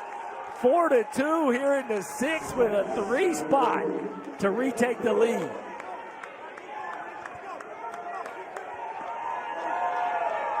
Jeremy Gaines called off the bench against the ACC Pitcher of the Year, the leader in the league in strikeouts. And he delivers a 2-run double to make it 4-2. What a moment. What a moment. Remember that one forever. He'll be watching Reed Detmers striking dudes out in the big leagues one day and say, I got a pinch hit 2 RBI double off that game. And now let's see what Nick Zoris can do. The catcher, 0 for 7 in the regional. Does have an RBI to his credit. Detmers continues to drop in the breaking balls for strikes. Works ahead of Zoris. What's the biggest pinch hit memory you have from college or the majors? You probably didn't pinch hit that much in college. No, not at all in college.